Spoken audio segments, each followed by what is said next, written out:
Chapter 111, The Lords of the North 3. Robet was tall, with a deeply wrinkled face and gray-brown hair. He wore chain mail under a red overcoat, and his scarlet cloak was fastened with a silver brooch in the shape of a chain mail cuff. The heir to Deepwood Motte carried an impeccably silver warhammer, as well as the symbol of House Glover. "Your Grace." Robet greeted Enar with a rough, gruff tone. "Lord Robet." Enar returned the greeting. Without exchanging any more words, they both advanced. Robet had confidence in his strength. His hammer could sink into an enemy's chest as if he were crushing a watermelon. But the moment blade and hammer collided, the heir to Deepwood Motte was violently pushed backwards. The scene caused astonishment among the northern lords. It was the first time they had seen a sword surpass a hammer in terms of strength. What would it take to accomplish such a feat? They assumed that the person would need to have the strength of a horse, but looking at Enar's relatively strong arms and apparently slim body, they couldn't imagine how someone with that complexion could possess such strength. "Lord Stark fed the boy giant wolf's milk?" Greatjon asked in disbelief. "He must have. He's 12 and already so tall, he could grow even taller." Meej looked at Enar with admiration. Whether it was her or any other lord of the north, everyone admired the strong, and Enar had proved to be powerful. With his earlier words, many lords had already put aside old resentments. As they talked, Enar advanced without waiting for Robet to react. To impress the northern lords, he used a rather barbaric method to bring down his opponent. He simply head-butted the heir to Deepwood Motte.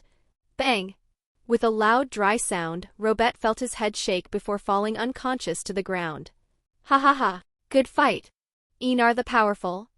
The fight was short, but it satisfied the brutal and ferocious tastes of the northern lords. They liked fights like this, fast, brutal, and intense. Only this kind of confrontation could be called a fight in their eyes. Enar looked at the northern lords and spoke in a calm tone. "Next." Greatjon was not intimidated by Enar's words and actions. He stood up and, with his long sword, walked towards the center of the great hall. Some servants dragged the unconscious Robet out and cleaned up the makeshift arena. "I'm going to enjoy breaking a few bones in that handsome face." Greatjon spoke arrogantly, not caring about Enar's status. "Since Lord Umber wants a brutal fight, let's fight with our fists like our ancestors did." Throwing his sword at Leda, Enar spoke with a calm, indifferent tone. Greatjon was stunned for a moment, but then started laughing uncontrollably. "Ha ha ha ha! Very well, young king, let's fight with our fists just like our ancestors." Passing his sword to his son, Smalljon, Greatjon spoke with a rough, animated tone. The lords and lattice of the north slammed their mugs full of beer on the tables, creating a lively rhythm full of excitement, while shouting words of encouragement. "Give the young king a beating, make him learn the ways of the north." "The young king was brought up in the north, you idiot." "Who did you call an idiot, you stupid animal?" Whether it was Greatjon or Enar, neither of them cared about the surrounding words. In an instant they both advanced. Greatjon was about 2 meters tall, a gigantic man even by the standards of the north, where men and women were generally tall. However, despite his size, he was surprisingly fast and arrived in front of Enar in the blink of an eye. However, the scene of Enar being punched in the face didn't happen. Instead, Enar's fist hit Greatjon square in the jaw, sending teeth and saliva mixed with blood flying through the air. The man staggered, his eyes wide in shock. Then, under everyone's incredulous gaze, the blow was so powerful that Greatjon fell unconscious to the ground. "Next," Enar said. Another man stood up. This time it was Greatjon's son, Smalljon. Although he was called small, he was as tall as his father, perhaps even taller. House Umber really did produce giant men. Enar knew that House Umber had giant blood, although he preferred to forget how this lineage was conquered.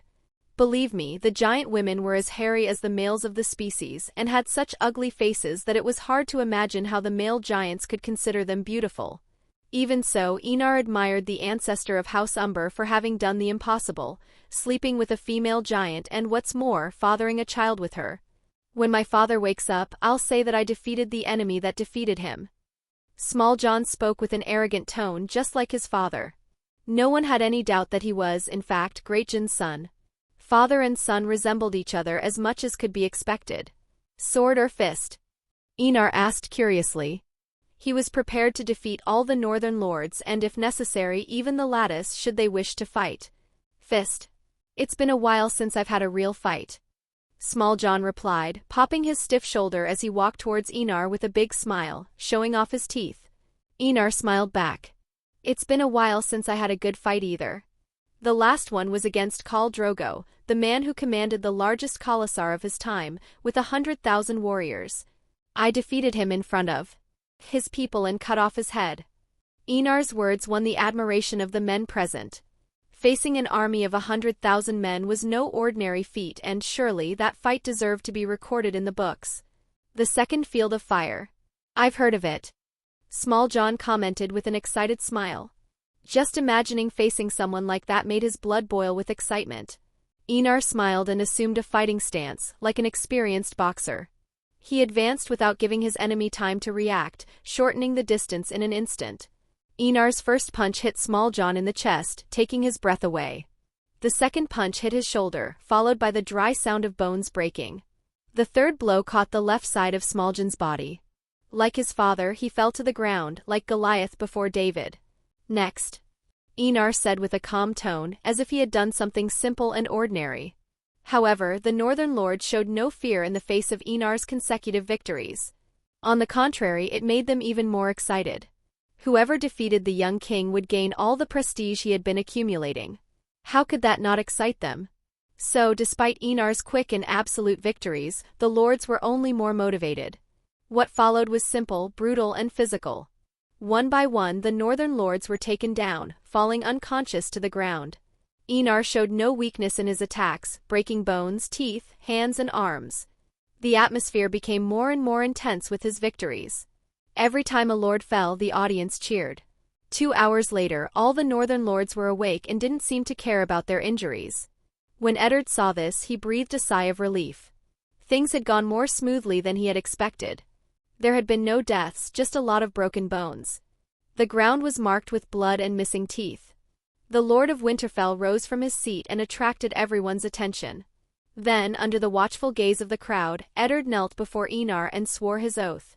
In the name of the old and new gods, I, Eddard of House Stark, Lord of Winterfell and Guardian of the North, do solemnly swear by my ancestors that I will fight alongside House Targaryen against their enemies. I will respect their laws and rule the North in their name, just as my children will and their children's children. When Eddard knelt, all the lords of the North followed suit. House Umber, House Karstark, House Manderly, House Reed, House Mormont. One by one, all the noble houses of the North bent the knee. Enar had convinced them that he was not a weak man and that he could lead them to victory on the battlefield. The young king watched everyone kneel before him and just smiled, thinking, I'm coming, Robert. And I'll fight you head-on. Chapter 112, Dragonstone Island I. 296 BC, 14th year of the reign of King Robert I of House Baratheon. North Winterfell Castle. Enar, in one of the castle towers, was sitting in a chair as he watched the troops gathering outside Winterfell. The 14-year-old, measuring 2 meters and 20 centimeters, was taller than countless humans on the planet. Behind him, Leda, with her impressive 2-meter height, stood loyally by her king's side. Lord Stark has asked which place will be attacked first, Your Grace. Leda asked the question with a calm, cold tone, while lightning could be seen dancing in her pupils. The valley. Enar replied with a calm expression. His voice was slightly cold, but nothing that disturbed the atmosphere around him. Leda didn't question why attack the valley first. Enar's orders were absolute for her. If he wanted to go directly to King's Landing, she would open the way for him. How are we doing with Mance? Enar asked curiously. The Horned Castle has been erected at Sea Dragon Point. The city around the castle is gradually stabilizing, and House Stark no longer needs to send as much food as before. Leda replied, remembering the report she had received. She relied on Sansa to help her with these matters, which relieved the pressure on her. Especially after the Maester of Winterfell, Luwin, had mysteriously died in an accident falling down the stairs, things had become a little complicated for managing House Stark. However, with Sansa's help, Leda managed to stabilize Winterfell's finances. And believe me, it was the women who carried out this task, while the lords preferred to relax and just act as judges in cases of crime in their own fiefdoms. That's why Mace Tyrell and Tywin Lannister were exceptions. They both tightly controlled their finances, without bothering to delegate this work, which was generally considered tedious. Note, I wish I was a nobleman so I didn't have to do income tax. Castellans could help, but this was more common in the south, where people were better educated. In the north, even the noble houses didn't value knowledge as much. Perhaps only House Stark and House Manderley really had servants who could do mathematical equations. Enar nodded, satisfied, remembering that the inexperienced savages hadn't made the transition difficult by moving to see Dragon Point and Stony Shore. Although some still fled and hid in the northern forests to continue their nomadic lives, this was a small minority of less than 1,000 men and women. My family will arrive in Porto Branco in a few days with our fleet of ships and my Red Legion. Enar commented, looking to the future. Unlike a year and a half ago when there were millions of possibilities, now the number had grown to billions. Instead of decreasing with the passage of time, the possibilities had increased dramatically. The reason for this was very simple: any decision he made could change fate accordingly. Those billions of timelines were merely the result of Enar's choices. Sometimes he had to think for days to make the right decision, which posed a great danger. But everything came with a price and he wasn't unhappy about it. He already had a lot, he couldn't complain about the price that came with his powers. Yes, I'll have the Queen's quarters prepared. Lita replied with an indifferent tone.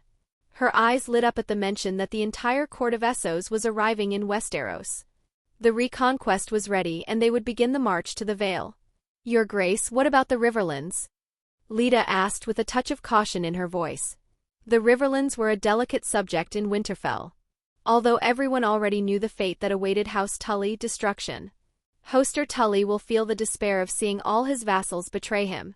And when he is alone, isolated in the castle of Riverrun, he and his cursed fortress will be melted into lava. Just like Harren the Black in Harrenhal. Enar pronounced Hoster Tully's fate with indifference. Traitors should receive the punishment they deserve, death. Hoster Tully's death was something he had already planned. Just as House Hor fell and House Tully rose to Lord Paramount thanks to Aegon the Conqueror, now House Tully would fall like Hor. As for putting another noble house in the place of House Tully, Enar didn't plan to do that. All the Riverlands would be placed under the possession of the crown. As would all the 7 kingdoms.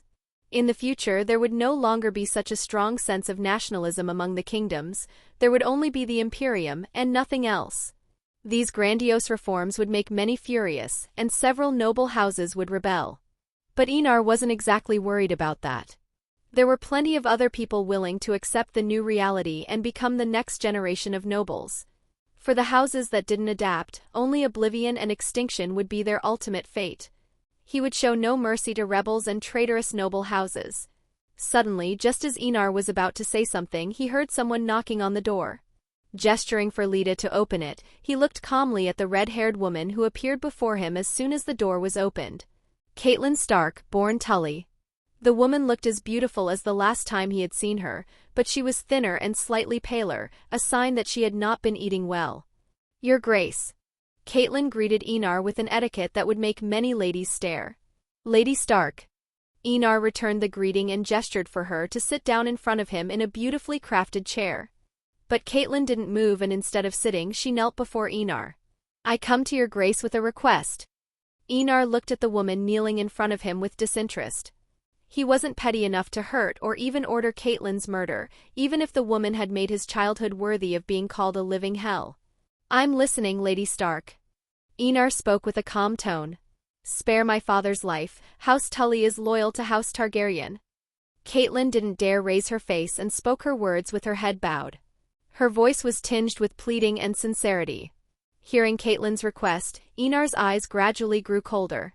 However, he spoke calmly. What is the motto of House Tully, Lady Catelyn? Family, duty and honor. Catelyn didn't hesitate to answer, she was proud of her family's motto. How did House Tully come to power? Enar asked again. By aiding in the conquests of the Riverlands and the destruction of House Hor. Catelyn answered again without any hesitation. So tell me, why did your Lord Father, Hoster Tully, conspire with others to overthrow House Targaryen? Enar asked. His voice might have sounded calm, but that seemingly calm voice sent shivers through Catelyn's body. It felt like her body was warning her of the imminent danger. She bowed even lower, her forehead touching the ground, but despite this she didn't hesitate to answer. My father. Yes, your father. Enar whispered. He wanted you or your sister to be queens. But whether it was Jon Arryn or Eddard Stark, they both refused the throne, which frustrated your dear father's plans. Tell me, Catelyn, if you were in my place, would you spare Hoster Tully's life? One of the men who orchestrated the war 14 years ago, which caused the death of my family. Enar spoke without any impatience. He wasn't surprised that Catelyn had come to him to ask him to spare her father's life. It was normal for a son or daughter to beg for their father and mother. Any child who had kind parents would do that. It was completely normal. But that didn't mean that Enar would show mercy. Hoster Tully showed no mercy when he orchestrated the deaths of his grandfather and uncle, nor when he lied to Eddard Stark, causing even more deaths. I will kill your father, cut off his bloody traitor's head and destroy House Tully. Enar spoke with a gentle tone. Just as House Tully rose with the help of House Targaryen, House Tully will fall for House Targaryen. Enar's words shot like arrows through Catelyn's heart. She wanted to open her mouth and beg again, but the words never left her tightly pressed lips. Rising, she curtsied and walked to the exit of the room. Looking at the woman's desolate face, Enar showed nothing but disinterest. He had no interest in kicking a dead dog like Catelyn.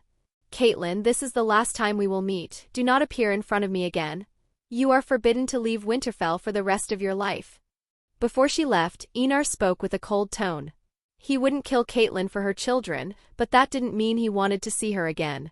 Catelyn didn't answer and walked straight out of the tower room, disappearing from Enar and Leda's sight. I thought your grace was going to kill her. Leda was sure that Enar would kill Catelyn when the woman begged for her father's life.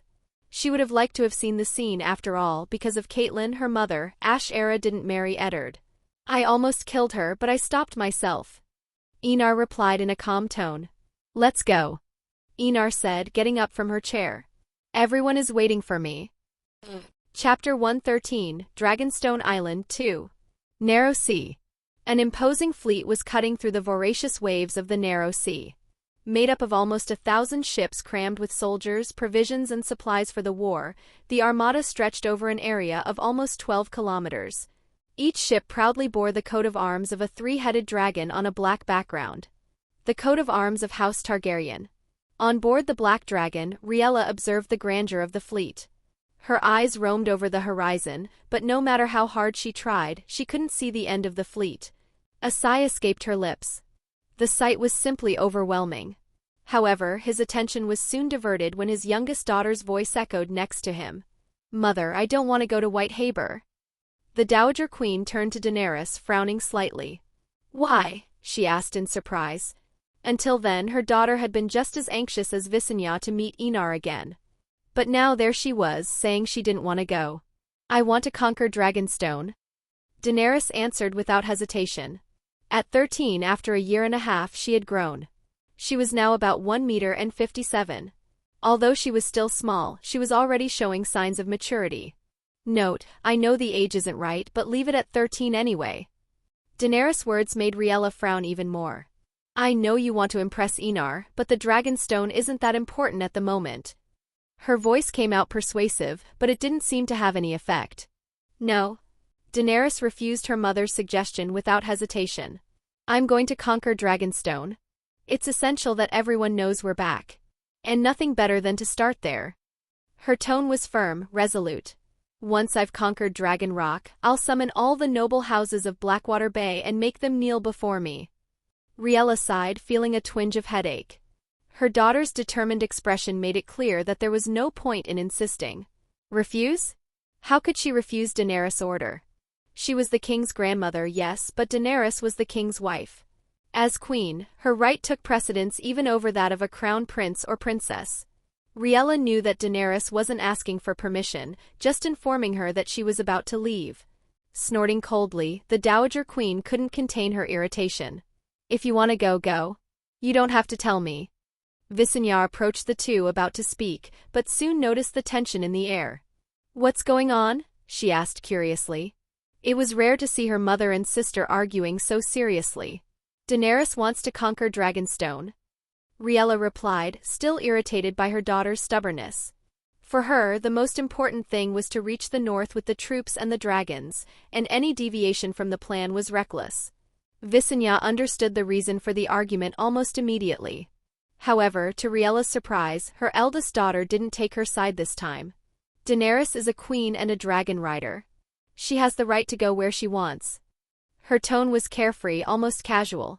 If she hadn't been so anxious to meet Enar again, Visenya herself would have accompanied Daenerys on her conquest of Dragonstone. Daenerys' victorious smile only made Riella frown even more. "You've both grown up and now you don't want to listen to me anymore," she muttered, dissatisfied, a touch of sadness showing in her voice. "Don't be sad, Mom." Visenya tried to console her. "Daenerys and I just want to do something on our own. If I wasn't so anxious to see Enar, I'd go with her too." Riella understood her daughter's desire for independence, but she couldn't help feeling left behind.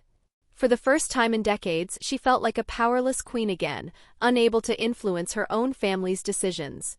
Realizing this, Daenerys softened her expression and took her mother's hand. "Don't worry, Mother. When I conquer Dragonstone and bend all the noble houses of Blackwater Bay, I'll go north with them by my side." Visenya, however, was still cautious. "Take care of yourself. Don't do anything stupid," Visenya warned her sister. She knew Daenerys was fearless, but the world was treacherous. The lessons of Dorne, Rhaenys Eye and Meraxes served as a constant warning to them all. After a brief pause, Visenya added, "I will send 20 ships with the Sardaukar." He remembered Enar's private army, a group of elite warriors who had proved their worth in the battle against the Slavers' Bay force. Those who survived the baptism of fire had become veritable war machines. Although she wasn't allowed to control the Sardaukar, she knew that Titus and Sigismund wouldn't mind sending some Sardaukar to protect and help Daenerys conquer and control Dragonstone. "Thank you, sister." Daenerys thanked him with a sweet smile. Visenya's trust in her made her full of confidence and determination. Suddenly, a shadow passed above them, causing the three women to lift their faces and look up into the sky, where 4 winged figures could be seen flying above the ships. There were 4 dragons, the largest of which was about 15 meters long. Of the 4 dragons, 2 were male, Balerion and Vermithor, and 2 were female, Moonfire and Syrax. Balerion was by far the scariest with his dark color and reddish scales at the tips. The dragon was extremely temperamental and capable of hurting people at the slightest feeling of anger. Vermithor, unexpectedly, was grumpy like an old man and loved to sleep. Syrax, the fastest of the 4th dragons, was a true queen of the skies and, like her rider, a voracious warrior.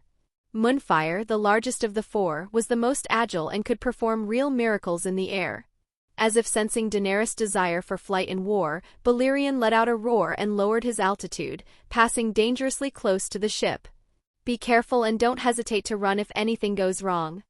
Seeing Daenerys putting on her gloves to ride the dragon, Visenya warned her sister again. There was little need to worry. "When you return to the north, Enar will punish you," Visenya added with a laugh as her cheeks took on a particularly noticeable red hue given her fair skin.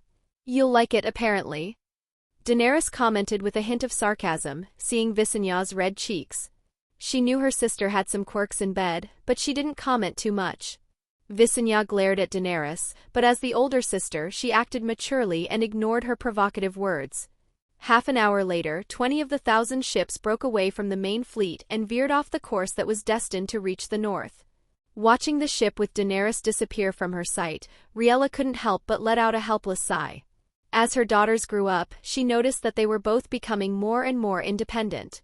Especially Daenerys, she learned that the girl had already killed and tortured some prisoners to seek information. She didn't know much, only that her daughter commanded the entire network of Enar spies, known as the Emperor's Daughters, an order of female assassins and spies. However, Riella felt that this job was changing her daughter, making her mature much faster than she would have liked. If possible, she would have liked Daenerys to be as sweet and innocent a girl as any princess, but it was impossible given the circumstances in which her family grew up in exile. Looking at the fleet of ships moving away, Daenerys smiled. Conquering Dragonstone wasn't something she decided on impulse, but after receiving the information that Dragonstone was practically empty with only a few hundred defenders, she wanted to conquer Dragonstone herself. Suddenly, Daenerys noticed a small island and ordered the small fleet of 20 ships to approach the island. She would use the island to mount Balerion and fly towards Dragonstone, conquering it with fire and blood. As for what she would do with Stannis' wife and her daughter, Daenerys hadn't made up her mind yet, but as long as they were both redeemed, she would ensure their safety. After all, at least the girl was her cousin. Chapter 114, Dragonstone Island 3. 9-year-old Shireen Baratheon was reading a book in her room. The girl had the features of her father and mother, her father's square, protruding chin and her mother's large ears. She wasn't pretty, but her blue eyes were particularly innocent and beautiful. She wore a brown dress while resting the book on her thighs. The left side of her face and a large part of her neck was cracked and gray. It was a terrible disease called grayscale, a disease that can leave the flesh stiff and dead, and the skin cracked and scaly, stained black and gray and stone-like to the touch. As Shireen continued to read, she heard a strange sound. It sounded like a long, distant guttural sound accompanied by the sound of flapping wings. Curious about the sound, she put the book aside and made her way to the balcony of her room. Her curiosity turned to a morbid pallor when she saw the black and red creature flying in the sky. On the horizon, 20 ships with black sails bearing the coat of arms of House Targaryen were approaching Dragonstone. Shireen didn't even need to inform them that they were under attack. As the bell began to ring loudly and reverberating, all the guards were mobilized in an instant. Riding Balerion, Daenerys couldn't help but stare at House Targaryen's ancestral castle with a look of fascination. The whole structure looked like a dragon made of black stone, erected under a lonely hill with ancient magic from ancient Valyria. She was determined to bring the Dragonstone back to her family before the reconquest began. Suddenly, Daenerys noticed the guards under the castle walls, all holding spears and pointing scorpions in her direction. Daenerys smiled at the sight of those weapons used to kill dragons. Although they only worked on young dragons like Balerion, her own dragon was wearing armor, protecting the sensitive and vital parts of the dragon. As Enar had taught her, she would gain altitude and then fly downwards at great speed, raining fire down from the sky on her enemies, then go up again, repeating the process until there were no enemies left alive. That's what Daenerys did. Balerion descended from the sky at great speed, like a black meteor crossing the heavens. Daenerys felt her hair flutter violently against the wind as the dragon plunged towards the ground. She narrowed her eyes, narrowing her vision to see more clearly, and when she was close to the castle walls, she ordered, "Dracarys." At Daenerys' command, Balerion roared and spat black and red flames at the guards on the walls. The Mother of Dragons had targeted the scorpions, destroying the most dangerous weapons first. Screams were heard as men ran with their bodies engulfed in the dragon's flames, some rolling on the ground in an attempt to stop the fire while others fell from the walls and died soon after. Daenerys didn't show much emotion at the scene before her and regained altitude before repeating the same process as before, destroying all the guards on the walls. In a medieval world, having a dragon meant that a castle was no longer a war fortress, but a stationary target ready to be shot down at any moment. No matter how many giant arrows the scorpions fired, the chance of hitting a target flying through the air extremely fast was as slim as a sniper trying to hit a moving target's head. An almost impossible mission even for the most experienced snipers. By the time the scorpion's arrows shot out, Balerion was already tens or hundreds of meters away. How could something like that hit a dragon? In the end, after half an hour, there were no more men on the walls and House Targaryen's fleet had already docked at the port of Dragonstone. Curiously, there was no attack from the locals who were descendants of Valyria, with blonde or platinum hair, blue or lilac eyes. Daenerys made Balerion land not far from the small village on Dragonstone where the Sardaukar were disembarking. She looked at Enar's private army with a curious eye. Although it wasn't the first time she had seen them, their curious appearance still aroused her curiosity. The Sardaukar wore long white and gold robes, and you could see nothing but their eyes beneath their golden helmets. They were silent and possessed an aura capable of frightening any normal adult. "Surround the castle. I will demand the surrender of Dragonstone, or I will burn everyone inside the castle without any hesitation," Daenerys ordered as she looked at the army called the Golden Horde by the people of Essos. That was a lie. Balerion still didn't have as much power as Balerion the Black Dread, but the people inside Dragonstone didn't know that fact. After all, a dragon hadn't appeared in Westeros for hundreds of years. What people knew about dragons came from exaggerated stories and tales spread among the commoners. Looking at the army before her, as far as Daenerys knew, half of the Sardaukar were unsullied who had been given to Enar by an important nobleman from Slaver's Bay, a nobleman she didn't care to remember the name of, as she hated anyone with slaves. These unsullied became the Sardaukar and eventually became human again. Although they had lost certain skills with discipline and the ability to kill a baby without any hesitation, they made up for it with indomitable determination and a sense of loyalty to Enar. Inside Dragonstone Celis. Look, if you've actually made it this far into the video and you're still here, come on then, hit subscribe. And honestly, if you think a friend of yours would like this, go on and share it with them. It really helps out. Right, I'm done. I'll get out of your hair now so you can get back to the good stuff. But seriously, stick around till the end. It's well worth it. Baratheon, née Florent, was sitting on a black throne in the shape of a dragon. Shireen could be seen on her lap. The woman was protecting her daughter even at this moment. Axel, how are we dealing with the invasion? Celis asked with a worried tone. The woman was visibly pale. She had personally seen guards being burned alive and their screams still seemed to ring in her mind. We have 20 men left and the other side has about 1,000 men and 200 men. Axel Florent, chaplain of Dragonstone, serving his nephew Stannis Baratheon, replied with an equally pale expression. Nobody wanted to die and Axel was no different. If possible, he wanted to guard the castle until reinforcements arrived from King's Landing, but this was no ordinary invasion. The other side had a dragon and could storm the castle at any time. The only reason they weren't dead was because the enemy wanted them to surrender. They're asking us to surrender or we'll burn in dragon fire. Axel spoke with a tense tone but continued speaking. Queen Daenerys I of House Targaryen has said that as long as Dragonstone opens its gates for her arrival, she will not harm anyone, not even Lady Celis or her cousin, Lady Shireen. Celis didn't answer and asked something, looking straight into Axel's eyes. Is there any chance of us winning? Axel hesitated but answered. There's a small chance, but they're minimal. We can take Queen Daenerys hostage and buy time, but that's almost impossible with a dragon and an army that will follow her when the gates open. Closing her eyes tightly, Celis hugged her daughter tighter and let out a sigh. Dragonstone wasn't as important as Shireen. Open the gates, we surrender. Opening her eyes, Celis spoke with a weary tone. She knew she would be considered a traitor when the news reached King's Landing, but she didn't care. At least she and her daughter would be safe. The queen calling Shireen cousin showed that she recognized the blood bond between them. And the fate of the murderer of relatives was cruel. Shireen had a curious look in her eyes, knowing that it was her cousin who was the dragon rider made her eyes sparkle. In her eyes she had a chance to see the dragon up close and even win a dragon for herself. The innocent girl didn't know that this was impossible.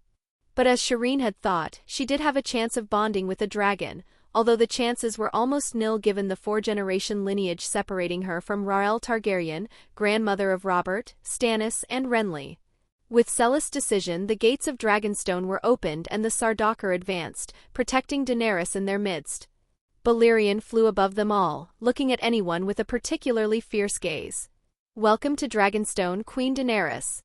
Celis greeted Daenerys with an unpleasant expression.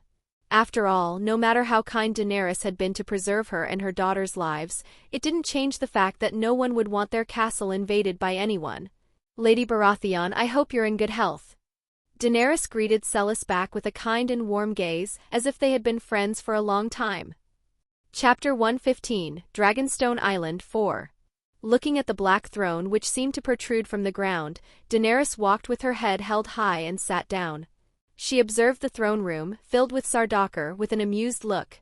She could see that everyone was protecting her zealously, even gently. Her lilac eyes fell on her cousin, little Shireen Baratheon. Honestly, there was no indication that they were related. Pretty? Although Daenerys didn't want to criticize her, she definitely didn't think she was pretty, but her innocent blue eyes made her look adorable. Hello, cousin. Daenerys ignored Celis and greeted Shireen with a sweet, gentle smile. Hello, Queen Daenerys. Unlike Daenerys, who could call her casually, Shireen knew she couldn't do the same. Her mother had taught her to be respectful to royalty. You two needn't worry. Your safety will not be violated and unlike my cousin your father, I will not kill my relatives. Perhaps noticing that they were both still slightly tense with so many soldiers around, Daenerys spoke in a comfortable, unhurried tone. The feeling of conquest in her heart made her extremely satisfied and full of vanity for having taken Dragonstone so easily. Even if reinforcements arrived from King's Landing, she was confident of holding the ancestral castle of House Targaryen until Enar arrived with Caraxes. Celis' body relaxed at Daenerys' words and although she didn't want to, she felt it appropriate to call Robert a kinslayer. After all, Robert and Rhaegar were very close cousins. Robert's own father, Lord Stephen Baratheon, had been a close friend of Aerys too. "Thank you for your kindness, Queen." Celis bowed and ordered Shireen to do the same. Even though they had become hostages, she could see that Daenerys was keeping her promise not to hurt them. Daenerys nodded and spoke with a regal tone, worthy of a queen. "Call the Maester of Dragonstone." About 10 minutes later, an old man wearing a grey tunic and a large metal necklace appeared in the throne room. He walked slowly and with a slight limp. Beside him there was a young man wearing a similar robe, with a metal necklace just like the old man. "Maester Cresson and my successor, Maester Pylus, your grace." Cresson looked first at Celis and Shireen. When he saw that they were both safe and in good condition, without any injuries, he turned to Daenerys and spoke in a respectful tone. "Send ravens to all the noble houses of Blackwater Bay. Summon them to kneel before me and retake their oaths to House Targaryen." Daenerys looked at them both and spoke with an indifferent tone. Her voice was stern and slightly cold, demonstrating her clear dislike of the Maesters. As essentially the master of the Whisperers of Enar, she knew secrets that many would never know. Her husband had told her of countless events, from the conquest of Aegon to the present day. Suspicious fires have destroyed books on blood and fire magic over the centuries, as well as the deaths of countless babies, including all of Daenerys' brothers and sisters who were born and died in the Red Keep. All orchestrated by the Order of the Maesters and the Faith of the Seven. Just the thought of her brothers and sisters dying without being able to know the beauty of the world made Daenerys want to kill them both at that very moment. As for the claim that it was normal for incestuous babies to die, Daenerys laughed scornfully. Valyria had existed for 5,000 years. If incest really was such a problem, the most powerful empire the world had ever known wouldn't have lasted 100 years. But it lasted for 5 millennia and, instead of wasting away due to blood defects, its children gained powers through blood magic and could even live longer than any normal human. The death of hundreds of babies from House Targaryen was unnatural, let alone inevitable. Perhaps sensing her coldness and antipathy, Cresson was confused, but he knew that the queen in front of him probably didn't like Maesters. He feared for the fate of Old Town, although he didn't understand why the Targaryen queen harbored this aversion. If Daenerys knew of Cresson's thoughts, she wouldn't be surprised. With such a grand and cruel plan, neither the Church nor the Order of Maesters would share such information with many people. This kind of conspiracy could crumble the foundations of the faith and the order itself in the eyes of all commoners and noble houses. "Yes, your grace. I will send the ravens immediately." Despite his confusion, Cresson did not hesitate to obey Daenerys' orders. Daenerys, however, would not let the Maester act unsupervised. She gestured for two Sardaukar to remain at Cresson and his successor's side at all times. As soon as Cresson left the throne room, he didn't care to be overheard and, looking at Pylus with a semblance of regret, muttered, "The order sent you at a very bad time, child." "It's all right, brother Cresson. I'll show you that not all Maesters are bad." Pylus, a young man of just over 20, spoke in a gentle tone, remembering the image of Daenerys sitting on the stone throne. Honestly, his heart beat faster as he contemplated how beautiful she was. How could Cresson, almost 80 years old, not have noticed that look on Pylus' face? He knew how to recognize admiration and fascination. After all, he had once been young himself. But to harbor such feelings for someone like Daenerys was something a Maester shouldn't even dare to consider. However, Cresson said nothing to alert Pylus. Not while they were constantly watched by the Queen's guards. He just prayed that the gods would grant Pylus' young mind a little clarity and that he would forget this feeling. Unrequited love was one of the worst pains a man could suffer, and when it came to a beautiful queen, this feeling could drive Pylus to his death. Cresson had heard and read reports about Enar Targaryen and his dragon, Caraxes. It wasn't just him who read these reports, practically every Maester did, and they were curious what method Enar had used to hatch the dragon egg, which was apparently supposed to be petrified after hundreds of years. After all, there were no living dragons in the world, and the dragon egg could only have come from one of the dragons during the Dance of the Dragons. Along with his report, there was some information about King Targaryen's personality, and they knew that he was not a merciful man, which could be seen when Enar Targaryen had burned tens of thousands of people alive. What would such a man think when he discovered the admiration Pylus felt for his wife? Cresson assumed that Pylus would die in a very painful way, so he prayed that Pylus would forget that feeling and focus on staying alive. Driftmark, home of House Velaryon. Looking at the letter that had arrived at the castle, Montfort Valerion smiled with satisfaction. Owain, summon our vassals and fleets. We are going to Dragonstone to kneel before Queen Daenerys I Targaryen, wife of King Enar I Targaryen. Brother, what about Lord Stannis? Owain couldn't help asking with a curious tone. May he burn in dragon fire along with all of House Baratheon. Montfort spoke with a cold tone. In those 14 years, if there was one house that had become poorer and poorer, it was House Valerion. Whether it was Robert or Stannis, both had suppressed House Valerion with all their might. Not only did House Valerion have to pay heavy taxes to the crown and to Stannis at Dragonstone, it couldn't build any more ships than necessary. It had few ships for trade and even fewer warships, especially when Queen Riella was fleeing to Essos. The fleet escorting the queen and the princesses had sunk in the terrible storm, leaving House Valerion with even fewer ships. With the rise of Enar, Montfort saw that House Valerion could rise again. Just so you understand, in almost every Targaryen court, there was a master of ships from House Valerion. The position of master of ships had practically become a hereditary position of House Valerion. I'll summon our vassals and fleets. We can reach Dragonstone in a few hours. Owain spoke with a smile. He felt that this was the chance for him to be legitimized by the king, and with his brother's help, he could create a noble house vassal to House Valerion. Chapter 116, Dragonstone Island v. My Queen. While enjoying the breeze on the balcony of her room, Daenerys heard the voice of one of the Sardaukar ring out from behind the door. Yes, Merrick? Daenerys asked with narrowed eyes, feeling comfortable in the breeze. Her silver hair fluttered gently around her face. A fleet has been seen approaching Dragonstone. Merrick, surprised that Daenerys had remembered his name, spoke with a respectful tone. Any known coats of arms? Daenerys asked, curious. A silver seahorse on a sea-green background, Merrick replied. House Valerion. A satisfied smile appeared on Daenerys' lips.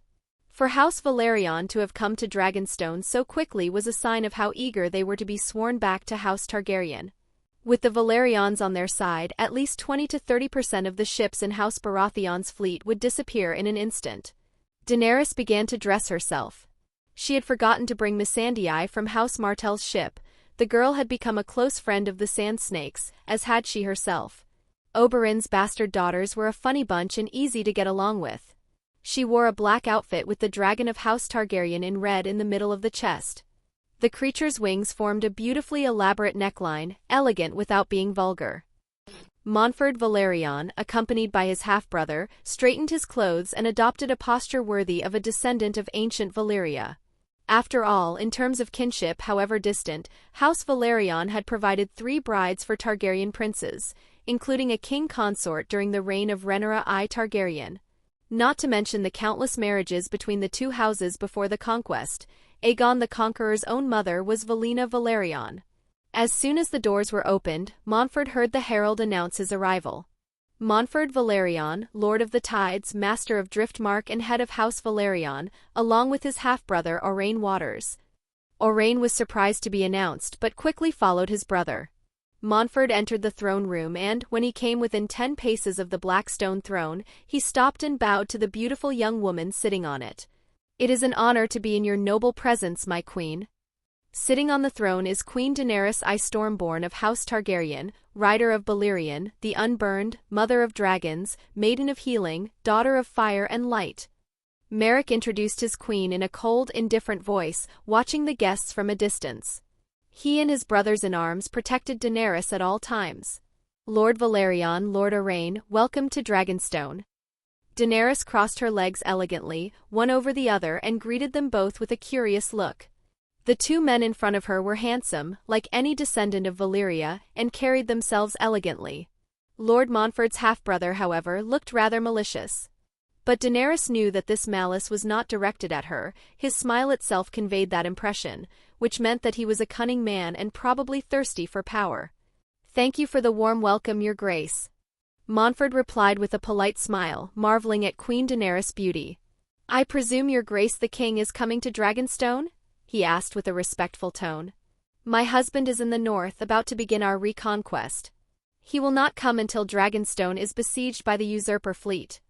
Daenerys smiled as she replied, although she was slightly annoyed to feel that Montfort was not paying her enough attention. My queen was lucky.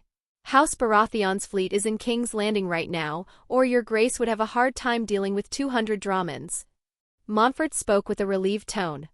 The thought of 200 Dromons facing the 20 ships of House Targaryen frightened him. He could imagine that King Enar would actually kill him if Queen Daenerys suffered any serious injuries or, worse, died. The Dromons would burn in dragon fire, Lord Montfort. There would be no difficulty, it would just take longer to destroy them all. Daenerys commented with a dissatisfied tone upon hearing the insinuation that she would be in danger even riding a dragon. What could Montfort say? He knew that this was the young queen's arrogance and her confidence in Balerian's power, but he didn't share that same certainty. There were 200 Dromons, not just boats but real warships. Still, he said nothing. It would be foolish to contradict a young and arrogant queen, especially one with a dragon. Regaining her composure, Daenerys asked, even though she already knew the answer, I presume Lord Montfort has come to kneel before me, his queen and my husband's representative. Montfort and Arryn didn't hesitate.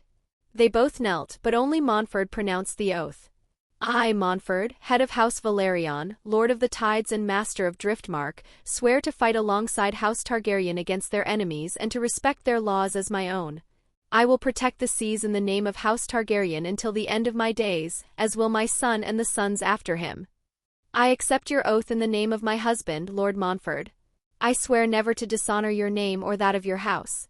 Your family will always have a place at my table until the end of my days, those of my children and the children after them. Sitting on the throne, Daenerys accepted Montfort's oath with an interested look on her face.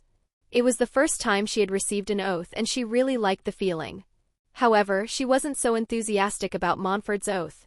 Enar had already told her that she and her whole family would live for a long time, so long that they could watch entire empires disappear while she would remain young, beautiful and as full of life as a teenager, no matter how many thousands of years passed.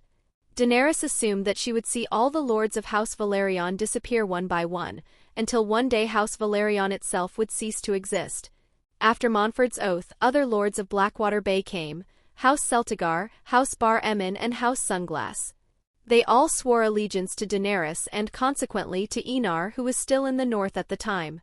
Now Daenerys was sitting in the head seat while food was served on the table, where the lords of Blackwater Bay ate and praised her beauty and elegance at every turn. For the first time, Daenerys understood why flatterers were so annoying. They were like flies trying to win her attention so that she would grant more benefits to the noble houses. Especially Lord Ardrian Celtigar, the old lord of Claw Island. In addition to an almost insatiable greed for gold, he was so arrogant that anyone would think that House Celtigar was a house of dragon lords. Honestly, Montfort himself wasn't as presumptuous as Ardrian. Their first dinner on Dragonstone was a fiasco. Daenerys felt that the food was tasteless and the wine bitter. The presence of those men made the meal even more unpleasant. However, she kept a smile and ate without hesitation, while listening to the flattery of the Blackwater Bay lords. When dinner was finally over, Daenerys pretended to be tired and retired to Aegon's room, as it was called, since all the Targaryen kings and queens used this chamber when they spent time in the castle. Damn Ardrian, I want you to die as soon as possible. My ears are tired of hearing so many compliments. Daenerys cursed the old lord of Claw Island. She had never seen anyone so disgusting, even when he spoke compliments. Falling into bed, the mother of dragons let out a comfortable sigh and buried her face in the clean, fresh-smelling sheets. She couldn't help wishing she was in Enar's arms at that moment. Remembering her husband, whom she hadn't seen for a year and a half, Daenerys snorted, expressing her dissatisfaction. Even though she knew he was busy, she thought he could at least have sent a raven or entered her dreams. But her husband had completely ignored her for a year and a half. In all honesty, Daenerys suspected that Enar had probably found a lover to spend time with in the north. At the thought of that possibility, she felt like killing the whore who had seduced her husband, and then forgiving him for his betrayal. Daenerys knew she couldn't resist his charms and would give in after a few words of repentance and some sweet kisses. Humph! Snorting once more, she closed her eyes and fell asleep. If Enar had known Daenerys' thoughts, she would have protested vehemently. Because of the water of life and the warp dimension, he was adapting and constantly improving himself.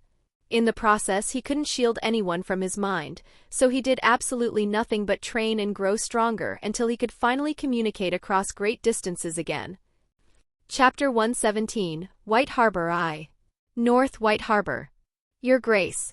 Wyman Manderley, Keeper of the White Knife, Shield of Faith, Defender of the Dispossessed, Lord Marshal of Mander and Knight of the Order of the Green Hand, greeted Enar with a respectful look as he watched the gigantic crimson dragon lie down at the back of New Castle.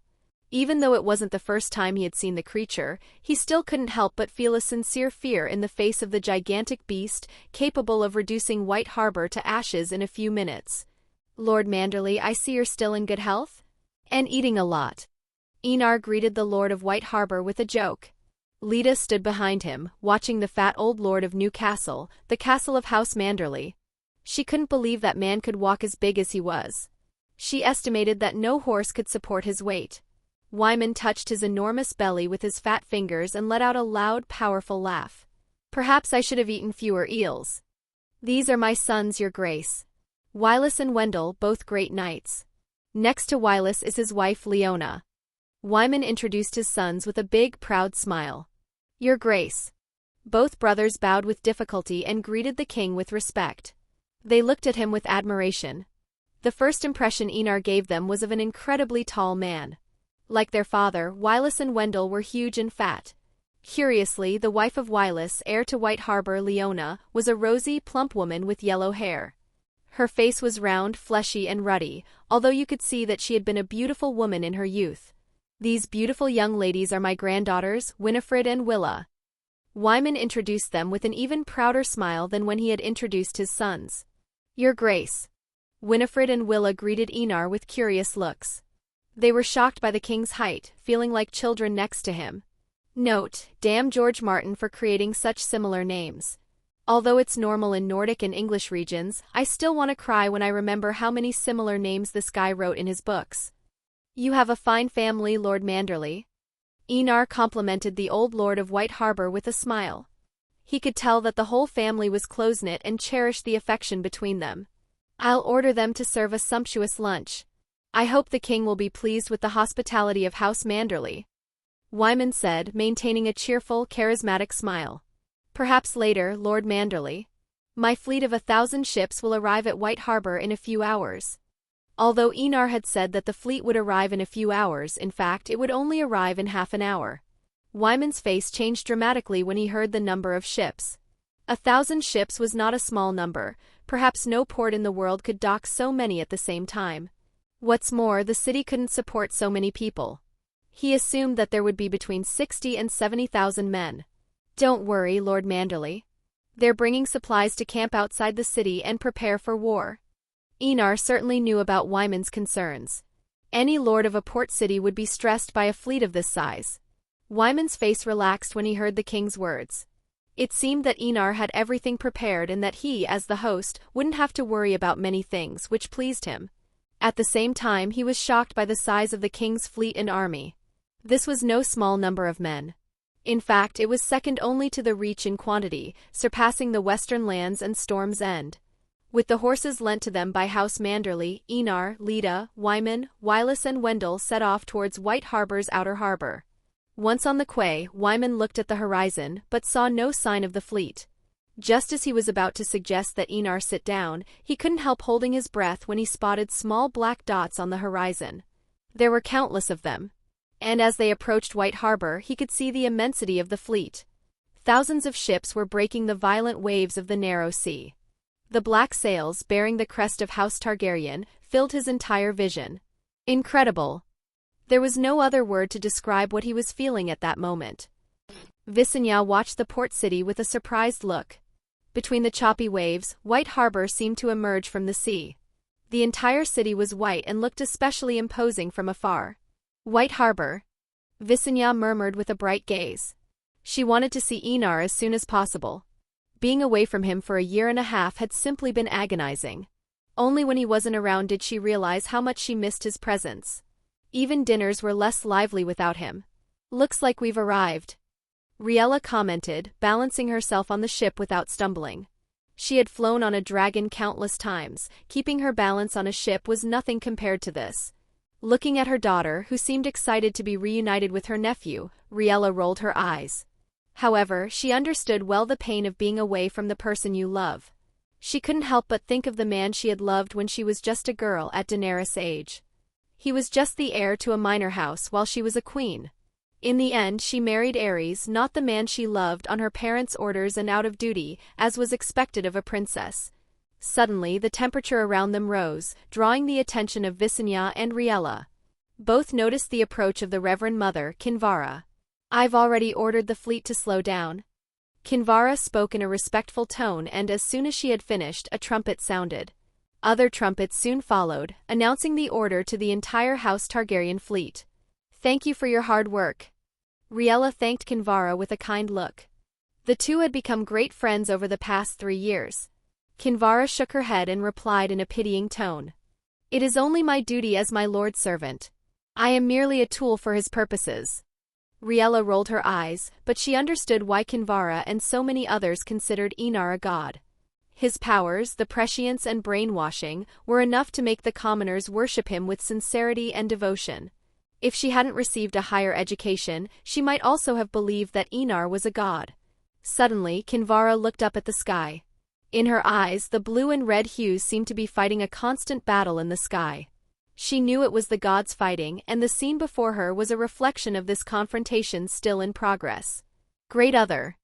Kinvara muttered the name of the enemy god of her faith with extreme antipathy. If there was a more disgusting entity in the world, it was the Great Other himself. A being who hated life and had wanted the destruction of the human race since the dawn of humanity. Fortunately, Lawler and the other gods prevented such a catastrophe from occurring, preserving the spark of humanity era after era, until the present day. Now Azor Ahai had finally been reborn. Thinking of Enar, Kinvara couldn't have been happier. The Son of Light was everything she had hoped for and more. He had turned the entire Red Faith into an indoctrination machine, making the religion gain more followers in a decade than it had in the last 1,000 years. How could that not be impressive? For her, Enar was her spiritual pillar, her living faith. With him by her side, she felt at peace to face the wrath of the barbarian gods without any fear. Observing her friend's increasingly fanatical gaze, Riella subtly pulled away, as if Kinvara were infected by a contagious disease, which, in a way, was true. After all, indoctrination and fanaticism really did act like a plague. Suddenly, as they approached the pier, Riella and Visenya couldn't help but notice the incredibly tall young man waiting for them. Although his stature was completely different, how could they not recognize Enar? "Welcome to the north, and to the start of our reconquest." They heard his voice clearly despite the distance of dozens of meters. Chapter 118, White Harbor 2. Walking down the wooden bridge that connected the ship to the pier, Visenya and Riella couldn't help but be shocked to see Enar up close. His height really surprised them, which wasn't unusual given that he had grown 25 centimeters in a year and a half. "Husband." Visenya quickly snapped out of her state of surprise. She approached Enar and greeted him like a virtuous wife. Who would have thought that such a delicate, sweet face could excite on the battlefield like a true Valkyrie? "Visenya, my dear queen." Enar held Visenya's face and gently kissed her forehead as he looked at the almost 20-year-old woman before him. She had only grown a few centimeters, which was not unusual. Only a few humans could grow as much as him in a short space of time. Honestly, if Enar hadn't controlled his growth rate, he would have been at least 40 centimeters taller than he was now, 2 meters and 10. Visenya couldn't help but show a happy expression at Enar's actions. Even if it was something simple, it was the small demonstrations of affection that really showed that he cared about her. "You've grown up." After seeing that they had both greeted each other, Riella commented with a slightly shocked expression. Enar's height really was something of a surprise. However, when she saw Leda's height, she knew it was her grandson's doing, as Titus and Sigismund were of a similar height. 1 person of such height was surprising, 2 were rare, 3 unusual, and 4 already formed a pattern she couldn't ignore. Riella assumed that Enar was using blood magic to strengthen the people next to him, but obviously didn't ask about it in front of strangers, as it was a sensitive subject. "Well, I'm still in the growing phase, dear grandmother." Enar commented with an amused tone, making Riella roll her eyes at her grandson's obvious lie. "Queen Visenya, Queen Dowager Riella." Wyman greeted both queens with respect. His eyes turned to the sky, where 3 dragons could be seen flying over White Harbor.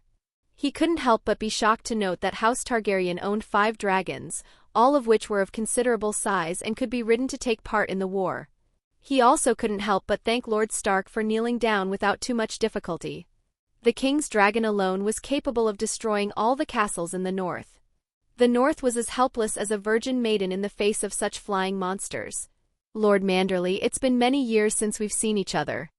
Riella recognized Lord Manderley.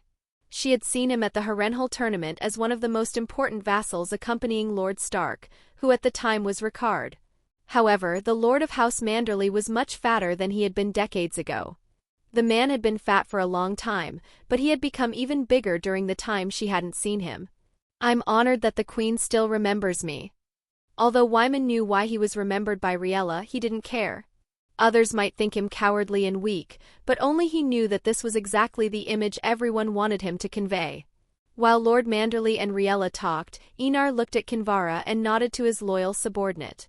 He could see that the woman was happy to meet him again after a year and a half. Just as he was about to greet her, Enar turned his face when he noticed a ship bearing the House Targaryen crest docked at the quay. A beautiful girl with black and white hair and olive skin could be seen coming down the wooden bridge and quickly arriving at his side. Enar.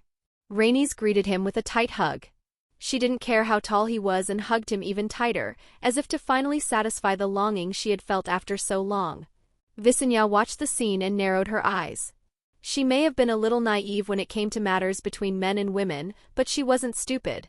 It was clear that Rhaenys was looking at Enar in the same way that she and Daenerys looked at her husband. Rhaenys was equally interested in Enar. With the Princess of House Martell at Rhaenys' side, Visenya realized that factions were beginning to form in Enar's court. Remembering Daenerys' words about uniting against other women, Visenya agreed with her younger sister. Knowing of some of Enar's plans, Visenya was not against him having other wives, as long as it was her son or Daenerys who was his heir. With a sweet smile, Visenya approached Enar and took his arm, looking at him with a warm and gentle gaze. Enar, I'm starving. Introduce me to the food of the north. She spoke with an equally sweet and adorable tone, making it impossible for anyone to refuse her request. We'll talk later, Rhaenys. Enar stroked Rhaenys' hair and spoke in a gentle tone. As for Visenya and Rhaenys' little movements and thoughts, he couldn't have been more aware, but he didn't interfere. Where there were people, there was selfishness and interests. It was natural for factions to form in his court. As long as no one overstepped his boundaries, Enar could tolerate the palace fights between his wives. You could say that it was also a form of entertainment for everyone. Did you find something like that childish? It was indeed childish, but this childishness was necessary in order to gain more benefits. Rhaenys looked at Visenya with a slightly hostile gaze. Her aunt really wasn't joking when it came to vying for Enar's attention. Worst of all, she knew that Daenerys and Visenya had a great advantage because they were already his wives. However, remembering Arianne's words, Rhaenys was confident of winning this battle for Enar's attention. She had the advantage of knowing how to satisfy a man, something that Visenya and Daenerys certainly didn't know. Rhaenys couldn't help blushing as she remembered the bold words Arianne had said to her. As soon as Rhaenys got off the ship, the whole of House Martell accompanied her. Among them, Missandei searched every corner of the quay for Daenerys, but found no sign of her friend. This made her realize that Daenerys had made another impulsive decision, which, believe me, was not uncommon, especially after Balerion had grown big enough to be ridden. Your Grace. Oberyn looked up at the imposing Enar and greeted him with a surprised expression. He really hadn't expected the king to have grown so much in such a short time. However, when he saw how tall Enar and Visenya were, Oberyn's lips twitched in an unusual way. Although it was rude, he couldn't help wondering if Queen Visenya could handle Enar, given her small body. It was impossible not to think about it when seeing the enormous difference in size between husband and wife. I see you're well, my master of laws. Noticing the strange look on Oberyn's face, Enar rolled his eyes.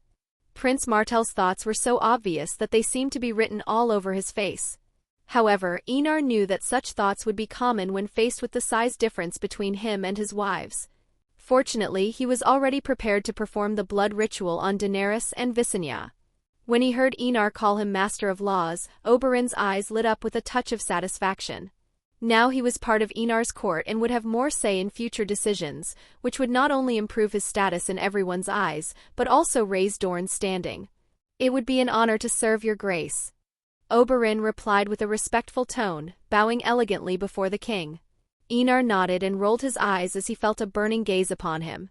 Glancing briefly to Oberyn's side, he saw Arianne watching him with a feline gaze. The woman didn't even bother to hide her intentions, expressing her desire vehemently. Enar, however, admired the desert princess's courage. He liked women who took the initiative. Sometimes conquering a woman was a tedious process, and if he could skip this step without any problems, he would gladly accept it. Suddenly, two incomparably tall and muscular young men and two old men in white armor got off one of the boats.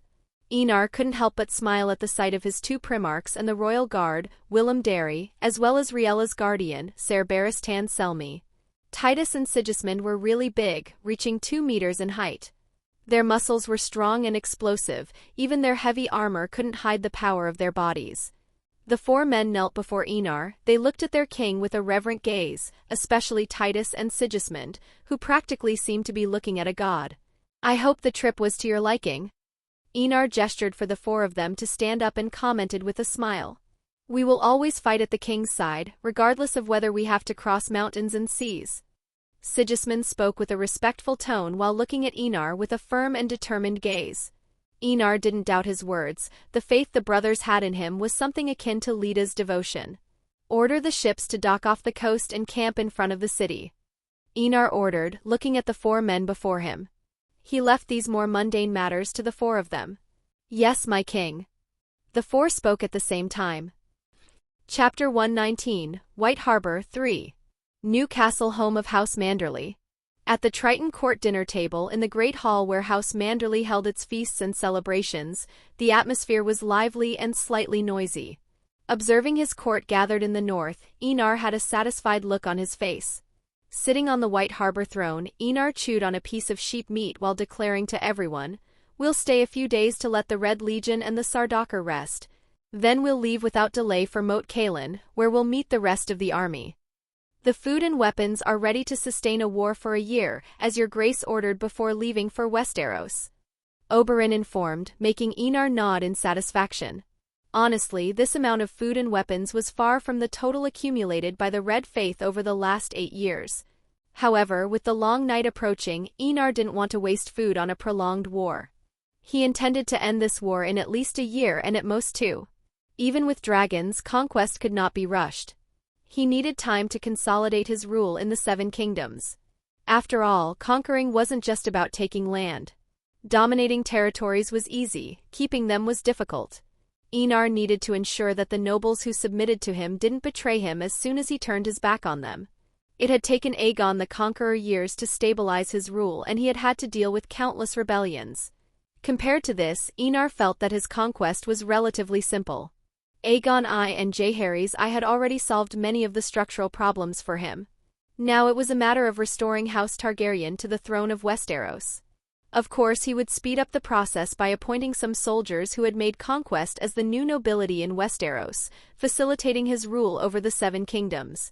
"Husband, Daenerys has left for Dragonstone with 20 ships and the Sardaukar," Visenya commented with a helpless tone, acting as if she was defenseless in the face of her younger sister's reckless choices. Riella gave her eldest daughter a disgruntled look and snorted coldly. She was unhappy that Visenya had put all the blame on Daenerys, when Visenya herself had supported Daenerys. Enar rolled his eyes when he heard this. He realized that his queen had become more cunning in the time they had been apart. Using his prescience, he clearly saw the moment when Visenya sided with Daenerys in the argument with Riella. "Don't worry about her. She's already conquered Dragonstone and made almost every lord in Blackwater Bay bend the knee to her on my behalf," Enar said in a casual tone, but anyone could sense the pride in his voice. He was obviously pleased that Daenerys had conquered and helped conquer House Targaryen. The king's words made everyone look at him in surprise. No one expected Daenerys to conquer Dragonstone so quickly. After all, this was the fortress of Stannis Baratheon, King Robert's brother and one of the main nobles in charge of the royal fleet of House Baratheon. The island was, in practice, a naval fortress full of warships. How Daenerys had taken Dragonstone with only 20 ships and a dragon was a question on Oberyn's mind and that of everyone present. The Baratheon fleet is in King's Landing, ready to set sail for Lannisport, where it will join the House Lannister fleet in besieging High Garden. There were few defenders in Dragonstone, and the nobles of Blackwater Bay stayed behind, fearing that Fleet Redwine would attack King's Landing. Sensing the confusion in the eyes around him, Enar answered everyone's questions naturally. Enar's words caused everyone to display satisfied expressions. Taking Dragonstone and securing the loyalty of the noble houses of Blackwater Bay meant that they had free passage to besiege King's Landing whenever they wanted. In addition, they had managed to steal a considerable part of House Baratheon's fleet. When war breaks out in the next few days, I'll go to the Vale and make the Lord submit. House Aaron will bend the knee, Enar declared, his voice firm and commanding. Meanwhile, Rhaenys and Visenya will leave for the Riverlands to accept the oaths of the lords of the region and guarantee our authority, while awaiting my return from the Vale. He gave Visenya and Rhaenys a serious look, making it clear that he would use the dragon riders of House Targaryen in full force. You too have my permission to burn and destroy any noble house that refuses to bow. His voice took on a cold, authoritative tone.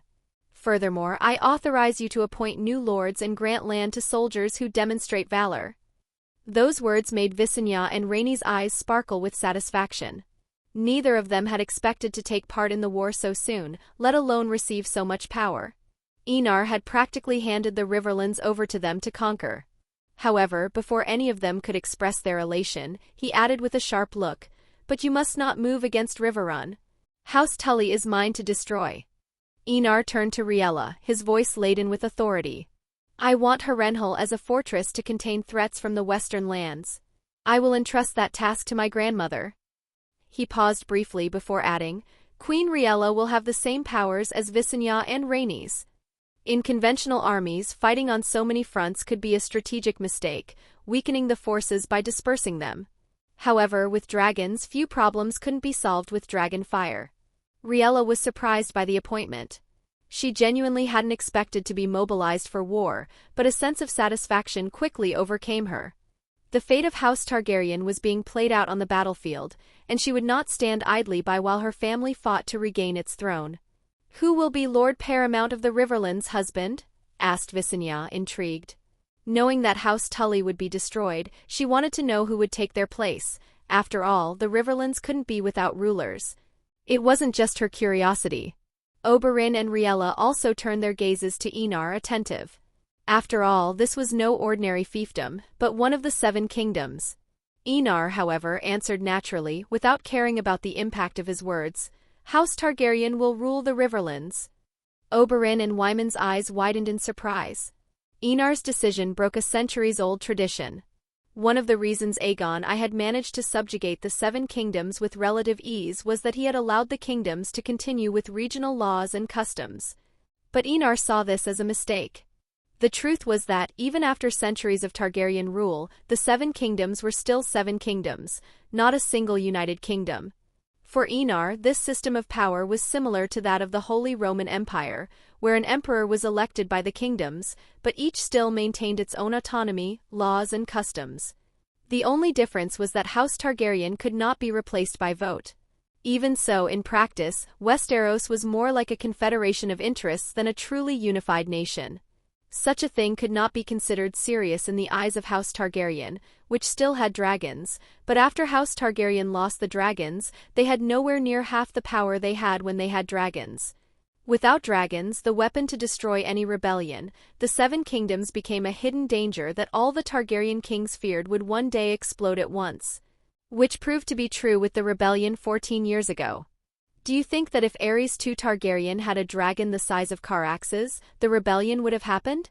Most likely, Aerys would have suffered the same fate as Maegor the Cruel. Oberyn opened his mouth to reply, trying to persuade the king to reconsider his decision. However, as soon as Enar's cold eyes fell on him, the red serpent closed his mouth immediately. The silence that followed was heavy. "Prince Oberyn," Enar's voice was soft but laden with veiled menace, "I don't like to be contradicted." He brought the wine glass to his lips, without looking away from Prince Martell's expression. "If you are dissatisfied with my decisions, the door is open. You can return to the comfort of the old palace at Sunspear whenever you wish." There was a calm, indifferent tone to his words, as if losing a talented general like Oberyn was irrelevant. If necessary, he could simply train Titus and Sigismund to take his place. Oberyn held the king's gaze for a brief moment before lowering his head, a controlled smile playing on his lips. "I apologize, Your Grace." He bowed elegantly, his voice as smooth as silk. "I misspoke." Enar kept her gaze on him for a few more seconds, assessing. Then he nodded, smiling again as if nothing had happened. Chapter 120, White Harbor 4. At night in the bedroom, Visenya could be seen completely naked on Enar's chest. Her long silver hair fell over her body as she kissed him gently, covering his chest with soft, lingering kisses. Sweat beaded on both of their bodies as they stared at each other in comfortable silence. "I've missed you." Visenya kissed his chest once more and spoke in a sweet tone. Her lilac eyes stared deeply into his purple ones. Stroking her hair tenderly, Enar commented in an apologetic tone. "I'm sorry, Visenya. My mind was going through a transformation. If I connected our minds, you'd probably go mad." If there was one thing Enar never underestimated, it was the madness that was his mind. The weight of the past, present and future made his mind a crazy mess of chaotic thoughts. Brynden could bear it, but another person with no training in magic would go mad connecting with his mind. Visenya looked at Enar with concern when she heard his words. She rose gently, climbing on top of him. Straightening her posture, she sat on his waist, her naked body exposed before her husband, without a trace of modesty. "I want to help you, Enar." Visenya spoke with a worried tone. "I don't want you to go mad." Looking at the naked body before him, Enar smiled and wrapped his arms around Visenya's small figure, bringing her into the comfort of his chest. Kissing the back of her neck tenderly, he felt his body shudder with the kiss and it made him smile. As he continued to kiss her sweaty skin, Enar spoke between kisses. "You already help me, my queen. You are my sun in an immeasurable darkness, guiding me to sanity." Visenya couldn't help but breathe quickly as she felt the kisses on her nape, neck and shoulder, each touch of his warm lips seeming to electrify her body, causing her to let out small, lovely, sensual moans. "You are also my sun and stars, my husband and the greatest man of all." Gripping his white gold hair tightly, Visenya whispered in his ear as her sensitive body squirmed softly at the touch of Enar's lips and his unscrupulous hands. "Do you want to continue?" Enar asked with an amused tone. Although it seemed that they felt the pleasure of the flesh, they didn't, they just enjoyed each other's bodies without breaking the last barrier. "No." Visenya refused without any hesitation, there was a teasing smile on her lips. "Has anyone ever told you that you're cruel?" Enar commented helplessly when he saw the smile on his wife's lips. Only he knew how much effort he was making to hold back. Any other man would have devastated Visenya long before now. However, since she didn't want to, Enar wasn't going to force anything. He wasn't a monster to do something like that against a woman's will. "Don't blame me for sleeping with Arianne," Enar said with the same teasing tone as Visenya. "Have you noticed?" Visenya asked curiously as she kissed Enar's broad shoulder. She didn't know if she could love Enar even more, but she found that there was still room for her love to grow. Her man was too incredible. However, it wasn't as if she didn't want to give herself completely to Enar, but she knew that something was easily unappreciated. "She practically looked at me with flames in her eyes." Enar rolled her eyes and commented amusedly. "So you know about Rhaenys?" Visenya continued to ask with a curious look. "Yes, it's fun to see her trying to attract attention." Enar's lips curved into a smile as he remembered Rhaenys. "Pretending not to notice her advances is just too much fun. The frustration on her face is something I really enjoy doing." Visenya was speechless listening to Enar's words. She felt a little sorry for Rhaenys. The woman was doing everything to win his attention, but she didn't know she was serving as entertainment for him. "Don't you think it's cruel?" Visenya asked with a smile as she looked at him. "Isn't it normal for every younger brother to tease his older sister?" Enar turned the question back to Visenya, leaving her speechless again. Visenya smiled and brushed it aside. As Rhaenys was her rival, the longer this went on, the more advantage she and Daenerys would gain. Lying comfortably on his chest, Visenya commented in a soft tone, "I want to marry in Harrenhal." "You don't want to marry in the Great September of Baelor?" Enar asked confusedly. "Daenerys wants to get married in King's Landing. I want to get married in Harrenhal." Visenya replied without a second thought. "It's a good proposal, especially as it will bring everyone closer together when the wedding takes place." Enar commented with a glare. As we all know, humans are usually happy at big celebrations. They forget their worries and simply have fun with each other. You want to use our wedding for political interests? Nudging Inar's cheek with her finger, Visenya commented with a smile. However, looking at her, there was no sense of dissatisfaction in her gaze. It's our duty as king and queen. Inar replied with a smile as she hugged Visenya slightly tighter, causing Visenya to let out a sweet, pleasant laugh. King and queen. Visenya murmured with a lost look on her face. Is there a problem, my beautiful queen? Noticing this, Inar asked with a soft tone. It's just that I never thought we'd be like we are today. The whole family was focused on a single goal, the survival of humanity. Visenya replied, closing her eyes and enjoying the caresses in her hair. Yes, fate really is unpredictable. Inar commented with a complicated tone. Not for you, husband. Visenya, still with her eyes closed, spoke. I'm not that powerful, at least not at the moment. Inar replied in a calm tone. They were both silent after these words, but the silence was broken by Visenya. Suddenly remembering something, Visenya opened her eyes and asked with a curious tone. By the way, how did Leda, Titus and Sigismund grow so tall? There was no way of noticing the similar heights between the three. It was obvious that something was going on. Inar didn't hesitate to answer everything he knew, including what he planned for the whole family. So we're going to get bigger, more powerful, able to develop skills like manipulating some element and also able to live for a long time? Visenya asked with an incredulous tone. Yes. Inar replied with an amused tone. He really liked to shock people with his words. When are we going to do this? Visenya asked with a bright look, her voice tinged with excitement. In her eyes, House Targaryen will practically become gods with such rituals. Soon, I just have to adjust a few things in the blood ritual for our family. Inar replied with a smile. Seeing Visenya so excited to become stronger was comforting to him.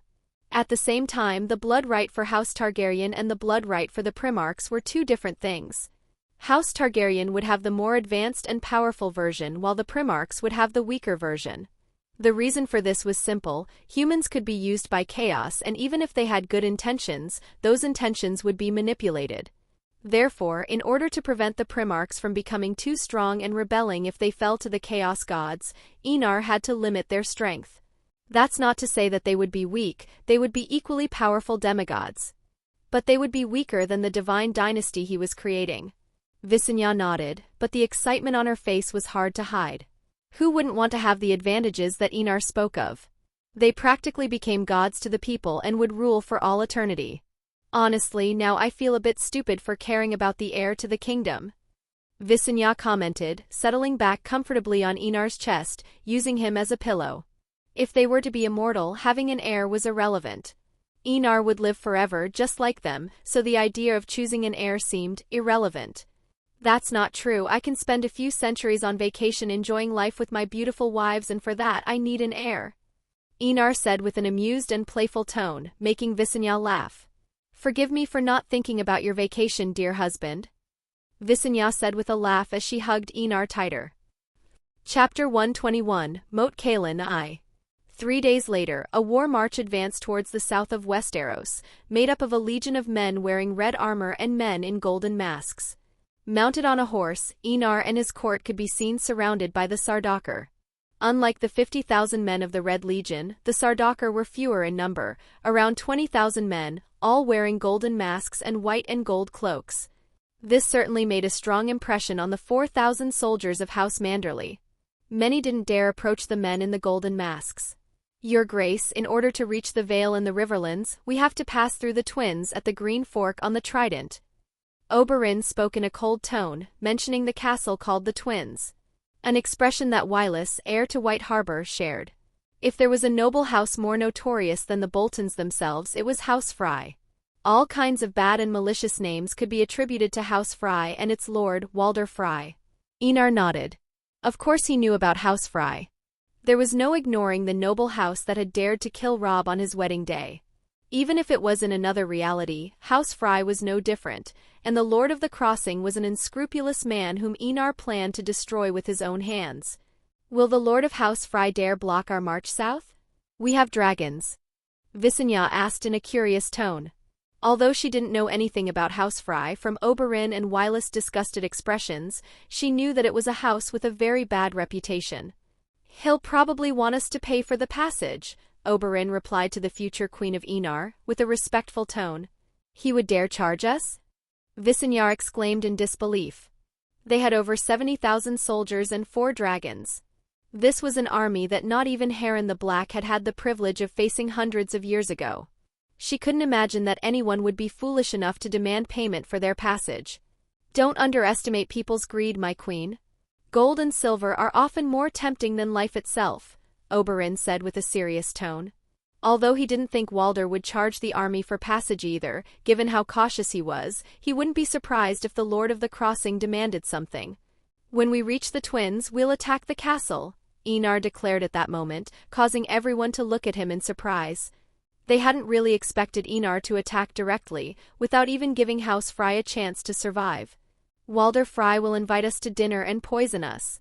His sons will finish the job by killing us with arrows. Enar spoke calmly, as if it were no big deal, but the expressions of the entire House Targaryen changed dramatically. Riella, Visenya and Rhaenys knew that Enar could see the future and trusted him completely. So when they found out what would happen to them, they all displayed cold expressions. If they had previously been neutral towards Walder Frey, they now harbored strong negative emotions towards the Lord of the Crossing. Although not everyone was aware of Enar's abilities, like House Martell and House Manderly, the rest of the people who were connected to the Red Faith, like Kinvara, knew his capabilities very well. Oberyn and all of House Martell looked at Enar with strange expressions. The king spoke almost as if he knew exactly what was going to happen, which was completely impossible in their eyes. After all, seeing into the future was not a power a man could have, no matter how special he was.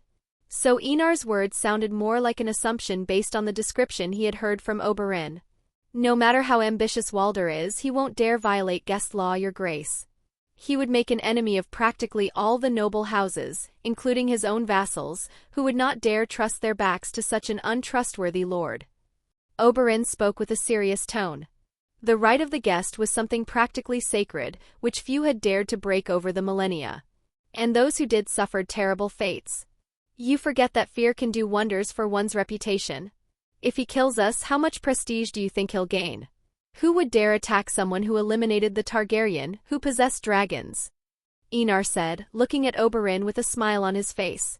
Walder could guarantee hundreds of years of peace and a lot of money. How could he refuse Tywin's offer? Enar said with a cold tone. Yes, Tywin Lannister had already made contact with Walder Frey. The Lord of the Rock had promised the Lord of the Crossing money and power, including more land. Tywin Lannister? Hearing the name of the murderer of his sister and nephew, Oberyn's eyes sharpened. Yes. My spies have discovered that Walder Frey and Tywin Lannister have exchanged letters several times. Enar nodded. If Walder Frey and Tywin Lannister are allied, then your grace's hunch may indeed come true, said Oberyn. Upon hearing Enar's confirmation, his eyes turned cold and murderous, resembling the gaze of a serpent. Perhaps that was the origin of his nickname among the people. Your grace, called Tyrion, who had been silent until that moment. Yes, my lord Hand? Enar looked at Tyrion and asked with a smile. Since we know my father is involved, send the news to every noble house in Westeros. Let everyone know how vile he is. Break his reputation and make the vassals of House Lannister fear that Tywin will do something similar to them. Tyrion spoke in a cold tone. He couldn't help but smile at the thought of the blow he would be dealing to his father's prestige. Believe him, one of the reasons the rules exist is to prevent exactly what Enar mentioned. Without rules, anyone can die at any time, and no noble wants to die. That's why everyone respects the right of guests, because they fear that one day they could be in the place of those who have been betrayed. Tyrion's proposal brought a smile to Enar's lips. As he had said, this really was an excellent move against Tywin. When the man goes to seek alliances, who will trust him? Only a fool would trust a man capable of ordering the death of guests protected under guest law. Tywin probably never imagined that letters that only he and Walder would know could be discovered by someone. Unfortunately, he never even imagined that Enar could see the past, present and future. Had he known, he might never have left King's Landing and would have concentrated all his forces on staying on the defensive instead of attacking. Do it. Enar gave Tyrion permission and added. Sign it with your name and current position. Enar took the opportunity to tell Westeros that he was someone who knew how to forgive, and accepted Tyrion Lannister as Hand of the King. This would deal a double blow to Tywin and Robert, which would make it harder for everyone to recruit more people. Enar just had to stay in Harrenhal and wait for the lords of the noble house to come to him and kneel before him. Yes, your grace. As an intelligent man, Tyrion knew what Enar wanted to do by asking him to sign the letters. I'll help you, Tyrion. Oberyn smiled and offered to help. Curiously, Oberyn and Tyrion became friends after a year and a half of living together, their hatred of Tywin having made their relationship much easier. They became close friends and frequented all the brothels in Volantis. Seeing both of them walking away, Enar smiled and continued marching towards Moat Cailin, where his uncle was at that moment, waiting for him to arrive and march together to Twins. Enar, I see Moat Cailin. Rhaenys commented, looking up at the gigantic castle made of black stone rising solitarily into the sky and gradually appearing on the horizon. Of the original 20 towers of the castle, there were only 7 still standing today. Originally there were only 3, but another 4 were rebuilt in the renovation of the castle that will be the fiefdom of Rickon Stark, son of the Lord of Winterfell. The walls of Moat Cailin were the same size as the walls of Winterfell. The castle defended the north from the south for 10,000 years and still looked majestic. That was Moat Cailin. Enar smiled over Moat Cailin. Now they just had to wait a bit and march towards Twins, starting the attacks in the Vale and Riverlands. The reconquest had begun. Chapter 122, Moat Cailin 2. Eddard looked at the long war march and couldn't help but display a stunned expression. He had heard from Enar that his soldiers would be arriving from Essos, but at the sight of the red and gold wave occupying his vision, the Lord of Winterfell couldn't help but widen his eyes. The number of men before him was not small. On the contrary, it was larger than his own army, which numbered around 35 to 40,000 soldiers. I hope Enar brought supplies for such a large number of men, muttered Eddard. He raised his head and saw 4 dragons flying around the army. After taking one last look at the troops, he descended from the wall of Moat Cailin, ready to greet his nephew and all of House Targaryen. At the gates, Eddard was accompanied by all his vassals as he watched the army of gold-masked soldiers approaching with steady steps. As he looked closer, he realized that it was an extraordinary army. He could see and hear that the soldiers' steps were in perfect sync, as if they were a single entity.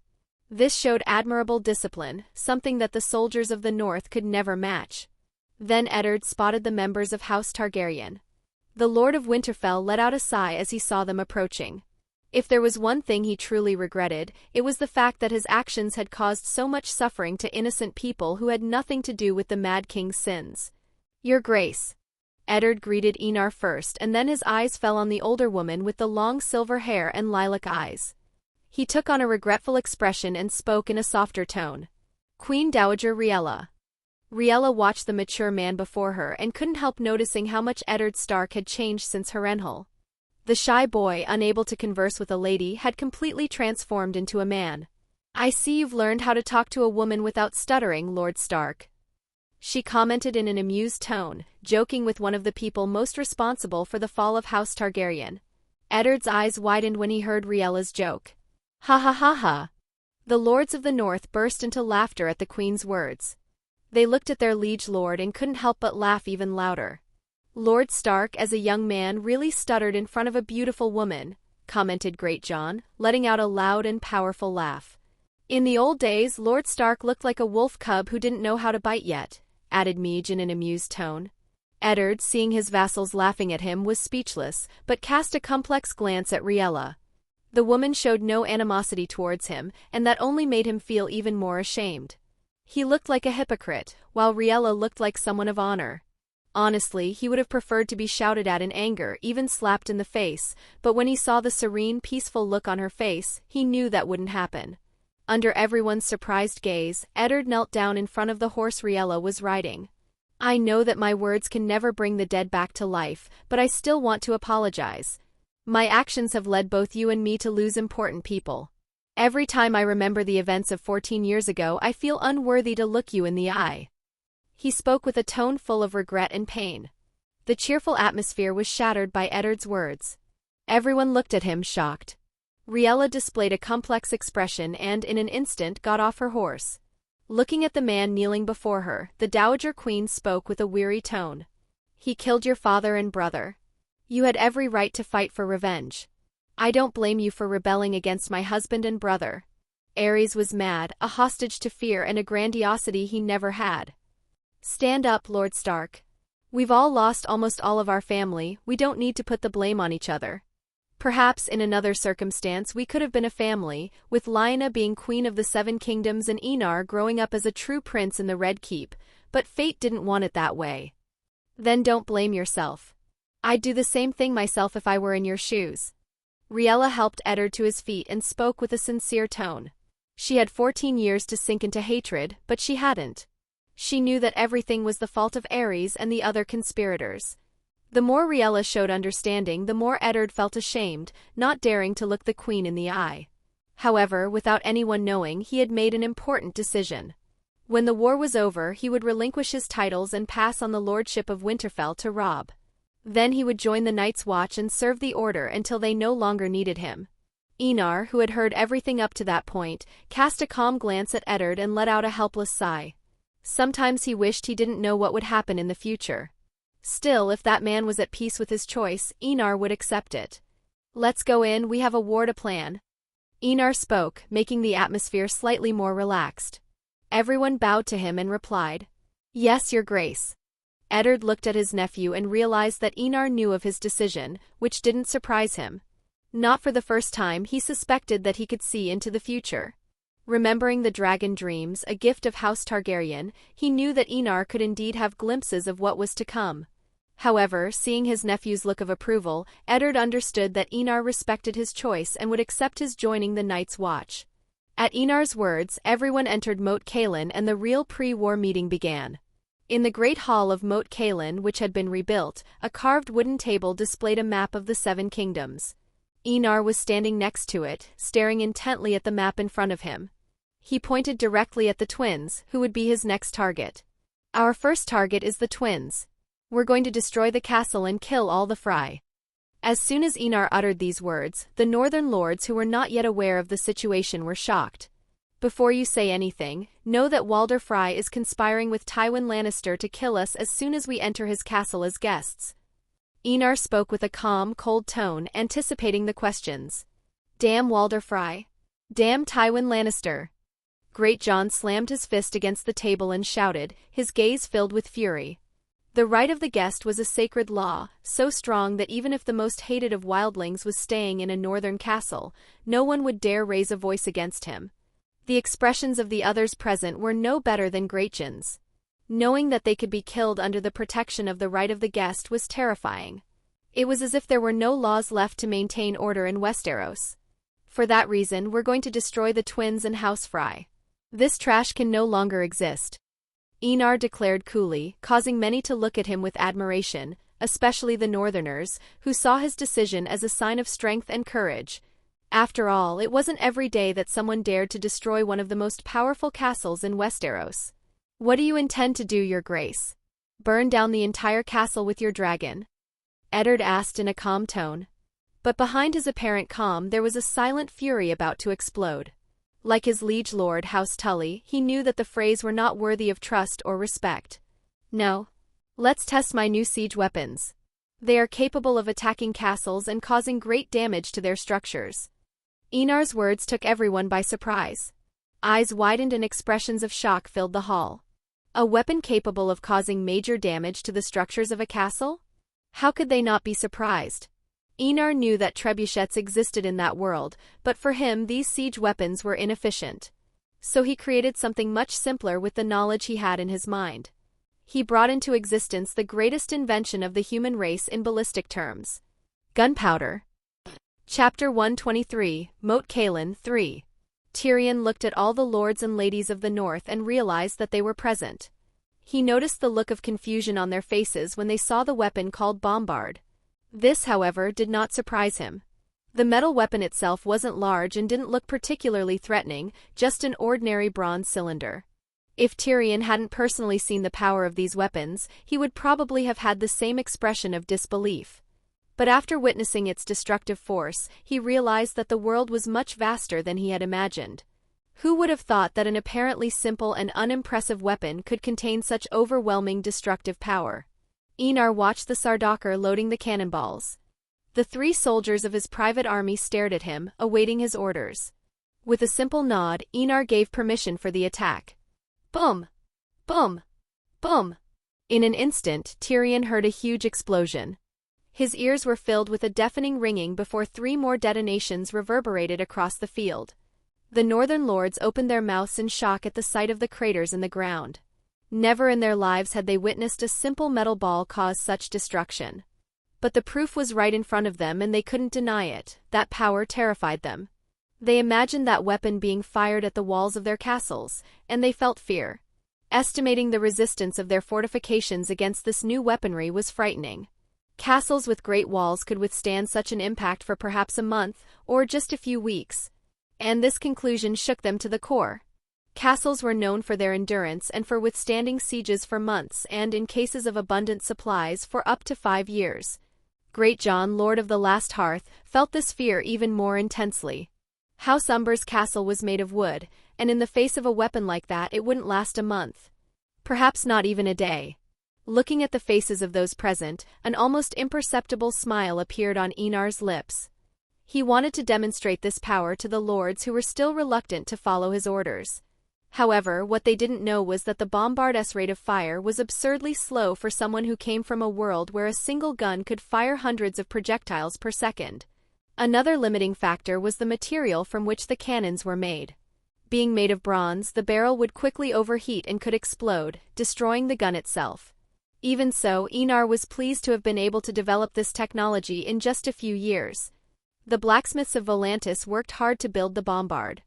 The first one took about 7 months to complete, and it took several more months before it was ready to be used as it was now. Another point he had to mention was that such weapons would never be given to the lords of Westeros. Only House Targaryen could possess such weapons, at least for the moment. Only after 2 generations of cannons would Enar start selling the first-generation cannons. House Targaryen should always be 2 to 3 generations ahead of the weapons circulating on the market, at least until the Great Crusade, which he would undertake to unify the world, was successfully completed. When the special exploration began, he would release the entire technological tree to the noble houses and other organizations. By then, the rule of each Targaryen house would be deeply ingrained in the people, including the worship of the God Emperor of mankind. However, that was for the future. Enar needed to start the war for that to happen. As you can see, we're going to use the bombards to besiege twins and eventually weaken the morale of House Frey's army. Enar spoke with a calm and confident tone, as if it were something normal. But this calmness and confidence caused all the vassals around him to show equally confident expressions, boosting the morale of the entire army. Curiously, like House Tyrell, House Tully was incompetent when it came to controlling its vassals. House Frey, as well as being a powerful Riverlands house, was one of the most powerful, with a large army of 15,000 men. The Riverlands had around 45 to 50,000 men in total, with House Frey's soldiers accounting for around 30% of that number, which clearly showed House Tully's incompetence in governing its vassals and accumulating wealth over almost 300 years. House Tyrell, although weak in terms of military strength, was incredibly wealthy, even making loans to the crown several times. However, House Tully, as well as being weak militarily, was poor, as was House Arryn, which was strong militarily. Honestly, apart from House Lannister, House Martell and House Tyrell, the other great houses of Westeros were pitifully poor. After the incredible display of power, all the lords returned to Moat Cailin and continued their pre-war meeting. Looking at everyone, Enar continued, "Although House Frey's army of 15,000 men is no problem in the face of our forces of over 100,000 men, we don't want to cause unnecessary deaths. We have another enemy besides House Baratheon to fight." When Enar spoke those words, the faces of the lords of the north changed dramatically. The only one who was calm was Mance Rayder. The image of the whites sent chills through the bodies of all the lords and ladies of the north. If they could, they wanted to forget that they had seen that undead monster, but it was impossible. They knew they would have to fight those things in the future. Riella, Visenya and Rhaenys looked curiously at the Lord of the North's expressions. It was the first time they had seen such an expression of fear on the faces of these men and women full of ferocity. It wasn't just them who were curious, the whole of House Martell and Tyrion also showed curious expressions. Although their curiosity had different purposes. The 3 women knew about the Night King and the White Walkers, but the rest of the court had been kept in the dark until then.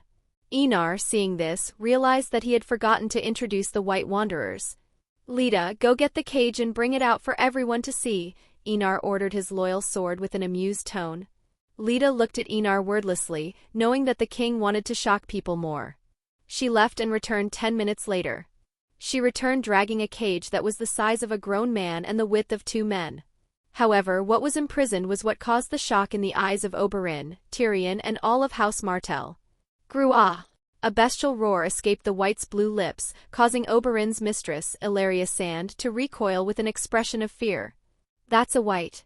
As you can see, he's dead, but he can still move. Enar approached the metal cage and commented casually. He punched the creature, causing it to fall to the floor of the cage, but the monster still got up and tried to attack Enar wildly. They don't need to eat or rest, meaning they can march forever, including walking underwater. Enar continued speaking. At this very moment, there are around 200,000 of these things marching towards the wall. Enar's words caused many to show expressions of fear, including the northern lords who had already seen the White. The number was truly huge. Besides, Whites can't die normally. So even if I cut off his head, he can still walk around as if nothing had happened. Enar spoke and showed everyone that his words were true. Enar cut off the White's head, and everyone saw that, even with the head cut off, the monster's body and head were still moving. How are we going to fight something like that? Tyrion asked with an incomparably serious expression. From Enar's description, it seemed that the Whites were an invincible army that could not be defeated. Nothing is without weakness, including these things. Enar answered Tyrion's question with a calm expression. For normal Whites, fire can kill them.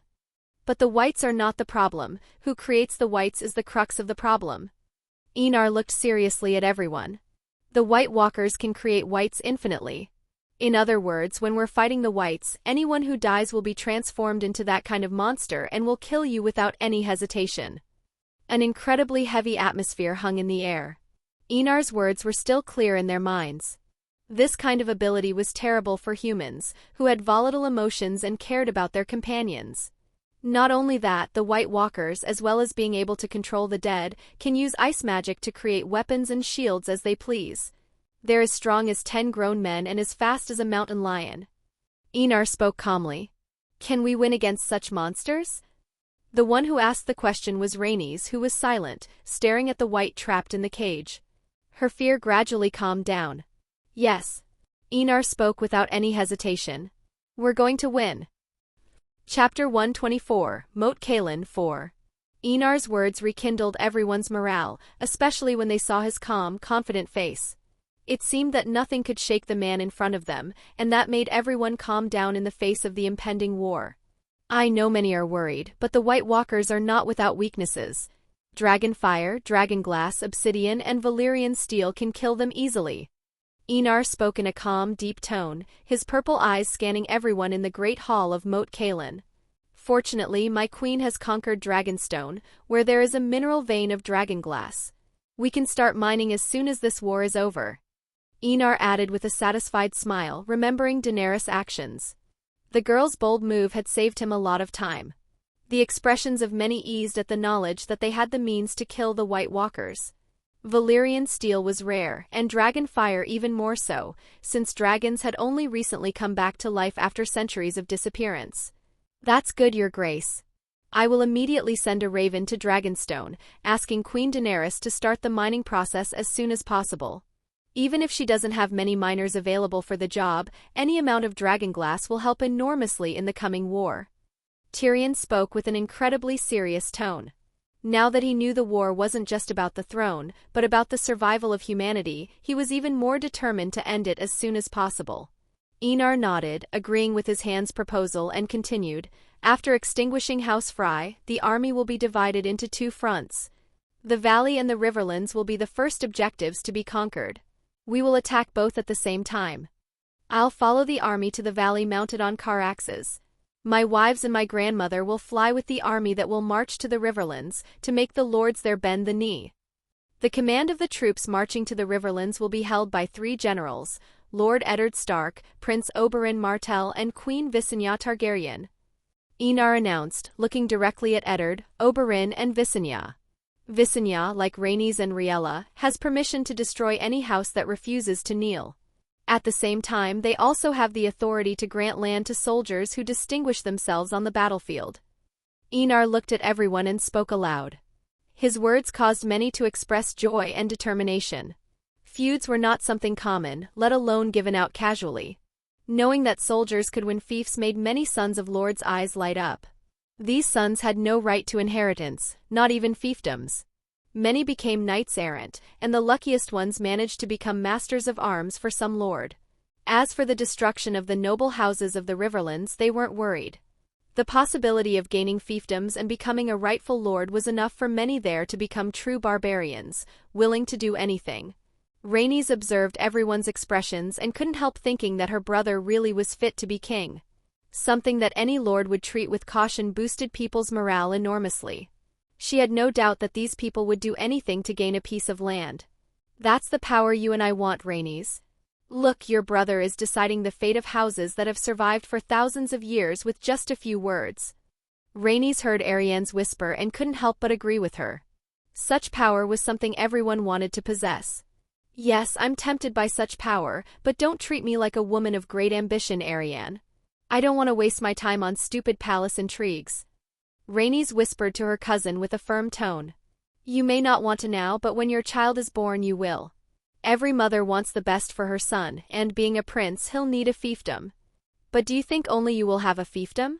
The other sons of Enar will also want it, and it will be a fierce battle.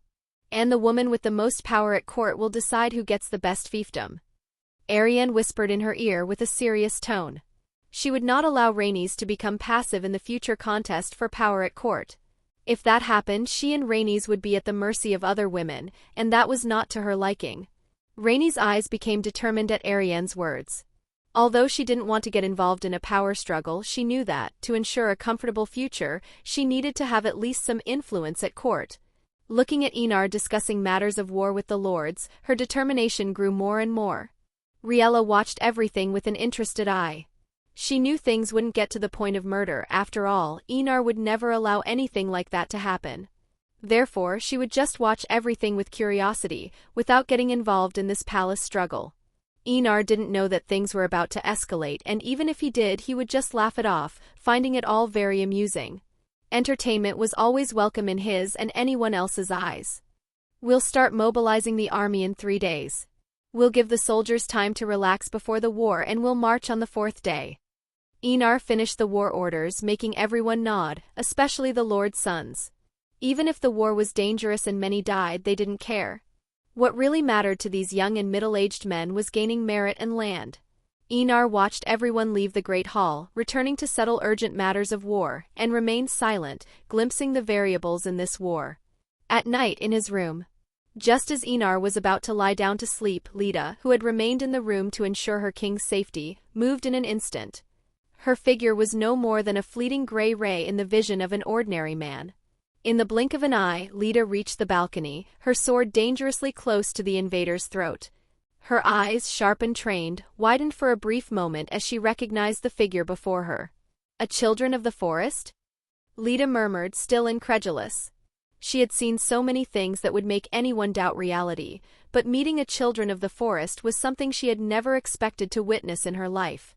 Enar, who maintained an unconcerned expression, looked curiously at the woman who had invaded her room. Although he already knew of their existence, it was the first time he had seen a children of the forest with his own eyes. I am Leaf, 16th of my name and Queen of the Forest Court.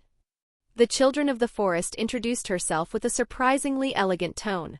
She bowed to Enar while her golden eyes, which resembled those of a cat, stared at him with admiration and a touch of horror. Even though she had felt his presence before, seeing him in person shocked her deeply. Magic seemed to bow before the human in front of her, as if she were in the presence of a king. It was as if the magical essence itself recognized him as an absolute sovereign. At the same time, the air around him was incredibly pure. Leaf felt like a fish returning to the sea. The atmosphere around Enar overflowed with magic, and she couldn't help but deeply respect this dense, vibrant energy. Leaf. Enar murmured her name as the lines of the future unfolded before his eyes. He saw countless possibilities, including Leaf's own birth. He couldn't help but be amazed by that race which resembled elves but weren't elves. Honestly, he felt that these creatures were highly susceptible to the influence of the warp, and that was incredibly dangerous. However, when he looked into the history of the children of the forest, he realized that there wasn't a single record of madness among the mages of that race. That was shocking, to say the least. Getting out of bed, Einar walked over to the table in the bedroom and sat down, pouring 2 glasses of wine.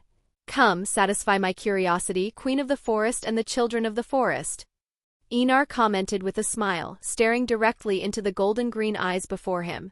Leda, upon hearing Einar's words, put Dawn away in her scabbard and moved back into position behind him.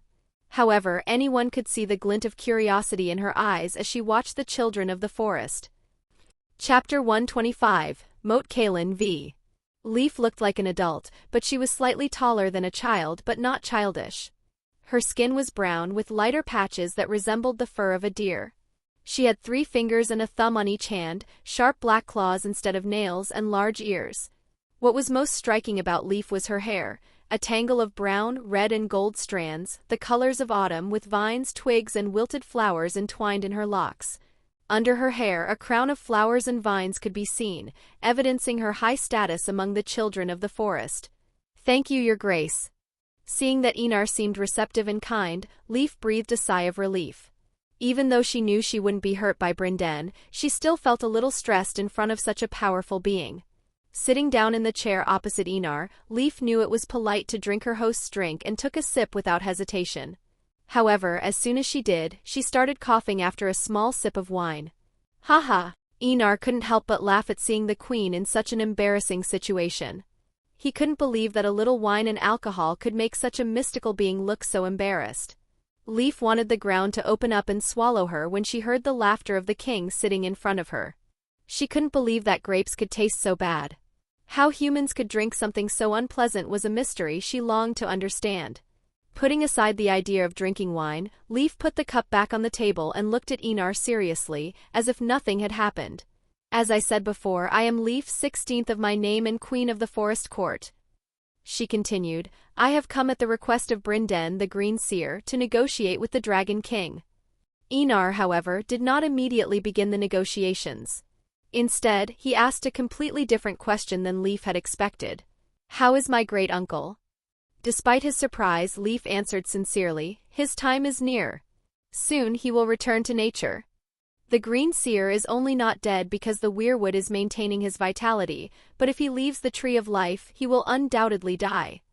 Leaf sighed as he remembered Brinden's condition. 120 years might seem like a lot, but for her, who had lived for thousands of years, it was just an insignificant number. But for humans to live so long was a real miracle. Einar let out a sigh when he heard Leaf's description. Brinden really was very old by human standards. In the end, human life would always come to an end, not even the gods were truly eternal. "I thank you for looking after him all this time. I know how stubborn and annoying a Targaryen can be." Einar looked at Leaf and expressed his gratitude sincerely. "It's our responsibility to look after the Green Seer. Without him we would have been dead a long time ago." Leaf shook his head and replied with a serious tone. Brinden's arrival couldn't have been more timely for his race. The children of the forest were finally able to breathe a sigh of relief and fight the Night King more safely thanks to the presence of the Green Seer. How could they not help the one who had looked after them for so many years? Remembering something, Leaf put on a surprised expression and took a letter out of the coat made of leaves she was wearing. "This is something Brinden wrote and asked me to deliver into your hands, Your Grace." Einar raised an eyebrow, puzzled. He didn't remember such an event happening in the future. How had Brinden managed to hide from his prescience? Opening the letter, the first sentence made his countenance turn serious. "If you are reading this letter, Leaf has successfully delivered my last words. Don't come to the far north after reading this letter. Let me be a hero for the last time in my miserable, meaningless life. The Night King is too close to my location and I will die at his hands. But before I leave, I'll leave him a kind gift. Fire and blood." Einar couldn't help but smile at Brinden's heroic words and continued reading. "Before I go, I want to thank you for making my life useful again. You don't know how happy I am that you exist." "Thank you, Einar. To prevent any deity from predicting the future, or even the Great Other, I used my life as fuel to obscure some events of the future. In this way I was able to escape your prescience. This spell won't last long, but it will be enough to catch the Night King off guard. I really want to see the look on that blue freak's face when he realizes he was almost killed by a mere human. Enar finally understood how Brinden had escaped his prescience. However, the price for such a spell was too great, even for the gods. The gods may have seemed eternal, but they were not. They grew old and eventually fell into a deep sleep after many years. The only thing that could keep them young was human faith. That's why the evil gods allowed humanity to flourish before trying to exterminate it, accumulating as much faith as possible before the long night. For the gods, humans were like cattle, to be sacrificed as soon as they were no longer useful. In the end, I'll be dead soon. Thank you, Enar. Take care of House Targaryen. I wanted to see you one more time, my beloved Sharera Seastar. Looking at the final sentence, Enar couldn't help but let out a sigh. Brinden would die the way he wanted to, that much was clear from the words written in the letter. The man wanted to leave as a hero until the last moment, the complete opposite of his father, Aegon the Unworthy. With a simple thought from Enar, crimson flames consumed the letter, reducing it to ashes in an instant. Thank you for bringing Brendan's letter. Enar expressed his gratitude sincerely. As for Brendan's death, he had no regrets or feelings of regret. He had no right to feel such things in the face of Brendan's sacrifice. To have that kind of feeling would be a complete dishonor. Let's get to the negotiations. Enar looked at Leaf and declared, "State your terms, Queen of the Forest." Leaf took a deep breath and replied with a serious tone. "We want a forest where my people can live in peace, without interference from the human race. No man should enter it without our permission. We will answer to no one but the king on the Iron Throne. We will follow our own laws. The court of House Targaryen must not interfere with the laws of the Forest Court." Leaf pronounced each term with the dignity of a queen, despite the softness of her voice, which was sweet and slightly childish. Enar adopted a thoughtful expression. The first two terms were more than acceptable to him, but the last one made his expression turn grim. Leaf's proposal in practice would create a kingdom within the empire he wanted to build, something completely unacceptable. Enar sought absolute power, and allowing a non-human race to have such autonomy went against everything he wanted. The first two terms are acceptable, but the last one is not. You must kneel and accept my laws above your traditions and gods. Enar declared with a non-negotiable tone. He would not allow an independent kingdom to exist within his empire. What if the children of the forest refused to bend the knee because of this? Enar didn't care. He could win the war with or without their support. In the end, it wasn't him who was asking for something, but Leaf. Leaf couldn't hide her stunned expression when she heard Enar's implacable tone. In her eyes, the deal he was proposing was excellent. Enar would gain the support and magic of the children of the forest in the war against the Great Other. But how could Leaf understand the Dragon King's true goals? If he had studied all the monarchs who had ever ruled Westeros, he would have realized that Enar was the most tyrannical and controlling of them all. How could such a man accept something as unrealistic as allowing an independent kingdom within his empire? Your Grace is asking too much. How could we follow your laws above the laws of the gods? Leaf asked, his voice carrying a helpless tone. I have no respect for the laws of men or gods. Everyone must bend the knee. Enar replied coolly. Absolute submission. He knew very well that if Leaf ever had to choose between the Imperium and the old gods, the woman in front of him would choose the gods. Chapter 126, Moat Cailin 6. Leaf looked at Enar and couldn't help but be speechless. The conditions he imposed may have seemed simple, but they were anything but. What he was asking was for the children of the forest to stop following the old gods. 30,000 years of culture and reverence being denied with one simple sentence. Your Grace is asking too much. Even if I accept, my people will not. We have followed the old gods for tens of thousands of years and we will continue to do so. Leaf shook her head and replied with a determined tone. Then we have nothing more to discuss, Queen of the Forest. Enar said with an indifferent tone to her refusal. It wasn't him who was asking for something, but Leaf who wanted something from him. From the start, it was Enar who was leading the conversation and no one else. Leaf had placed herself in an inferior position in the negotiations ever since she had come to him to surrender. She bit her lip at Enar's indifferent tone. Leaf could see that he didn't care about her power or that of the children of the forest. This frustrated her enormously. In her eyes, Enar was being stubborn, someone who sought absolute power. After 10 long minutes of silence, Leaf spoke. "Your Grace." Enar looked at her and smiled mischievously, as if anticipating the words he had wanted to hear all along. Leaf held her gaze and continued, "I and my successors will agree to follow your orders and customs, but the others can continue with their faith and customs." Hearing those words, Enar finally gave a satisfied smile. He didn't care about the faith of a few ants. As long as the queen or king of the children of the forest was loyal to him, Enar was willing to show a little mercy to a race of extraordinary talents like the children of the forest. At the same time, he knew he could influence the children of the forest society, gradually merging human civilization with the other. Leaf didn't know it, but in time the children of the forest would go from worshipping the old gods to worshipping him, the god-emperor of humanity. Enar pretended to think for a moment and to Leaf's relief nodded, looking directly into the golden-green eyes of the mystical being before him. "I can accept those terms, Queen of the Forest." Leaf finally flashed a happy smile and got up from her chair. She approached Enar and knelt before him, removing the crown from his head and placing it on his lap. "I, Leaf, 16th of my name, Queen of the Forest Court, swear in my name that I will follow the laws and orders of King Enar I Targaryen until the end of my days. Nature and the old gods bear witness that my oath will pass through time and follow my line until we are no more."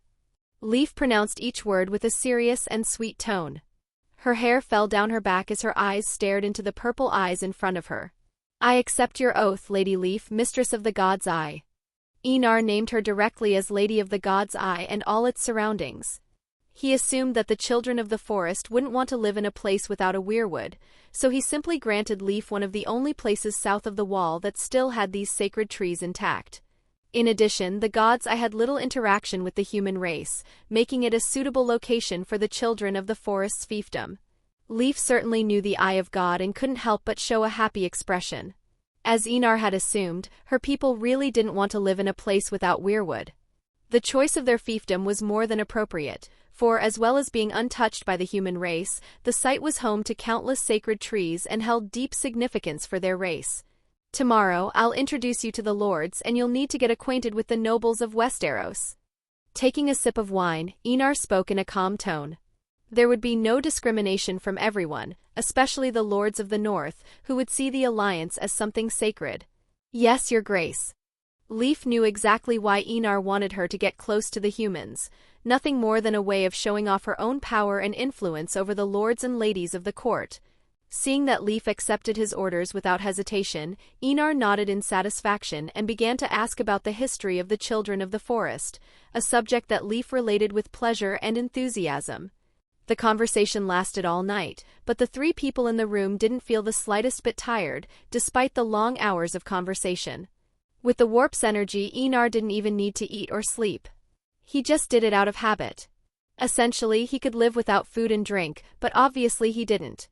If he deprived himself of these things, what would he do? If he deprived himself of these things, what would be the difference between him and a machine? Then, the next morning, in the great hall of Moat Cailin, there was a being next to Enar who made everyone look at Leaf with astonishment. Especially House Martell, whose members had always heard of the Hammer to the Waters, a cataclysm caused by the dark magic of the green seers of the children of the forest, who, according to legend, created the stepstones and the broken arm of Dorne with a powerful spell. "By the beard of the earth giant, are my eyes really seeing a children of the forest?" Small John asked incredulously, his eyes fixed on Leaf with intensity. Seeing his son acting like that, Great John patted him on the head and then greeted Leaf with respect. "Welcome to these halls, nature spirit." It wasn't just him, all the northern lords and ladies greeted Leaf with respect. In the eyes of the northerners, the children of the forest were representatives of the old gods and children of nature. How could they not respect the envoys of the gods they believed in? Seeing that everyone was present, Enar stood up and spoke in a calm tone. "Leaf, 16th of her name and Queen of the Forest Court, came to me last night and bent her knees. I granted her the Eye of God and its surroundings as her fiefdom. The children of the forest will fight alongside us in the war against the others." Enar finished, looking at everyone with a smile. As if realizing Enar's intentions, Arianne began to clap her hands while watching him with a kind and warm gaze. Enar looked at the desert princess, nodded and smiled gently at her before joining in the applause. A lively atmosphere spread through the great hall, and the lords and ladies of the north didn't miss the opportunity to feast and drink as much wine as they deemed necessary. Even though it was early in the morning, these men and women seemed exceptionally lively. Enar understood this well. A war was looming, and only a fool wouldn't take the opportunity to eat and drink, as it could be the last feast of their lives. In this respect, the lords of the north were wise in the face of death. "My master of laws, what has happened to the army of Dorne?" Enar brought the goblet to his lips and took a sip of wine while looking at Oberyn, who was still watching Leaf with an extremely curious look.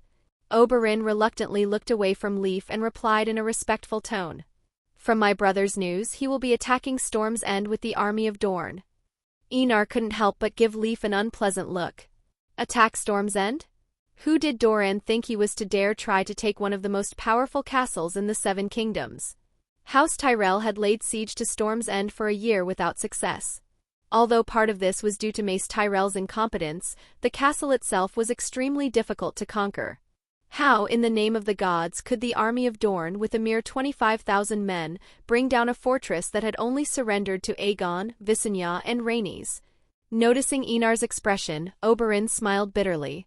Even he couldn't understand how his prudent and cautious brother could make such a risky decision. "Pray that the army of Dorne survives the attack until I arrive," Enar commented with a dissatisfied tone. He felt like a father having to solve his son's problems after a stupid decision. What could Oberyn say? He just smiled bitterly and chose not to criticize his brother. While Enar and Oberyn argued in whispers, Visenya approached Leaf and greeted her with a kind smile and a curious look. "Hello, I'm Visenya, Enar's wife." "Leaf, Lady of the God's Eye." Leaf replied with a respectful tone, looking at Visenya with equal curiosity. "You smell like a volcano."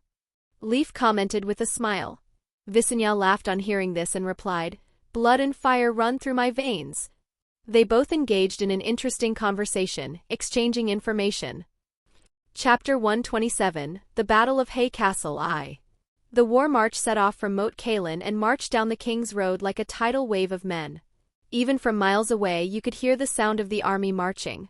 "Lord Reed, you look like you want to say something," Enar asked, looking at the Green Seer, or at least part of one. The man wasn't that talented to be considered a true Green Seer.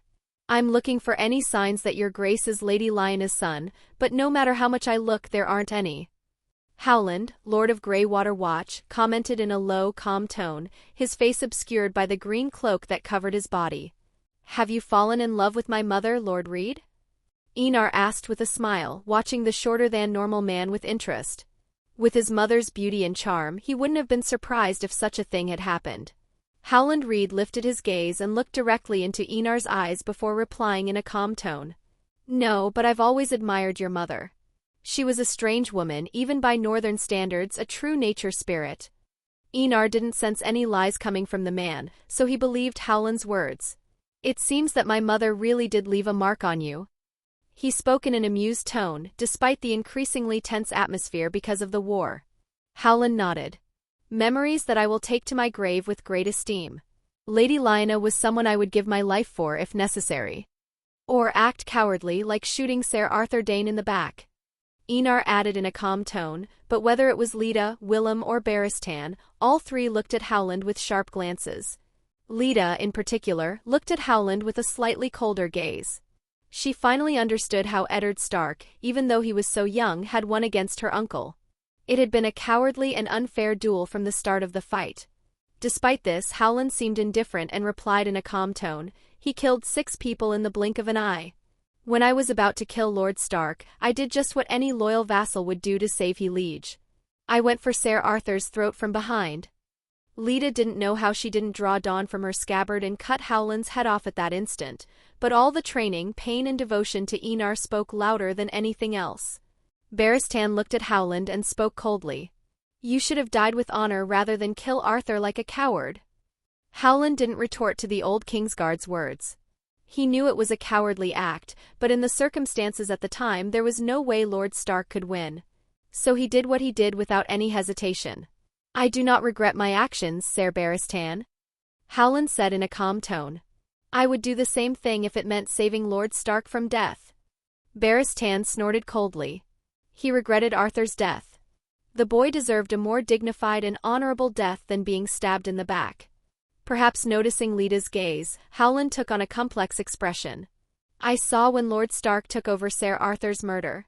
I saw the pain on his mother's face. At that moment I have never felt such shame in my life. I didn't even dare to take responsibility, and I didn't have the courage to tell Lady Ashera that the real murderer of her brother was me. Leda gripped Dawn's handle so tightly that the veins in her hands stood out, twitching, showing the effort she was making not to kill the Lord of Greywater Watch right then. Howland realized this but showed no sign of resistance. He knew that actions had consequences more than anyone else. He knew this and accepted his possible death with open arms, with a calm that made Enar look at him with a certain degree of admiration. In the end, Howland just looked at Leda and Leda looked at him. They both looked at each other with completely different expressions. One had a calm, serene countenance, the other a cold, slightly murderous look. The memory of her mother's pained expression and crying flashed through Leda's mind. But in the end she didn't draw her sword, not when Enar hadn't ordered Howland's death. When this war is over, join the Night's Watch. Pass on your titles and fiefdom to your firstborn. For now, help us fight House Frey in Greywater Watch. Enar decreed, deciding Howland's fate in an instant. Leda let out an emotion-laden sigh and relaxed her grip, although her gaze remained fixed on Howland, now filled with a coldness that sent shivers down the spine of the Lord of Greywater Watch. Thank you, Your Grace. I will carry out your orders without any hesitation. Ignoring the danger signals his body was giving him, Howland looked in surprise at Enar and bowed in gratitude. Although he accepted death with open arms, who wouldn't want to live? But don't worry, Your Grace. House Frey has tried to conquer Greywater Watch countless times, but has failed every time without exception. Howland said with a slightly colder tone. If there was anyone who hated the phrase, it was House Reed, who had faced them countless times. Enar nodded, pleased with Howland's words. Not far from Enar, Visenya looked at her husband for a moment and then turned her gaze to Rhaenys, Arianne, the Sand Snakes, and her mother. They were all riding together, including Leaf, who seemed to be getting used to riding a horse.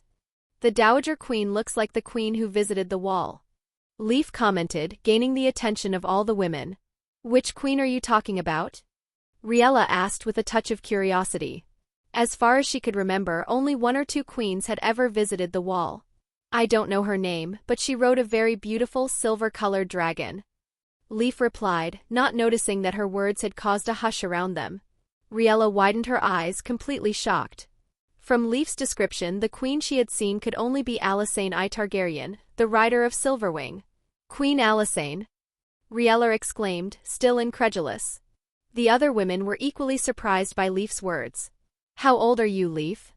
Visenya asked, curious. In human terms, 1,040 years. In my people's terms, 700 winters.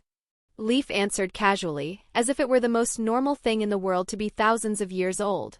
Once again her words cast a strange silence around them. All the women looked at Leaf's silky, shiny, childlike skin with deep envy. What woman wouldn't want to remain eternally young? Perhaps noticing their shocked looks, Leaf sighed with a tone of helplessness. I'm considered a teenager by human standards, I haven't yet reached the maturity to get a partner.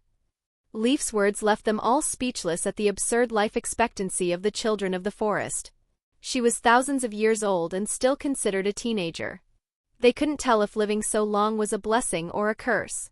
Still, knowing that Leaf had been alive during Old Valyria, had witnessed the fall of the most powerful empire in the world, and had lived so long to see the rise and fall of House Targaryen aroused admiration in all the women present. Visenya felt she needed to ask for some tips on how to adjust her mindset. After all, like Leaf, she too would have a long time to live.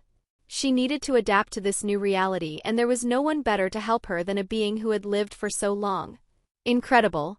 I don't know if I could live for so long watching everyone I love die. Arianne commented, letting out a sigh full of admiration for Leaf. Just the thought of living that long sent a shiver through her body. Well, my people live long, so we don't have that problem. Leaf replied, finally getting the hang of riding a horse. Surprisingly, she liked the feeling. Although she found the saddle and other things unnecessary. The horse could be freer without those things in her eyes. Arianne nodded. As Leaf had said, the children of the forest lived for a long time, so they didn't have the same worries as the desert princess. Chapter 128, The Battle of Hay Castle 2. You look grander in armor, my lord Hand. Enar commented with an amused tone. Like Tyrion, he also wore crimson armor. A crown of Valyrian steel studded with rubies rested on his hair. Tyrion, who wore golden armor with a green lion on his chest, flashed a helpless smile and spoke with a tired tone. Wearing armor is complicated, mainly because of the weight. You get used to it. Armor becomes a second skin after fighting dozens of battles. Oberyn, who was also wearing yellow armor with the House Martell crest, commented in an amused tone, watching the dwarf. Everyone was gathered in a tent, looking at the map on the table in the center. Eddard, wearing gray armor, looked at the map and spoke in a calm tone. From the scouts' information, House Frey's army is stationed 15 kilometers away, under House Hayes Castle. Do we know the enemy numbers, Lord Stark? Tyrion asked with a glare. He looked at the map and located House Hayes Castle. It wasn't far from Twins. Between 10 and 14,000 men. The rest are probably in Twins. Eddard gave a rough estimate of the enemy troops, since the scouts had no way of knowing the exact number. It's a large army, especially considering that House Frey is not a paramount lord of the Riverlands. Oberyn commented, still incredulous at the number of House Frey soldiers. To understand how large this army was, House Martell had around 30,000 soldiers and possibly less than that. To know that House Frey had so many men was shocking, to say the least. Are they soldiers in armor or dirty commoners wielding hoes? Tyrion asked curiously. From the scouts' report, many had armor, but there were some without. Eddard replied, looking at Tywin Lannister's dwarf. He still couldn't believe that Enar had managed to convince his son to kill his own father. Then we have nothing to worry about in the first place. Tyrion commented in a more relaxed tone after hearing the words of the Lord of Winterfell. They had around 120,000 soldiers. In comparison, the enemy army was too small in the face of such a large number. Everyone nodded at Tyrion's words. The best part is that they don't know we're already their enemies. Oberyn said, his lips curving into a mischievous smile. We can enter the camp and attack from the inside, while using our soldiers to attack from the outside. Tyrion and Eddard looked at Oberyn with surprised expressions. It really was a cruel and malicious plan. If they really did what Oberyn had suggested, it wouldn't be a battle, but a massacre without any resistance. Whether it was the Red Legion, the Sardaukar, or the Northerners, all three were armies that had seen and participated in many wars. They were all experienced veteran soldiers. Together with the number of hundreds of thousands, there was no doubt about victory. Great idea, let's do it. Enar laughed and accepted Oberyn's proposal with a smile on his face. Such a cruel tactic was really something he liked, especially when they could minimize their own losses. Eddard frowned deeply. He didn't like fighting in such a cowardly way, even against the scum of the Frey, but as Enar had already decided, he would accept the order and do as he was told. Let's get started. Enar spoke. He looked at Tyrion and said, send a messenger and explain our situation to the army commander. Tyrion smiled mischievously when he heard those words. He was more than happy to coordinate the attack. House Frey didn't deserve honor or anything related to it. A shameful death was a fitting fate for the most despicable house in Westeros. Are we finally going to war? Suddenly, Visenya entered the tent wearing black armor, having heard Enar's orders. The queen couldn't help but feel excited again about the war that was about to take place. Enar was speechless at his wife's excitement. He really wanted to know what was going through her mind to make her so eager to kill people. After a while of reflection, he explained Oberyn's strategy, causing the queen to let out a somewhat sadistic laugh. A shameful death for human trash. She commented when she heard about Oberyn's plan. She really liked the idea and was looking forward to it. I'll be in the army that will attack from outside the camp. Although raiding the enemy camp sounded like fun, she preferred fighting alongside an army. Visenya looked at Enar, waiting for his permission, which she received. Yes, but be careful and don't use Syrax. I don't want the fire to spread to the swamps. Enar certainly wouldn't object to Visenya going to war. At the same time, he would start accumulating blood for some of his future plans. Those responsible for this task would be his two loyal subordinates, Sigismund and Titus. Enar wouldn't trust anyone else with such a delicate mission, which could tarnish his reputation. Visenya nodded, although she wanted to use Syrax for the first time in war, but accepted Enar's orders. Besides, she concluded that using Syrax to deal with House Frey's army would be too great an honor for such insignificant people. Let's start the war officially. Enar spoke with a slightly excited tone. It was the first battle in Reconquista, how could he not be excited right now? Yes, everyone answered with a solid and powerful yes. With Enar's orders, everyone began to move and the operation began. Instead of sending a messenger, Tyrion personally acted as messenger so as not to cause any suspicion to House Frey. Riding a horse which he climbed onto with the help of a servant, Tyrion, accompanied by 4 members of the Red Legion, set off towards House Hayes Castle. One of the members of the Red Legion carried the banner of House Targaryen. It didn't take more than half an hour for Tyrion to spot the camp outside House Hayes Castle.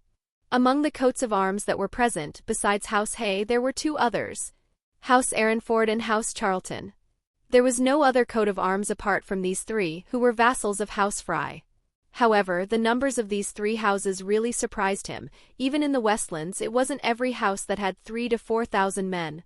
After all, no great house wants a vassal to become too strong, which could threaten the power of an entire region. Only houses Tyrell and Tully were weak enough to allow such a thing to happen. While he was thinking, Tyrion had been spotted by the camp watchman. One of the soldiers on watch noticed the banner from afar and didn't hesitate to sound the trumpet. Who came out of the main tent after the trumpet was blown were 7 men, the lords of House Hay, Ironford and Charlton. The heir of the Crossing and twins, Stevren Frey, the 2nd and 3rd son of Walder Frey, Emyn and Enys Frey. What's going on? Stevren asked the soldier. The banner of House Targaryen has been seen outside the camp, Lord Stevren. The soldier replied without any hesitation. Stevren smiled at the soldier's words. It seems he's a messenger. Father's orders are to bow to King Enar Targaryen, so we've come with our army to join the march of war. Enys Frey commented with a naturally cunning and cruel look. Walder's 3 sons were old and bald or balding, especially Stevren, who was 60 years old. Let's go and greet the messenger. Stevren, unlike his father, was a kind and courteous man. He had a gentle appearance and attached great importance to his family. Everyone nodded and followed Stevren to the exit of the camp, where they saw 5 horses and soldiers wearing red armor. But what caught their attention was the leader and messenger of the group, a dwarf wearing golden armor with the House Lannister crest in green. This caused a small shock among everyone around, as in the name of the 7, there was a Lannister in the army of House Targaryen. Lord Stevren, I presume. Stevren woke up from the shock of hearing the dwarf's question. He just nodded. I am Tyrion of House Lannister and Hand of the King. I have come on behalf of the king who will be arriving in a few moments. Tyrion ignored the shocked looks on everyone's faces and spoke with a gentle, charismatic smile. The king will be received with all the regalia befitting a king. Stevren, still shocked by Tyrion's identity, spoke with an incredulous tone as he stared at Tyrion with a wide-eyed look. It was really hard to believe that the Lion Son of the Rock was actually fighting against his own father. Chapter 129, The Battle of Hay Castle 3. In the camp tent, Tyrion looked around and thought he was in the lair of a gang of bandits by the side of the road. There wasn't even a decent-looking man inside the tent. However, he had no right to judge someone by their appearance, but they all really did look like villains, no matter how he looked at them. Then Tyrion's green and black eyes fell on a bald old man. He looked timid and not at all brave. Emyn Frey, 2nd son of Walder Frey. The reason Tyrion recognized the man was simple. He was the husband of his aunt, Jenna Lannister. If there was anyone in the world he recognized as a relative and believed in his abilities, it was Jenna Lannister. As far as he knew, Jenna controlled her cowardly husband like a rider controls a horse. I hope my beautiful aunt is in good health, Lord Emyn. Tyrion greeted the man with a smile. Emyn also smiled at the mention of his wife and answered a little shyly in the face of everyone's gaze, which fell on him after Tyrion's question. Jenna is well, Lord Hand. She is teaching our children with great zeal and decency. He replied with a proud smile. If there was one thing he was proud of in his mediocre life, it was his wife. Only he had a wife like Jenna, who was Tywin's sister and Queen Cersei's aunt. In terms of status, apart from Tyrion, there wasn't a single person with a position comparable to his. This, for a moment, made him so proud that his posture straightened and he looked at everyone haughtily. However, all pride vanished when he felt the cold gaze of his brother Enys. His posture shrank as before and he couldn't help but lower his head, not daring to look Enys in the eye. Tyrion, who had noticed everything, couldn't help but shake his head. His aunt had really suffered for being married to such a cowardly and stupid man. "May I ask where King Enar will strike first?" Glaring at the dwarf, Aenys Fry asked in a calm, slightly malicious tone. Tyrion narrowed his eyes, took a sip of wine and replied with a humorous tone, "How should I know, Lord Aenys? My king is someone who likes to solve everything himself and rarely allows anyone to go against his orders." That was a partial lie. Although the part about going against orders was true, Enar really did allow everyone to advise him without any impatience. If the idea was a good one, the king would accept it without a second thought, as would Oberyn's strategy. Although his king did have a rather tyrannical temperament in certain matters, he was surprisingly easy to get along with. However, even so, Tyrion didn't reveal Enar's plans to attack the Vale and the Riverlands. How could he reveal such important information to Walder Frey's vassals? Aenys nodded, gradually creating a clear picture of the king's personality. An arrogant boy who had been lucky enough to hatch a dragon, full of pride and who didn't listen to his advisors. He didn't seem like someone who would be difficult to influence. Such people cared more about their reputation than anything else. This brought a smile to Aenys' lips. He estimated that, after a few conversations, they could replace the arrogant dwarf in front of him. Which wouldn't be difficult. Who would want to live with a little freak every day? Tyrion, who always received looks of disdain and contempt, was especially sensitive to malicious expressions, and caught a hint of malice on the face of Walder Frey's third son. Looking at the proud expression on Aenys' face, Tyrion found the scene amusing. Intelligent people were arrogant and often thought that knowledge was power, but if there was one thing he agreed with Cersei about, it was that power was power. Aenys might have thought herself clever, but Tyrion thought himself even more so. There were few people who could really fight a battle of wits with him. The king was one of them. His father too. Tywin Lannister was always 3 steps ahead of the enemy. As for King Enar, Tyrion estimated that he could never match him in intelligence. The king seemed to predict the future with an accuracy that sent shivers down his spine. Suddenly the ground seemed to shake. Everyone knew that the king had arrived with his army. However, all of Walder's lords and sons changed their expressions dramatically when they felt the intensity of the tremor. "May I ask how many soldiers the king has?" Stevrin asked, shocked. "About 120,000, but we're not complete yet. The army of House Tyrell hasn't joined us yet." Tyrion replied casually as he watched with pleasure at the change in everyone's expressions, trying to pick up any tiny detail that might be useful in the future. But after a while, Tyrion saw only animation on their faces, which indicated that no one in the tent knew about Walder and Tywin's plan. Which didn't surprise him. Knowing his father, Tyrion knew that such a basic mistake could never be made by the powerful Tywin Lannister. The man would kill anyone who knew of his plans. "Let's go and greet the king." Tyrion set his wine glass aside and got down from his chair with some difficulty. Everyone didn't hesitate and headed towards the entrance to the camp. "Lord Tyrion, is the king married? I have a beautiful, delicate sister who is of a suitable age to marry." Aenys asked with a smile, although her expression was, to say the least, frightening for anyone. "The king has 2 wives and loves them both." Tyrion replied in a slightly hurried tone. He didn't want to get involved in this hornet's nest of killer bees. Fighting at court would be a scary thing, especially between queens, and he didn't want to put himself in danger by anything he said or did. During his time in Volantis, how could he have missed Rhaenys and Arianne's intentions? He felt that things would get really complicated once the war was won. The 2 factions would fight for power, and it wouldn't be a gentle contest. The queens could remain unscathed and safe from the court's conspiracies, but their allies wouldn't have the same privilege. Tyrion didn't want to get involved in this battle and would never dare recommend a wife or mistress for Enar, attracting the hatred of the queens. Aenys showed a disappointed expression, but was not discouraged. If marrying her sister to the king wasn't possible, she could still become Enar's mistress or even a servant. As long as he received rewards, it didn't matter what his sister's status was. While everyone was talking among themselves, they arrived at the entrance to the camp. When the army got close enough to be seen, a red and gold wave appeared in everyone's vision. The most shocking thing for Walder Frey's vassals and children was that all the soldiers were wearing armor. How much gold had been spent to form such a well-equipped army? Stevrin tried to imagine and shuddered at the absurd amount of resources that must have been invested. Suddenly noticing that the sky was darkening, Stevrin raised his head and felt like an ant in front of the crimson dragon flying above the army. The shadow of the creature's wings seemed to cover the sky itself. Stevrin couldn't help but thank his father for bowing to the Targaryen king. He didn't want to die, and he definitely didn't want House Frey to disappear in the face of such a destructive force. Had he known about his father's plan, perhaps Stevrin wouldn't have been so grateful to his own father for making the decision to challenge someone so powerful and dangerous. After all, even if Enar was killed, what would the dragon do when his rider died? But that wasn't Walder's or Stevrin's fault. How could they have known about the special bond between a dragon and its rider?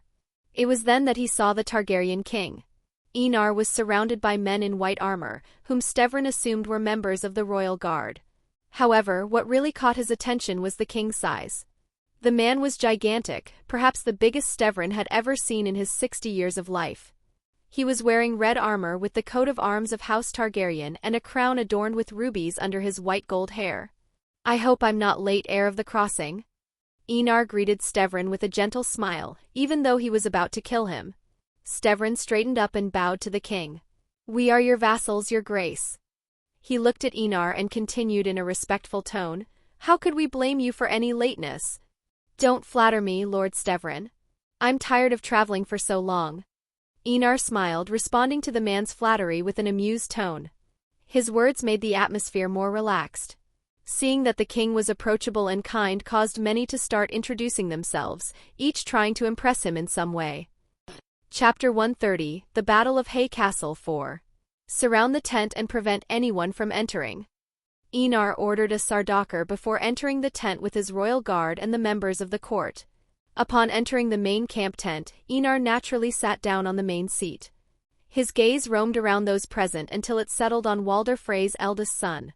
Unlike his father, the man was actually a good person, which, in all honesty, was not something you would expect coming from the offspring of one of the most ambitious and petty men in the Seven Kingdoms. "Your wine, your grace." Aenys Frey poured a glass of wine for Enar, who accepted it with a kind smile. "Thank you, Ser Aenys." Enar thanked him as he looked at the man who bore his ancestor's name. He had to admit, the guy was ugly. Curiously, even Aenys Frey's sons bore the traditional names of House Targaryen, Rhaegar and Aegon. But obviously, both were exactly like their father, lacking even 1% of the Targaryen's characteristic beauty. "Your Grace, my father has asked me to inform you that the twins' gates are open for your arrival. House Frey will kneel before House Targaryen once more and fight alongside the king." Stevrin declared with a respectful tone, displaying a kind and warm gaze. "Lord Frey has my thanks." Enar smiled and expressed his gratitude aloud, raising his goblet in a toast, a gesture that everyone followed, toasting with smiles on their faces. Oberyn and Tyrion exchanged glances, noticing the amusement in each other's eyes.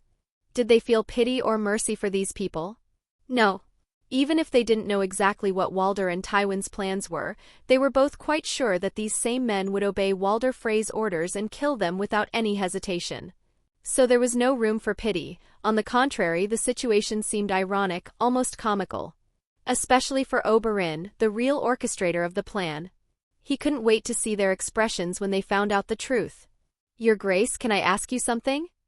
Aenys Frey took a sip of wine and asked in a respectful tone, flashing a false look of admiration at Enar.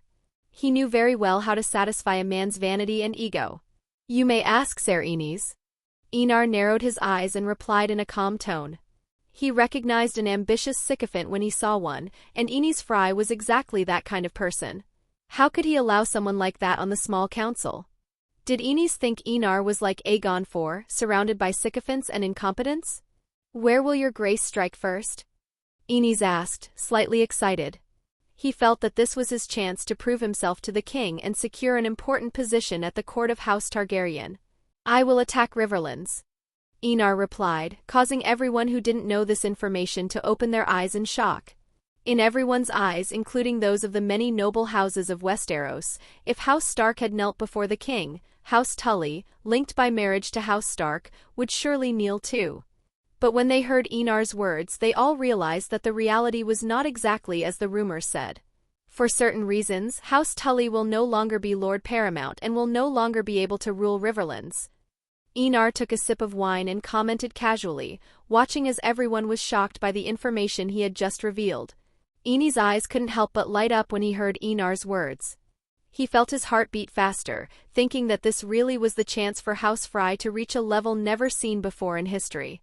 Lord Paramount of the Trident and Lord of the Riverlands. It wasn't just Aenys who thought of this possibility.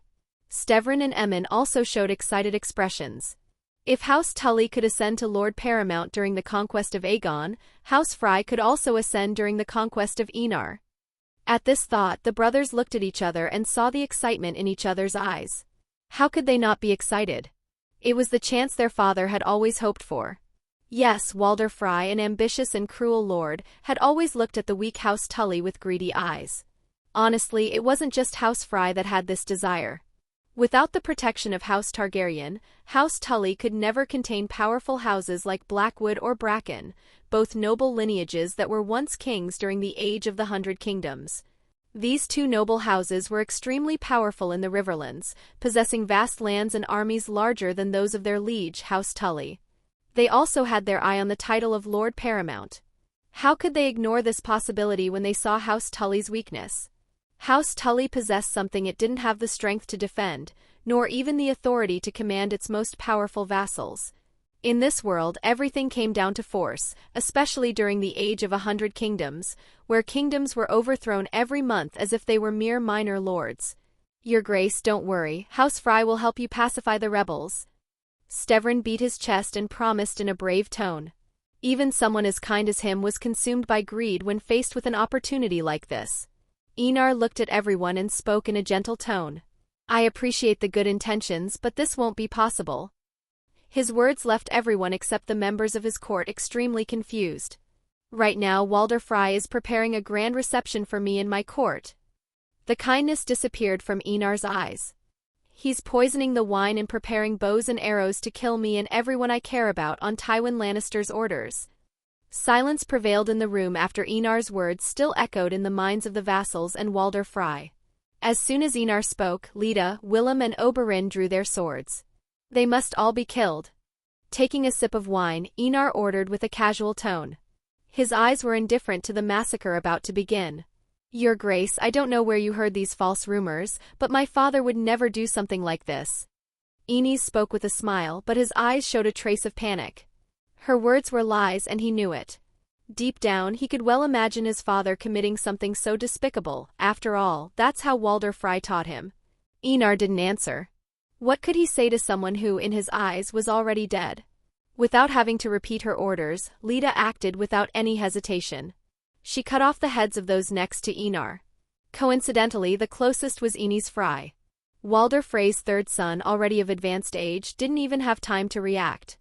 His head was cut off in one clean stroke of the Dawn sword.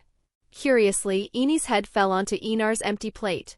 Blood oozed out and filled the plate, creating a grotesque soup of blood and freshly severed head. Looking at Aenys' still incredulous expression, Enar saw the man's eyes move for a moment before he actually died. When his head was separated from his body, streams of blood spurted out and stained Enar's armor. But as his armor was already red, the blood only added depth to the suit's hue. The massacre continued without Enar raising his gaze, his posture remaining absolutely unchanged in the face of the slaughter taking place around him. The only other person who remained motionless was Tyrion, who obviously had no martial skills. Oberyn, in particular, was merciless during the murders. He despised filthy traitors like those before him, so the Red Viper of Dorne didn't show an ounce of kindness in his attacks. 2 minutes later, everyone was dead, without any resistance. Blood covered the inside of the tent as Leda, Willem and Oberyn watched the scene with indifferent gazes. None of the three were inexperienced, especially Oberyn, who had spent years living as a mercenary in Essos. What about the screams? The men did shout, but no one came. The reason was simple: the Sardaukar surrounded the tent, spears in hand.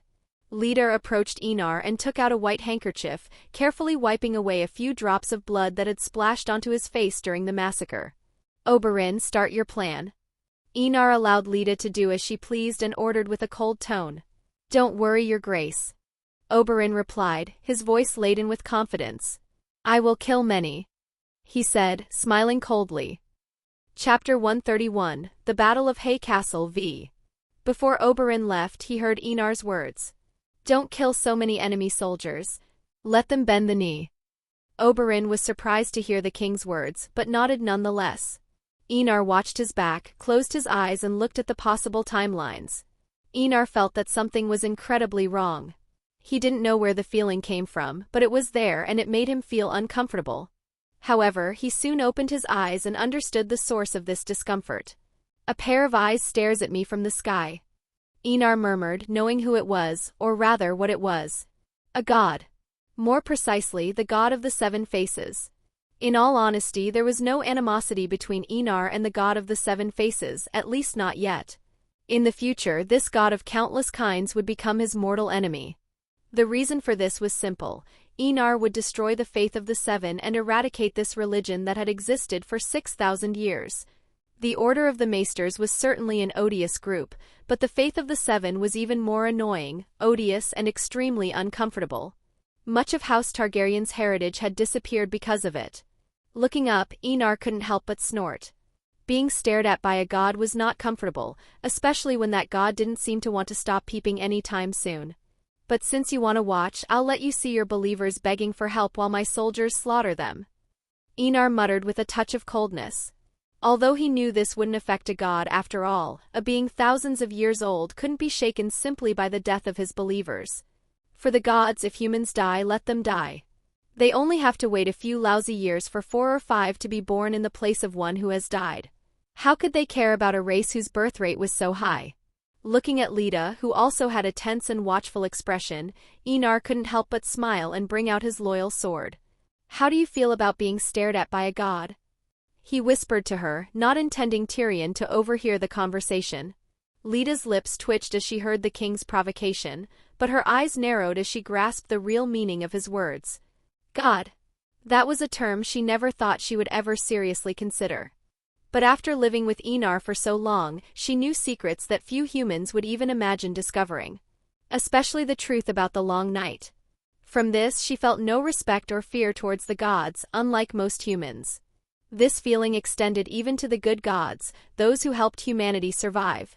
This was because, in Lita's eyes, the relationship between humans and gods boiled down to one thing. Humanity was cattle used by the gods as they pleased. Even the good gods only saved humanity so that they wouldn't be forgotten. Otherwise, beings thousands, tens of thousands, or even hundreds of thousands of years old would never have cared about the existence of the human race. In her eyes, there was only one deity that humanity should truly serve. Enar Targaryen, the God Emperor of mankind. Who is it, Your Grace? Lita asked in a low tone, looking at Enar with a calm gaze, even though she already had an idea of who the god the king was referring to was. The god of the seven faces. Enar replied with an amused smile. Seeing Lita's dislike really pleased him. Lita nodded when she heard the god's name. She wasn't surprised. The old gods, according to the king, had been asleep for thousands of years and might never awaken. Apart from the old gods, there was only the god of the seven faces with influence in Westeros. While Enar and Lita were chatting casually among the dead inside the tent, screams began to ring out outside. Oberyn had started the massacre. However, the soldiers standing next to him were the Red Legion. The Sardaukar were still standing around the main tent, protecting the entire perimeter. This situation didn't last long, however, as Enar soon ordered the Sardaukar to attack. When Oberyn began his attack inside the camp, the Red Legion outside moved in. Visenya, holding a sword and shield, was in the front line. She and the whole army advanced against the enemy soldiers, who were still confused about what was going on. But this was exactly what Visenya had hoped for with Oberyn's plan, and she knew how to take advantage of this moment of chaos. Without the lords to control their own armies, the soldiers barely had time to react before the Legion arrived. Eddard and the Northerners stared wordlessly at the scene. For the first time, there seemed to be other people more eager than them to fight. It doesn't look like we're needed in this battle. So, are we going to take part? Meej asked with an uncertain tone. The enemy army was small and, watching the red wave devastating the camp, she really didn't see the point in attacking a battle that had already been won. Eddard shook his head and said, "No, we'll just watch. We'll fight when we get to Twins." Looking at the ferocity of the Red Legion, he felt it was pointless to fight in such a small battle, so he decided to just wait until it was over. Faced with the soldier in front of him, Visenya didn't hesitate. With a single blow, he plunged his sword into his throat, killing him instantly. Without wasting any time, he raised his shield to defend himself from an arrow fired by a nearby archer and advanced quickly, without giving the enemy a chance to shoot again. With one swift movement, Visenya struck the archer in the face with his shield, knocking him to the ground. He then pointed his sword downwards and finished off the unlucky man. His eyes scanned the battlefield in a quick, calculating glance. As he imagined, there was no resistance from the enemy soldiers. Not only had they been taken by surprise with no generals to command them, but the army had become a bunch of disorganized men, dominated by fear and panic. Which was no surprise.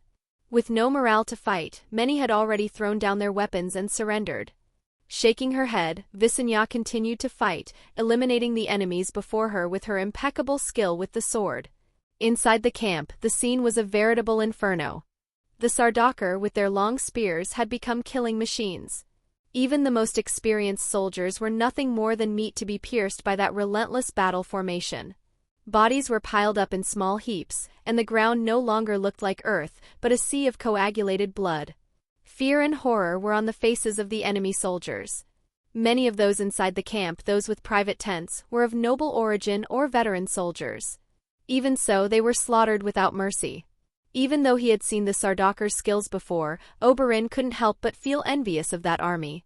Even Dorne's elite soldiers didn't have that much power. Having 30,000 of those men was the equivalent of 60,000 ordinary soldiers. What ruler wouldn't want such an army? But he knew that it would be impossible for Dorne to have warriors like the Sardaukar. He himself had seen how much gold was spent on the king's private army. Dorne might be able to hold out for a year or two, but after a while the coffers of the old palace would be empty. Leaving the main tent, Enar looked around and couldn't help but show satisfaction. The Sardaukar were worthy of every coin and effort invested in them. Many of those men had been emasculated by the brutal training of an immaculate.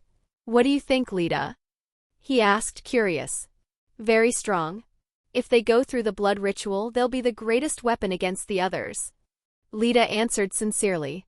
Enar nodded. His eyes narrowed slightly as he observed the blood scattered on the floor, a satisfied gleam in his eye. Honestly, the prototype of the blood ritual for ordinary soldiers was already ready.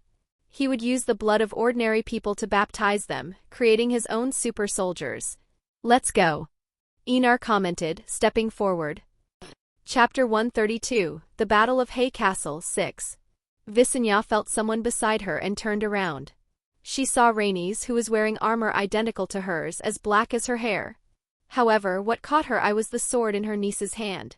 As far as she could remember, Enar had given Dark Sister to Rhaenys and, seeing the blade cutting through armor like it was nothing, Visenya couldn't help feeling a little jealous.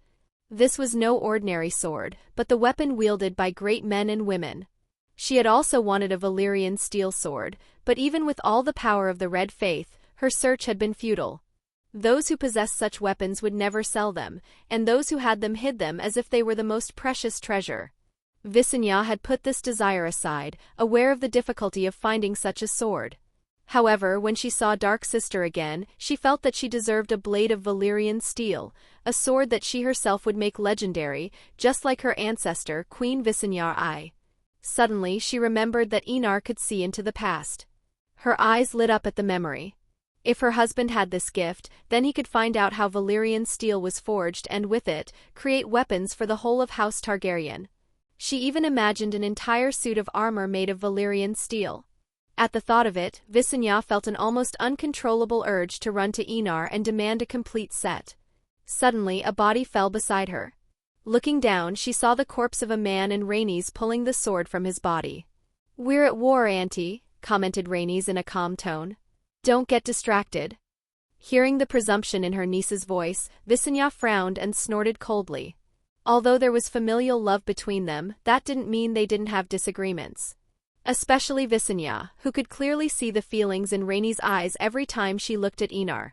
Still, knowing that her niece had just helped her, Visenya nodded and stepped forward. Her body seemed to have infinite energy, as if it would never tire. However, this feeling only lasted a few minutes before exhaustion set in. And it wasn't just her, Rhaenys and all the soldiers around her were exhausted too. The battle required them to use all their strength against the enemy, and that was exhausting. After all, it wasn't just them who were fighting with everything they had. Their enemies were also willing to give their all because they all only had one life and no one wanted to die. Breathing heavily, Visenya and Rhaenys looked around vigilantly. The sound of wailing, crying and screams of pain echoed across the battlefield. The horrible smell of blood permeated the air. Despite this, neither Visenya nor Rhaenys felt uncomfortable in their surroundings. Both had trained all their lives for war. How could they not accept the atmosphere of battle? "Not bad for your first battle, niece," commented Visenya as she plunged her sword into the head of a fallen man, making sure he was definitely dead.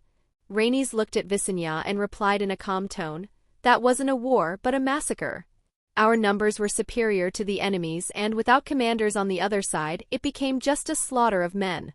Visenya agreed. Although House Targaryen's numbers were greater, if the other side had commanders, those 12,000 men would have held out for much longer, especially if they had been protected within the castle walls. This war would have been extended, possibly alerting Walder Frey, who would have prepared in advance for the invasion. "Let's find Enar.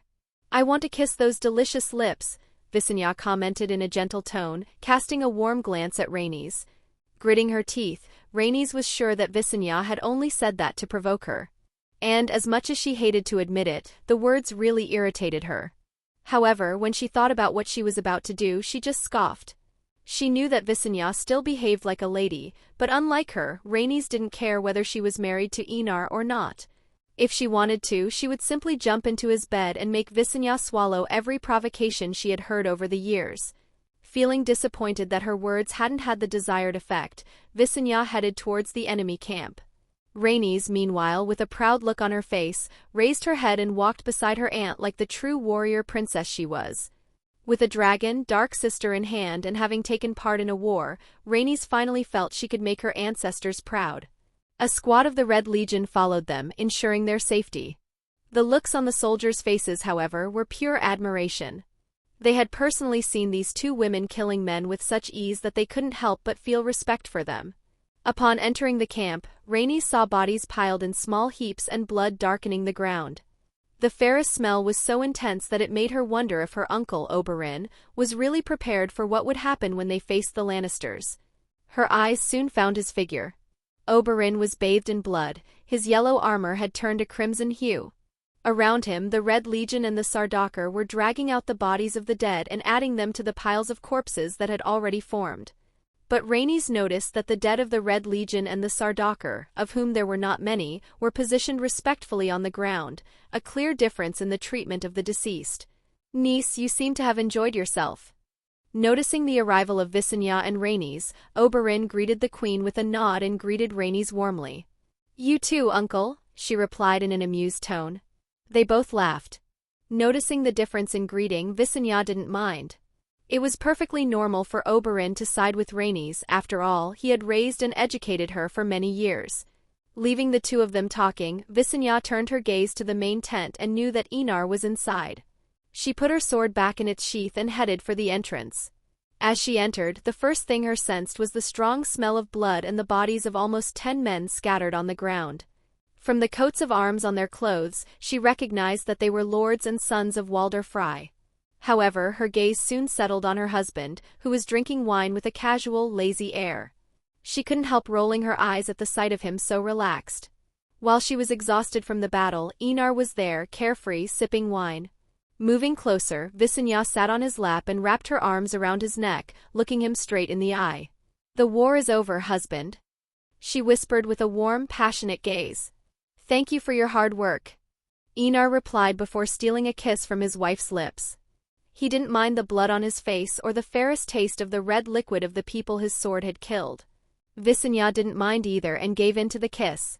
She found the situation extremely exciting and couldn't wait to get married and spend the whole night fucking her lover. Leda, Willem and Tyrion, who were in the tent, just looked on and ignored the intimacy between the king and queen. After about 2 minutes, Visenya moved away to catch her breath, gradually calming down. "I love you," she said in a gentle tone. If you ignored the blood on her face and armor, you might think she was just a sweet, harmless queen. "Me too, my dear queen," Enar replied with a laugh, kissing her cheek softly and drawing a giggle from her. Shortly afterwards, Oberyn and Rhaenys entered the tent. Oberyn wasn't bothered by the king's intimacy. In Dorne, things were much hotter than just a kiss in public. However, Rhaenys didn't seem at all happy to see Visenya on Enar's lap, especially when she heard the gentle exchange of sweet whispers between the two. "Your Grace," said Oberyn, stepping forward to report. "The battle was won successfully and we suffered few casualties while the enemy lost many lives.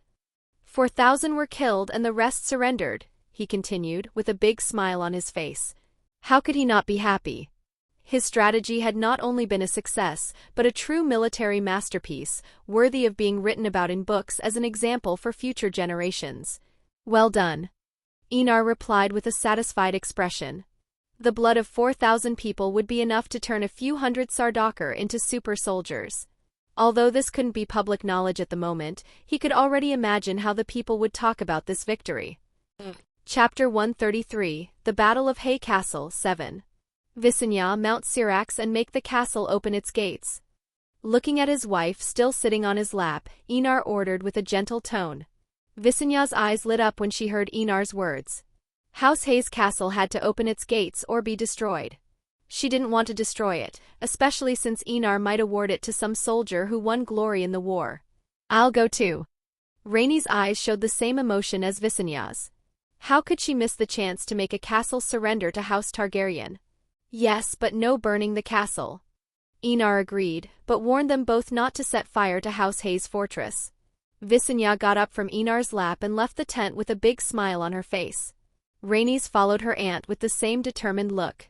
Looking at Oberyn, covered in blood, Enar asked in a cheerful tone, regardless of being surrounded by corpses, "My master of laws, do you wish any reward?" As king, Enar knew he had to be decisive in both punishments and rewards. Only when there was motivation would people give their all to achieve something. That's why he was fully aware that he had to reward those who deserved it and punish the offenders. Oberyn looked surprised, but for a moment his gaze was confused before he made a decision. "Your Grace, if possible, I want to legitimize my daughters." Although Dorne didn't care much for the status of bastardy, Oberyn, as a father, wanted his daughters to be able to have titles and lands. Bastards couldn't own land or titles, so he wanted all his daughters to be legitimized. In addition, conquering lands and fiefdoms in Dorne was practically impossible. So this war represented a unique opportunity to secure property for his heiresses. As a father, he had a duty to pave the way for his daughters to have a real home in the future. Tyrion looked at his friend in surprise. He hadn't really expected Oberyn to use something so valuable to legitimize his bastard daughters. Gaining glory on the battlefield might seem easy, but it wasn't. In the army, for example, if a soldier killed 3 enemies, he could be rewarded with gold. If he killed 10, he might receive a small village. But was that simple? Absolutely not. People only had one life, and those who fought on the battlefield gave their all in every confrontation. These battles were always exhausting, so how could anyone fight consecutively? Of course, Tyrion was talking about commoners. The nobles who had training and armor were usually able to kill 2 or 3 commoners who had never picked up a sword. If you want that, your daughters will be legitimized. They will be able to choose the coat of arms and the name of the house when everything is finalized. Enar looked at the master of the laws of his small council and couldn't help but smile. Oberyn was only acting as any father should when thinking about his daughter's future. "Thank you, Your Grace." Oberyn thanked him with a slightly relieved tone. The process of class ascension that would take hundreds of years for a commoner had happened in an instant. It just showed that it wasn't money or anything else that really mattered, but luck and powerful connections. "Oberyn, we'll stay here for a day before moving on. We can't let Walder Frey know about the events in this camp." Enar spoke with a majestic tone that made Tyrion and Oberyn straighten their backs. They knew that the next war would indeed be a real war. Twins was one of the most powerful castles on the continent. Without dragons, toppling that fortress would be extremely difficult. "I will make the preparations, Your Grace." Oberyn thumped his chest and spoke enthusiastically. He had just received a generous reward and was more than excited. Enar nodded and let out a relaxed sigh. Now that the war has begun, Robert must move. He muttered to himself with a thoughtful expression. In the infinite timelines, Robert's strategy was usually identical to his: attack head-on, without trapping himself in a castle waiting to be surrounded. Especially as he had the largest army and dragons. In the air, mounted on Moonfire, Rhaenys felt her hair flutter in the wind, her eyes shining with excitement. Glancing to the side, she saw the graceful figure of Syrax flapping his wings elegantly. Both dragons were magnificent, one with silver scales and purple stripes and the other completely golden. They were twins and extremely agile. Rhaenys quickly used her hand to communicate with Visenya through signs, which were answered just as quickly. She couldn't help but admire Aunt Daenerys' ingenuity. Those signs were incredibly practical. She would never have thought of developing a method of communication during dragon flights. After all, it was impossible to be heard in the air because of the wind. Visenya understood what Rhaenys wanted to do: burn down one of the castle towers to demonstrate the power of the dragons and force those inside the fortress to open the gates peacefully. She liked the idea and accepted the proposal. Both women smiled and brought the dragons down, gradually approaching the stone castle, nowhere near as sturdy as Winterfell or any other powerful fortress. As the castle drew ever closer, Rhaenys narrowed her eyes because of the strong winds. Seeing the target clearly before her, she ordered, "Dracarys!" Silver and purple flames erupted from Moonfire's mouth, crashing into the castle's right tower. Although they weren't powerful enough to melt stone like Carax's, they were still strong enough to set the tower on fire, a clear and ominous warning. Visenya, mounted on Syrax, attacked just as Rhaenys began to gain altitude again. "Dracarys!" The Queen of Enar spoke in a calm tone, watching as the tower was consumed by silver flames. Like Moonfire, Syrax spouted fire from his mouth, hitting the structure squarely. To Visenya's surprise, before her wide-eyed eyes, the tower collapsed. She had never imagined that the flames could have such an explosive power, but seeing the building crumble as if it were made of paper, she couldn't help but feel excited. She wanted to turn the castle into a second Harrenhal, but remembering Enar's orders and considering the insignificant size of the fortress, she gave up the idea of repeating Aegon the Conqueror's experience. Knowing that the attack was probably enough to intimidate those inside the castle, Visenya landed Syrax dozens of meters from the entrance and got off the saddle. A loud sound caught his attention, and as she looked to the side, she saw Moonfire landing not far away. Syrax and Moonfire positioned themselves side by side, protecting their riders. From time to time they let out low growls and guttural sounds. "Do you think they'll open the gates?" Rhaenys asked curiously, watching the smoke rise into the sky with a glint in her eye. "I hope not. I want to feel what it's like to burn down a castle." Visenya replied with a smile. "Our dragons are still young. Their flames can't melt stone yet." Rhaenys nodded, her tone full of anticipation for the future. Visenya nodded, even though she knew better. Still, her desire to reduce an entire castle to ashes, just as Aegon had done during the conquest, remained alive. Suddenly, the sound of the gates opening caught their attention. They smiled victoriously as they saw the entrance wide open. "Looks like they know they can't survive in front of House Targaryen," Rhaenys commented, amused. However, what the men from the castle did next left them deeply confused. They placed a naked bound girl in front of the gates and then bowed towards them. Rhaenys and Visenya looked at each other, confusion mirrored in both their eyes. "Perhaps Lord Hay's daughter?" Visenya suggested, uncertain. "Probably," Rhaenys replied, feeling speechless at the complete shamelessness of these people. The princess sighed and looked at Visenya. "Let's get the castle ready for Enar's arrival. I want a bath after all the blood on my body." As for the girl, who was probably Lord Hay's daughter, neither of them cared. They simply ordered her to be dressed and imprisoned in one of the rooms. Seeing the young woman being taken back inside, Visenya and Rhaenys paid no more attention to her, focusing instead on the fortress. Fortunately, the Red Legion had arrived, helping with surveillance and control of the castle. Chapter 134, The Battle of Hay Castle 7. Enar entered the castle and was pleased to see the Red Legion taking over in an instant. He looked at a soldier and asked, "Where are Visenya and Rhaenys?" The soldier seemed extremely excited that Enar had communicated with him and replied in a respectful and reverent tone, "In the main chambers of the castle, my king." "Thank you, Marino." Enar tapped the young man on the shoulder and thanked him with a sincere tone before leaving. Marino felt as if a drug had been injected into his body. The young man almost wanted to scream with excitement when he realized that the king actually knew his name. Enar had no idea of the impact a few simple words could have on a devotee. Without worrying about it, he walked further into the castle, accompanied by the royal guard. Titus and Sigismund had previously been ordered to collect all the blood from the battlefield, and they were doing just that. When he reached the main chambers, which probably belonged to the Lord of Hay, Enar opened the door and was speechless at the scene before him. Visenya and Rhaenys were naked in a wooden bathtub, staring at each other with extremely sharp and competitive gazes.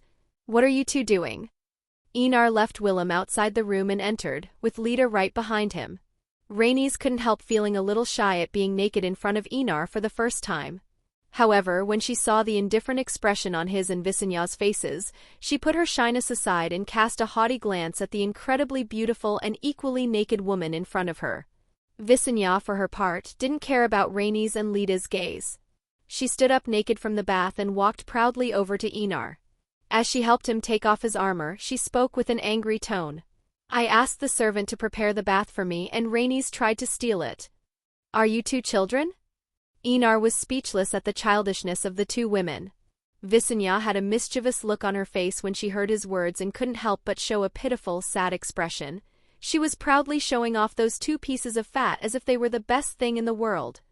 Enar looked at Rhaenys' full, perky breasts and then at Visenya's modest but perfectly symmetrical ones. Sensing Enar's gaze, Rhaenys puffed out her breasts even more, throwing Visenya a victorious look full of pride. Visenya, who was still performing, couldn't help but grit her teeth when she saw Rhaenys' proud look. Snorting coldly, she finished stripping Enar and led him naked to the bathtub.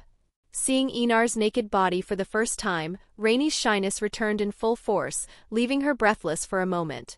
She tried to turn her attention away, but found herself unable to do anything of the sort.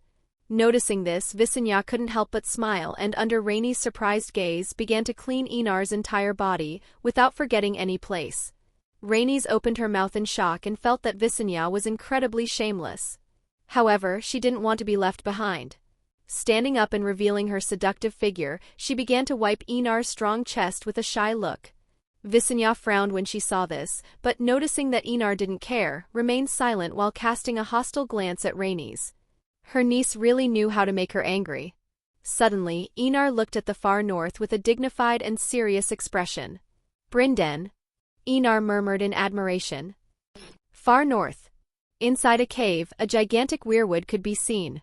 Its red leaves seemed dyed in blood, while the pale trunk and roots, along with a hideous face carved into the wood, made the tree frighteningly imposing. Between the roots, a decomposing male body could be seen. To be more precise, it looked as if the weirwood had grown around this man. Long white hair fell casually over him, while a pair of lilac eyes stared into the empty cave with a calm, cold gaze. For thousands of years, the children of the forest had inhabited that cave, but at that moment there was no sign of them. Brynden knew that they had all left to meet the queen of the forest. Suddenly, footsteps were heard. As they approached, the walls of the cave began to freeze, covering everything with a layer of ice. Any sound seemed to disappear, only the footsteps echoed, louder and clearer. Brynden couldn't help but display a sarcastic look full of destructive desire. He knew exactly who was coming. After decades of waiting, he would finally see his enemy. Then Brynden looked up at the cave entrance. He could see a pair of icy eyes burning with blue flames in the shadows. "I wanted to bow to welcome your arrival, but I'm too old for that. Forgive me for being so rude," Brynden commented with a sarcastic smile as a figure emerged from the shadows of the cave entrance. He was a tall man, about 2.5 meters tall. His skin looked like crystalline ice, allowing you to see the blue blood flowing through his veins. He was hairless and his head had a stony appearance, with sharp spikes pointing upwards. A crown of ice could be seen on his head, while he displayed a cold, emotionless expression. There was only one piece of armor covering his chest and belly, and in his right hand he held an ice spear. Surprisingly, the Night King replied in the common tongue, "Sarcasm won't save you from becoming my slave. Although I am a bastard, I have always believed that I am a Targaryen, and a Targaryen is not a slave." Brynden replied with a cold, murderous tone. "Slave? He would never become a slave. Never. Why did the Valyrians enslave people on the continent of Essos? The reason was simple. Before they had dragons, the Valyrians were humble sheepherders. But because of their beauty, they were always one of the main targets of slave traders, especially from the Giscari Empire, which was the center of slavery at the time. After conquering the dragons with magic and blood, the humble shepherds were no longer slaves, but those who enslaved other peoples. The word slave seemed taboo, igniting a fury in Bryndon's blood like never before. His whole body seemed to burn with a voracious, destructive flame. The Night King's eyes caught the fire of fury coursing through Bryndon's veins, and he couldn't help but feel a deep distaste for the heat of life. "You blue piece of cold god shit, you're going to regret coming out of your mother's hole." Bryndon responded to the Night King's words with malice and vulgarity. "I'm going to make you want to regret becoming the monster you are." The Night King's face remained indifferent to Bryndon's curses. He approached the man with slow, steady steps. When he reached Bryndon, the Night King raised his spear of ice and placed the tip against the green seer's chest. "Become my slave and serve me for all eternity." He spoke with an icy, chilling tone, his eyes staring at Bryndon with an unquestioning gaze. Feeling the chill of death spreading through his body, Bryndon smiled brightly and replied with an equally firm tone, "I will never become your slave, abomination." The weirwood behind Bryndon began to glow like never before. The face carved into the tree wept blood, and an agonizing scream echoed from the bloody wood. The Night King displayed a stunned expression. He had expected everything but Bryndon to smile in the face of death. He sensed something was wrong and tried to retreat, but it was too late. How could Bryndon allow his prey to escape? "I'll be waiting for you in hell." Bryndon, his body almost completely covered in blue, spat blood and smiled cruelly. Then, boom! An explosion never seen before erupted in Westeros. The deafening sound, louder than 1,000 thunders, reverberated through the skies. Pale white flames rose like a mushroom cloud, bringing destruction and death. Hot, furious winds swept across the far north, hitting the wall hard. The watchman's eyes widened at the terrifying scene. Chapter 135, The Battle of Hay Castle, 8. Under the rubble of the cave, a figure could be seen kneeling. The Night King stared into the void on the left side of his own body with fury. Anger, fury, envy, injustice, and resentment bubbled in his chest like a flame eating away at his sanity. He had never imagined that, after thousands of years, his calm had collapsed in the face of a naked and cruel conspiracy by the Green Seer. Blue blood dripped to the ground, freezing the world around with an icy fury. Bryndon Rivers. The Night King muttered the Green Seer's name with a look completely consumed by rage. Looking at his own wound, he felt that if he had delayed a single step, he would be dead right now. Standing up, the Night King could see the extent of the damage. Virtually the entire left side of his body had disappeared in the explosion, and blood was oozing from the horrific wound without obstruction. Using ice magic, he stopped the bleeding and gradually rebuilt the lost part of his body. Finally, after an hour, he managed to recover completely. But unlike before, half of his body was now made of ice and snow. The flesh he had lost could never be recovered. He moved both hands at the same time and noticed the delay in the response of the movements. 2 seconds. He muttered as he noticed how long it took his ice arm to respond to his commands. Although he already knew this, seeing it in person caused a deep hatred for Bryndon to consume him. This weakness was no simple matter. He needed to constantly supply magic to maintain the ice structures and still control everything himself. Hence the 2-second delay between the flesh arm and the ice arm. Suddenly, all the Night King's fury and anger fell on a person who had just appeared, or rather, the projection of a person. He had white gold hair and purple eyes. Tall and imposing, he seemed extraordinary at first glance. Even the Night King was unable to ignore his presence. He was like a sun, attracting all the attention, and in that heat, there was a terrible power capable of reducing everything to ashes. The Night King knew exactly who this man was. His destined enemy. His greatest obstacle in the war to come. The Champion of Light. "It looks like Bryndon has done a lot of damage to you," Enar commented, looking at the Night King before him. There was a smile on his lips that couldn't be hidden. Bryndon had kept his promise, died a hero, helping future generations. Looking at half of the Night King's body, which was now made of ice, Enar couldn't help thinking that Bryndon really was mad. After the spell cast by Bryndon was undone by his death, he finally got to see what his great-uncle had done. It left him speechless at the man's cruelty. The greatest cruelty was not against the Night King, but against himself. Bryndon used his own soul as fuel to attract a large amount of warp energy and caused an explosion comparable to that of a nuclear bomb. Although extremely powerful, the price was high. His soul was destroyed in this insane process of attracting the warp energy, and nothing remained of the last green seer's existence. At the same time, Enar observed the remnants of the warp energy with a solemn expression. He could sense that the energy was alive and seemed to contaminate everything and everyone with madness and malice. Honestly, the warp energy was too unstable to be handled without caution, just like Brinden. In Enar's eyes, the warp was considered a dark reflection of the material universe and the emotions of sentient beings. Champion of the Light Dish. Just as the Night King was about to speak, the Targaryen king interrupted him directly. "You can call me Enar." He spoke in a casual tone, oblivious to the surprised expression of the enemy before him. After a brief silence, the Night King said, "Enar." Enar nodded and replied with a laugh, "This is the first time we've met in person. But we can feel each other's presence even thousands of kilometers away." The Night King looked at Enar, confused. He had imagined many things about his first meeting with the Champion of Light, but when he saw his carefree and even friendly attitude, all the catchphrases and threatening words he had prepared simply became impossible to utter. Seeing his expression, Enar let out a laugh. "I really like people's expressions when things don't turn out the way they expect. It's very amusing," Enar commented, still smiling at his enemy, treating the conversation amicably. As for Brendan's death, Enar felt no pity or sadness. The man died the way he wanted to. How could he dishonor his great-uncle with feelings so unworthy of his sacrifice? "You're strange," the Night King said. The fury he felt gradually began to dissipate, and he once again looked extremely cold and emotionless. Enar narrowed his eyes and spoke with a disappointed tone. "The divine power of the cold god is suppressing your emotions and making you essentially a being without feelings. I must say that you are nothing more than a puppet." Yes, he was disappointed to see the state of the Night King. Emotions may seem insignificant, but believe me, they are an essential anchor for not losing yourself in the face of absolute power. When the human side weakens, the divine side strengthens, transforming the individual into a being with little or no emotion. It may sound simple, but bear in mind that emotions are part of a person's reasoning. Without emotions, only the most primal instinct remains. An emotionless being can do something completely impossible for a sane person, including making decisions based purely on instinct.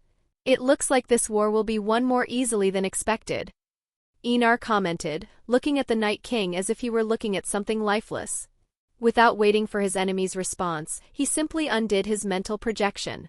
Staring at the empty space where Enar stood, the Night King remained silent, while his words seemed to echo in his mind.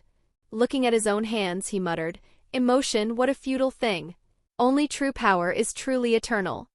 Leaving these words behind, he turned and left. But if anyone looked closely, they would notice that the right side of his body moved naturally, while the left side seemed rigid and unable to be as agile. At the wall, Eamon sat on his bed and was silent, staring at the fireplace where the orange flames danced. "Brendan's dead." Hearing his great-nephew's voice, Eamon's lilac eyes stared at the tall, powerful figure before him. A sigh escaped the 100-year-old, his expression heavy with grief. "Don't feel sad, great-uncle," Enar commented in a calm tone. "He died a hero, sacrificing his life and soul to severely wound the Night King. And he managed to destroy half of the enemy's body." Hearing Enar's words, Eamon's complex mood instantly dissipated. He always said that he felt unworthy to be a bastard and that he would never be like great men like Aegon I, Jaehaerys I, Daeron II, Viserys II, or even Eamon. But in the end, he died a hero above these men, just as he had always wished. Eamon said, his tone laden with relief. Although the death of a relative was a sad thing, he couldn't regret Brendan's choice. "My 5th child will be named after him, just as my 6th will be named after you, great-uncle." Enar spoke with the same relieved tone. Eamon was surprised by the words and smiled genuinely, as any grandfather would when hearing something like that from a son or grandson. "I hope your 5th and 6th children are as honorable as those whose names they will bear," Eamon commented with an amused tone. He didn't consider himself worthy, he was just an old Meister. As if reading his thoughts, Enar smiled and said, "You are as worthy as Eamon the Dragon Knight." Although he thought it was an exaggeration to be compared to such a noble man, Eamon couldn't help but smile happily. Who would be sad to be compared to a great figure from history? The reconquest of Westeros has begun. I have just destroyed the army of House Frey. I will invade the Riverlands in full force. Enar changed the subject, speaking seriously.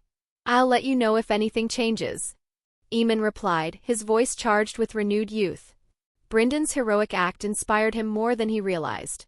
Seeing the youthful sparkle return to Aemon's eyes, Enar smiled and undid his mental projection. In the castle of House Hay, Enar, who was bathing with Rhaenys and Visenya, opened his eyes and spoke. Brynden Rivers is dead, causing great injury to the Night King. Enar's words made the three women in the room, Visenya, Rhaenys and Leda, look surprised at their king/husband/brother. Pouring a glass of wine for the king and both women, Leda spoke with a tone laden with admiration. To Brynden. May he be remembered for his deeds. To Brynden. Enar toasted in honor of her great-uncle. To Brynden. Visenya did the same. To Brynden. Rhaenys also raised her glass, toasting on behalf of the relative she had never met, only heard about. Rest in peace, great-uncle. Enar murmured. Find your eternal sleep knowing that you were a hero. Chapter 136, Leaving King's Landing I. Crowland's King's Landing. Sitting on the Iron Throne, Robert I Baratheon watched his court with a calm, deep gaze. His blue eyes could not have been more indifferent. Everyone was present in the throne room, including Tywin Lannister. Unlike a year and a half ago, the first king of House Baratheon had changed dramatically. The fat had disappeared from his body, revealing a robust and strong figure, visible even under the brown doublet with golden lines. Who stood before everyone was no longer the Fat King, but the man who had become known as the Trident Demon. How are we doing? Robert asked with a cold, distant tone. Tywin gave Robert a deep look. After discovering Eddard Stark's betrayal, Robert seemed like a different person. He had become distant and cold, with an easily irritable mood. It wasn't just once or twice that servants had been killed because of the king's whims and anger. However, Tywin didn't care about that. What was the life of mere commoners in the face of the war that would decide who would rule the continent? The Lord of the Rock couldn't help a flash of anger appearing in his eyes. All the plans he had prepared in the north had disappeared with the destruction of House Bolton. The sword he had placed over the head of House Stark had vanished in the face of the dragon's crimson flames. Tywin only hoped that the plot he had hatched with Walder Frey would succeed. At the same time, he couldn't help noticing that many of his allies were subtly distancing themselves from the crown. And he knew exactly why. The letters written by Roose Bolton. When he remembered those damning letters that had traveled the continent exposing the conspiracy, Tywin felt an intense desire to kill Roose with his bare hands. The revelation contained in those messages was a severe blow to the confidence of his vassals, allies, and potential supporters. He really wanted to revive Roose Bolton just to kill him again. Tywin had no idea how the Targaryen king had managed to force Roose to write letters that effectively sealed the destruction of House Bolton. Now, Tywin could foresee the extreme difficulty in regaining the trust of certain noble houses, and even more so in convincing them to fight in a war that was destined to be lost. If he knew that the idea for all this had come from his own son, he might faint with rage. A fleet of at least 1,000 ships has been sighted heading north, Varys replied, causing everyone to show helpless expressions. 1,000 ships represented an enormous force, capable of carrying at least 80,000 men. Knowing the 90,000 in the Reach and the 50,000 in the north, the number of the Targaryen army was worrying, to say the least. There was practically no way to stop an army of that size without a truly powerful castle. Dragonstone has also been conquered by Queen Daenerys Targaryen, and we've lost control of Blackwater Bay, Varys continued, pouring out one piece of bad news after another. Everyone's gaze, including Robert's, fell on Stannis. The man who was supposed to be in Lannisport had returned to King's Landing after hearing the terrible news about House Baratheon of Dragonstone. Looking at Varys, Stannis asked with a cold, murderous tone, "How are my wife and daughter, Lord Varys?" According to the spies on Dragonstone, both are well and being treated with dignity. Even Lady Shireen has become friends with Queen Daenerys, Varys replied in a calm tone, looking at Stannis with a slightly mysterious gaze. Stannis' mood was complicated. He remembered the day he asked his brother to attack Queen Rhaella at Dragonstone, 14 years ago, when House Baratheon won the war and toppled House Targaryen from the Iron Throne. But at that moment, he who considered himself an honorable man, felt as if he had been punched in the stomach when he thought of the actions of the girl whose life he had once wanted to hunt down and destroy. Stannis would rather Daenerys took revenge than treat his wife and daughter with dignity. At least then he would have a good motivation. That's a good thing, it shows that the king and the two queens don't plan to destroy House Baratheon, Renly, Robert's younger brother, said, incredibly relieved. He felt hopeful that he would survive in the face of the dragons coming from the north. However, his words made everyone look at him with contempt. In that year and a half, all Renly had done was indulge in carnal pleasure and drink like there was no tomorrow. Renly's behavior was no different from someone enjoying every last minute on Earth. In other words, he didn't even have the courage to fight or even resist in the face of the coming war.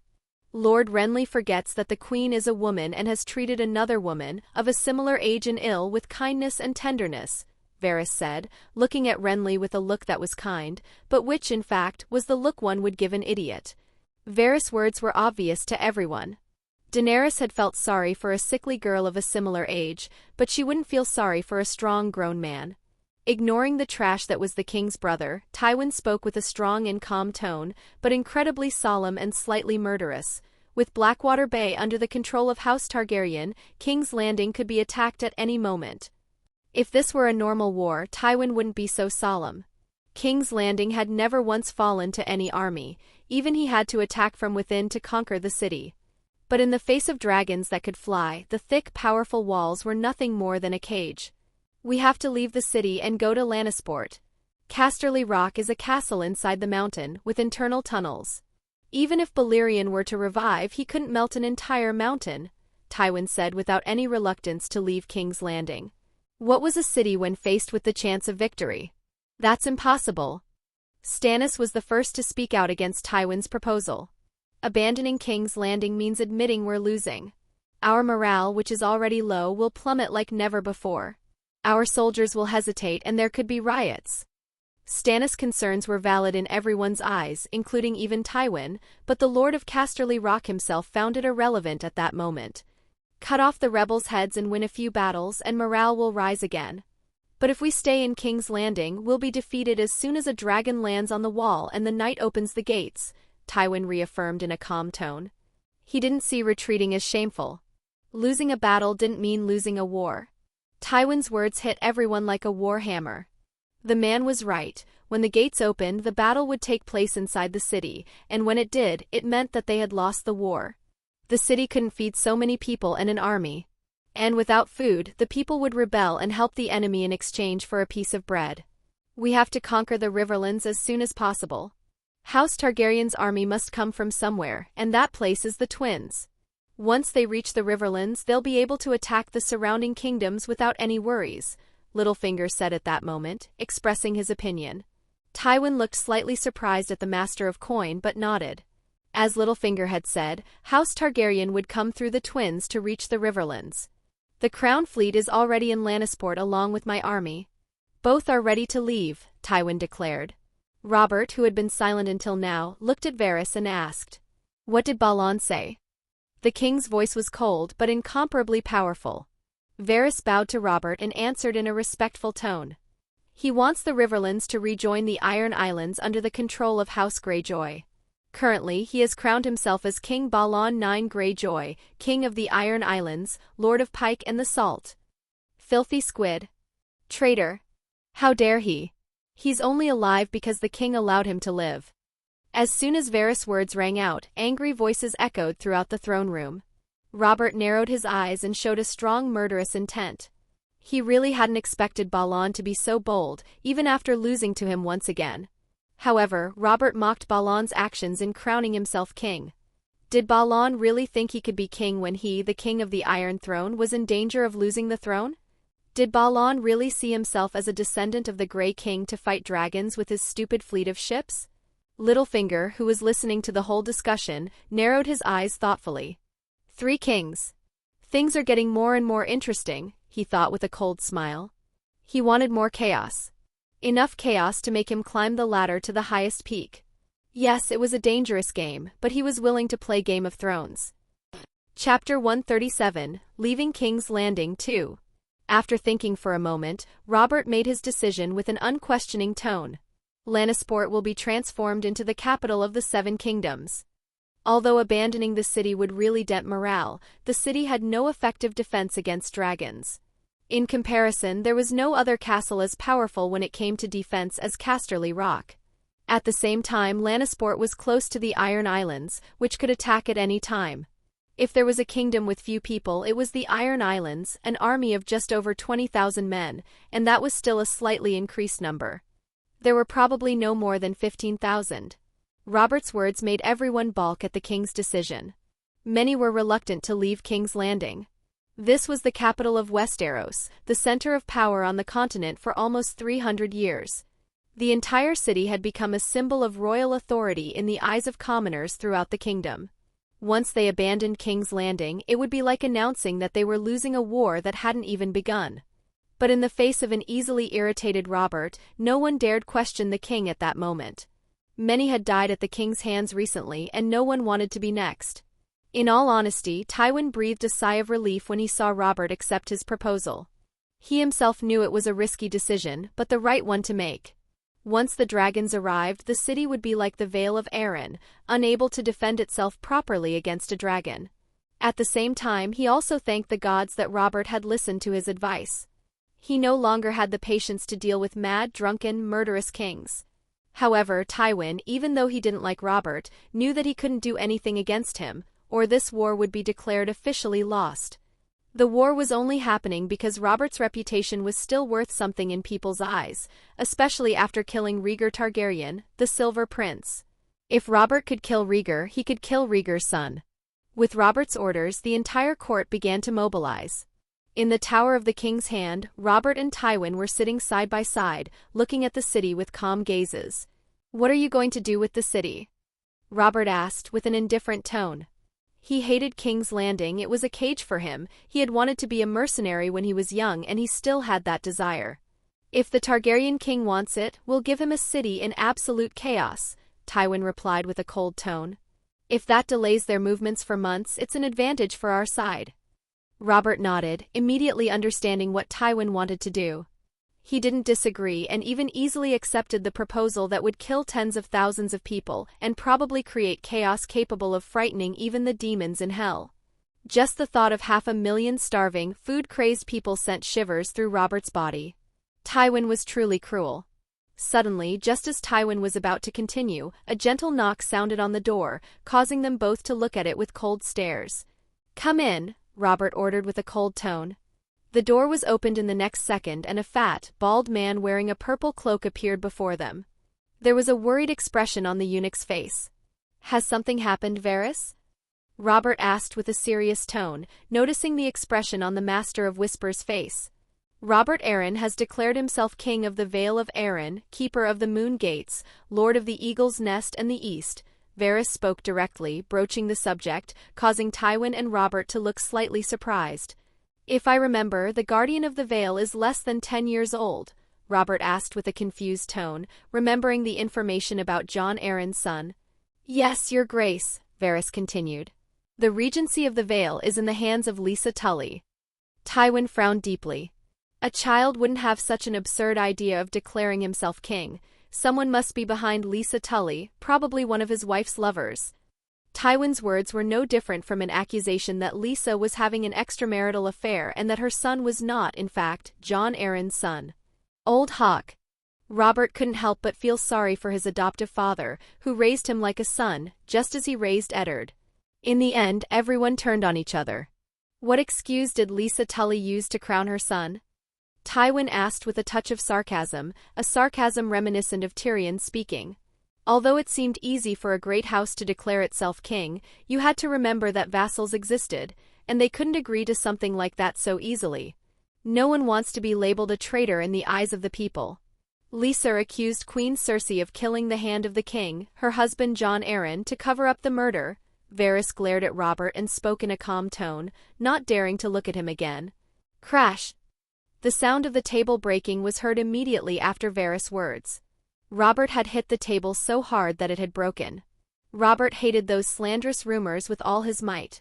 Knowing that such rumors only fed his enemies made him completely furious. "You crazy bitch, I'll kill you and your bastard!" Robert roared at the top of his lungs as he gasped with rage. He wanted to summon his army and set off towards the Eagle's Nest to cut off the head of the traitorous bitch that Lysa Tully was.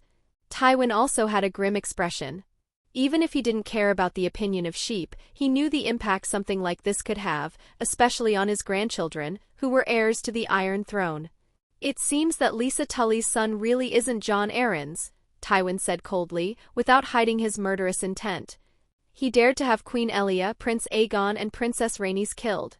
What was Lisa Tully in the face of these identities? "But we can't do anything right now. We're leaving King's Landing," Tywin said, calming down and returning to being the cold thinking machine he was. Robert, although he wanted to ignore what Tywin said and march towards the Vale of Arryn, knew he couldn't, not at this delicate moment. Taking a breath to calm himself, he looked at Varys and spoke with a deadly cold tone. "Whether it's poisoning, murder, or anything else, as long as you kill Lisa Tully, I don't care."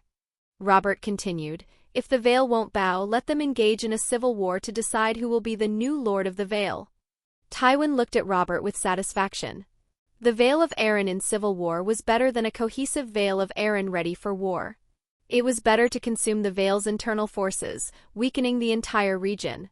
"We can arm those mountain barbarians, let them fight against the Lords of the Vale. That way we don't have to worry about the Vale anytime soon," Tywin added, speaking with a mischievous tone. Looking at the two, Varys thought it certain that they were son-in-law and father-in-law. Both were cruel and cunning like old foxes. "I will carry out your orders, your grace and hand of the king," Varys bowed and replied with a respectful tone. But if you looked into his eyes, you could see amusement and pleasure in the eunuch's eyes. He really liked King's Landing. Conspiracies, assassinations and poisonings were something he, a conspirator, loved to do. Varys withdrew from the hand of the king's chambers, leaving the king and the hand of the king alone again. He only heard one word before the door was slammed shut.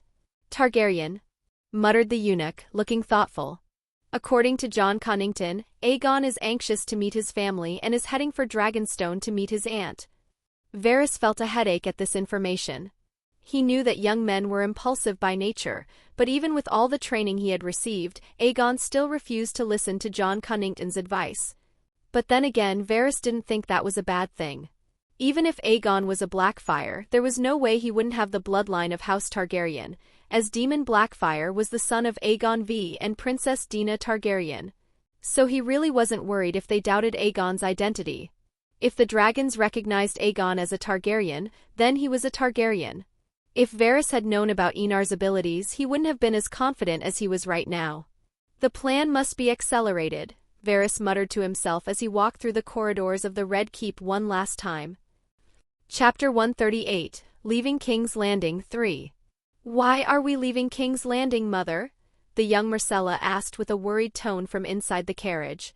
Her innocent green eyes watched the city through the window with apprehension.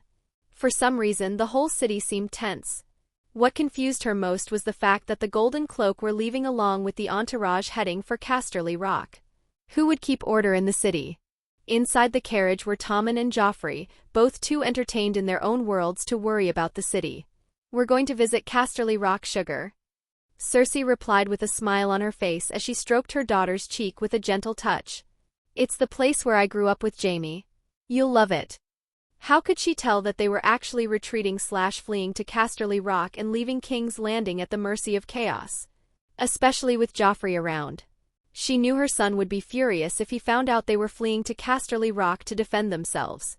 Myrcella nodded, but deep down she knew that her mother's words were lies. She realized this when she noticed Cersei's slightly frowning eyebrows. Perhaps the queen herself hadn't realized it, but whenever she lied she frowned slightly, a detail Myrcella had learned to notice from an early age. However, Myrcella didn't deny her mother. She had learned on her own that observing more and remaining silent was a powerful weapon. "It's just a castle on a rock. What's so great about this place?" Joffrey heard Cersei's words and commented with a touch of contempt. In his eyes, the Red Keep was far superior to any other castle. One was the home of a king, the other of a lord. There was no comparison. Cersei felt her smile stiffen at her son's words. A slight heat of anger rose up inside her. If there was one thing she was proud of, it was House Lannister. Even House Targaryen was not as noble as the Lannisters in her eyes. She loved Casterly Rock and, above all, Lannisport. If it were anyone else despising her house, she would have their tongue cut out and then their head. But not with her precious Joffrey. Her anger vanished the instant she saw her son's arrogant expression. Cersei didn't argue or fight back. She knew that if she continued, an endless argument would break out. So she opted for silence. Her green eyes left Joffrey and fell on the tall, strong man riding beside the carriage. She couldn't help remembering the first time she had seen Robert. Unlike the aura of arrogance, power, and majesty he exuded 14 years ago, the current Robert had an incomparably cold and imposing air, as if he didn't allow anyone to dare say no to him. Honestly, a tyrant. Yes, Robert was a tyrant, at least in Cersei's eyes. The woman feared what would happen to her sons and daughter if Robert really believed the rumors. She could imagine the fury he would feel if that happened. After all, the only reason Robert was fighting was for his children and nothing else. The people watched the royal family leave with confused expressions, but no one said anything. Everyone just watched the entourage gradually disappear through the city gates. However, some of the more astute people, especially the brothel owners, realized that something was terribly wrong. Each of these women had spent their lives seeing and hearing secrets. They survived among the intrigues of the court and knew how to interpret the signs of power. If a king went off to war with his entourage, it wouldn't be unusual. But a king going off with all his forces, including the golden robes? That was unheard of. In their eyes, the king's departure looked more like an escape than anything else. And, as they had feared, their suspicions were confirmed the next day, when there were no more patrols on the streets of King's Landing. When a robbery took place, at least someone was arrested, but now there weren't even any guards patrolling the streets or watching the walls. In Chataya's brothel, the brothel owners looked at each other apprehensively. The atmosphere couldn't have been more worrying. People haven't noticed yet, but they will sooner or later. And when they do, the chaos will begin. Shurera, one of the brothel owners, spoke with a tone full of concern.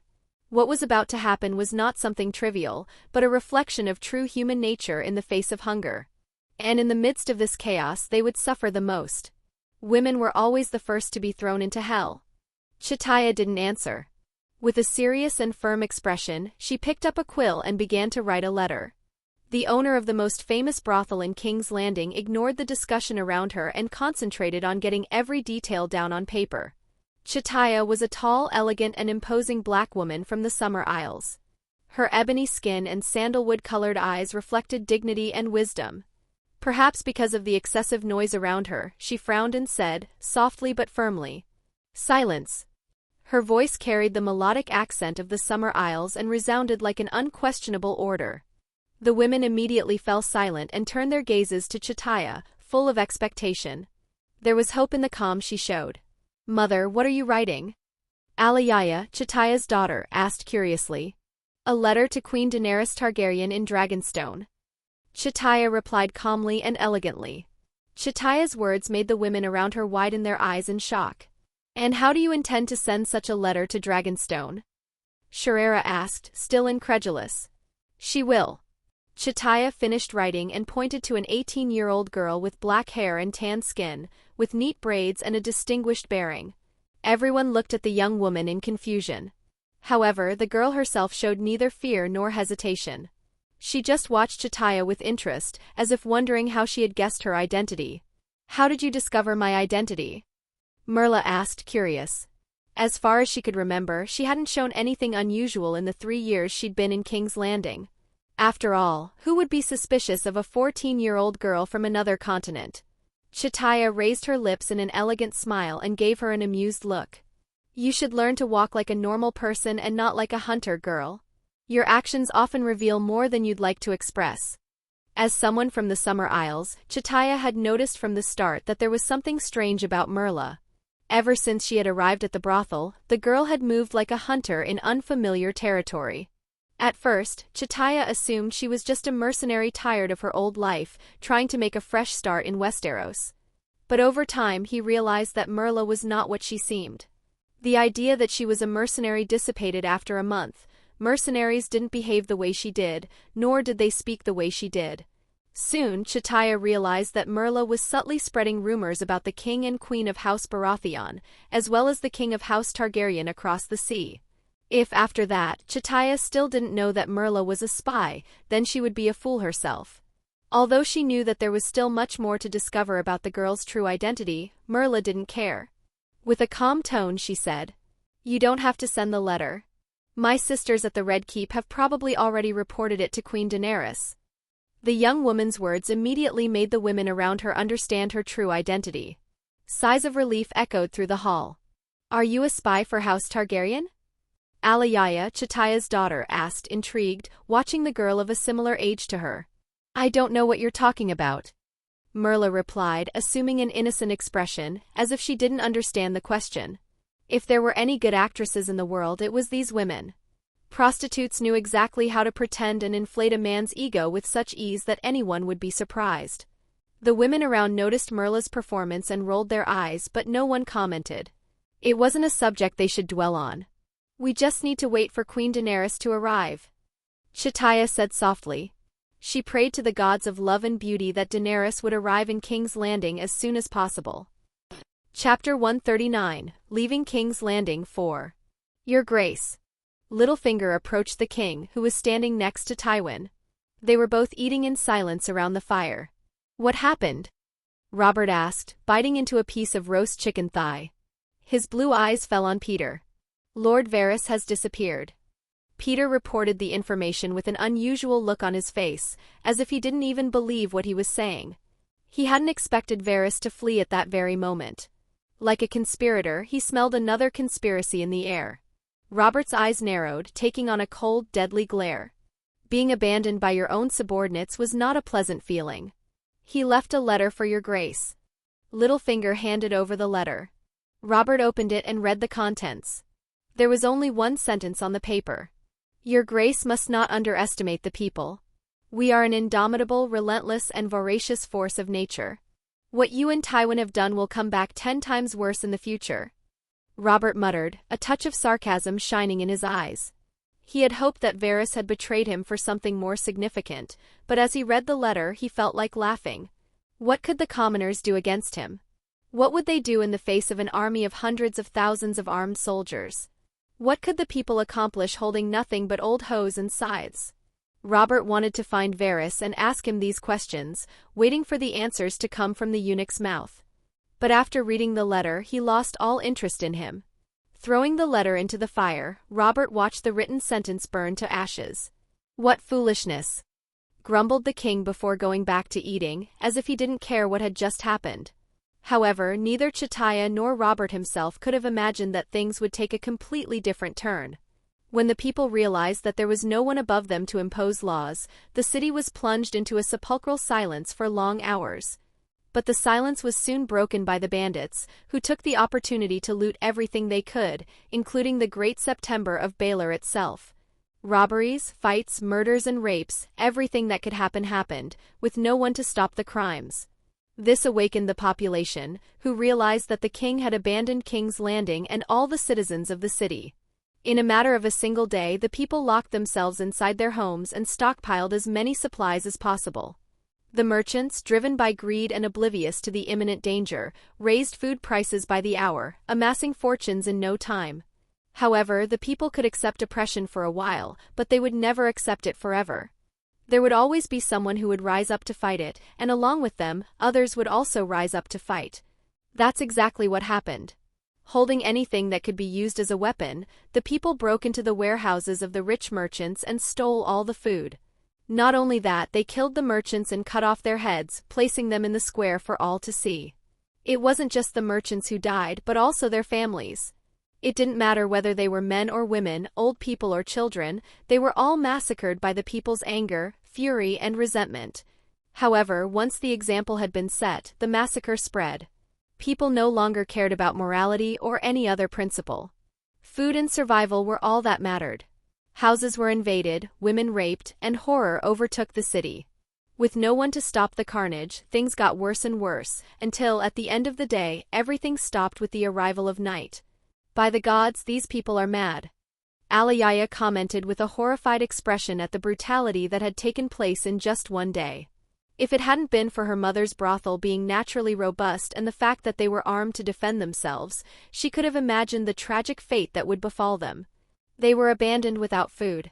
In the face of death, what does it mean to kill and rape to satiate one's own evil desires accumulated over a lifetime? Chataya hugged her daughter and spoke in a calm tone, her dark eyes fixed on Merla. She had personally seen the girl kill 3 men with a small dagger.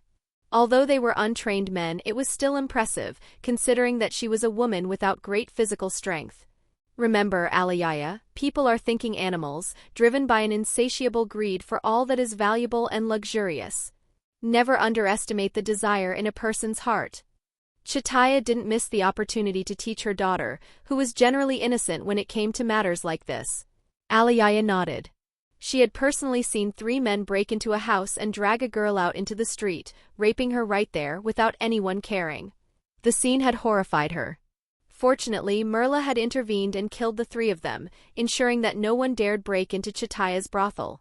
Just as Chitaya was about to continue teaching her daughter, she looked out of the window and saw torches being lit in the middle of the street. Men and women, dressed in white and armed, could be seen in the flickering light of the flames.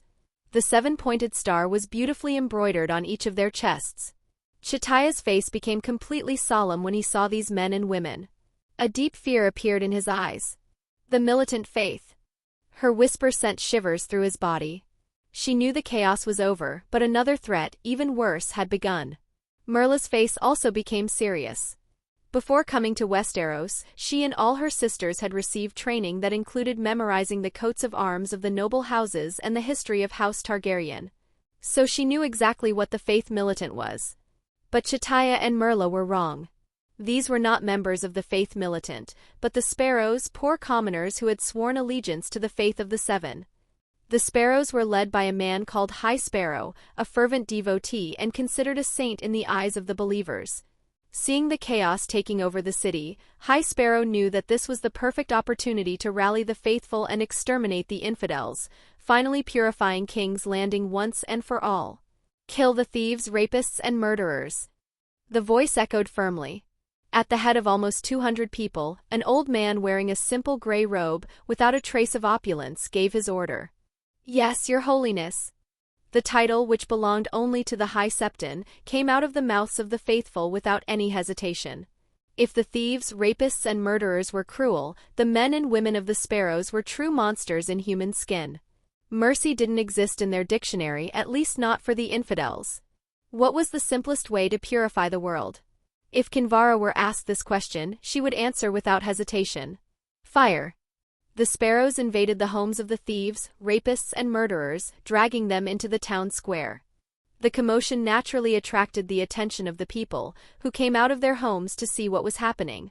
When they saw the members of the Faith of the 7 arresting the criminals, the crowd gathered in the square, curious. What followed was a horror show.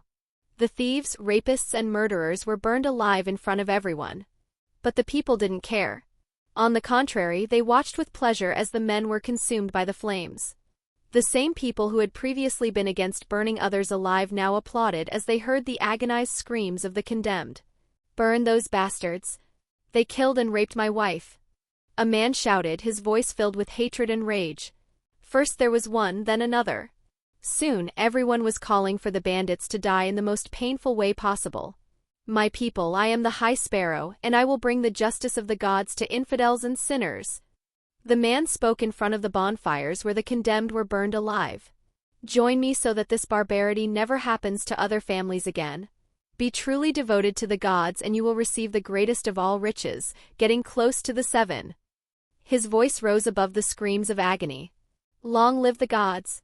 Long live the High Sparrow. Death to sinners. The High Sparrow's words were answered by a crowd inflamed with hatred and anger. A satisfied smile appeared on his face. He knew that this was only the beginning.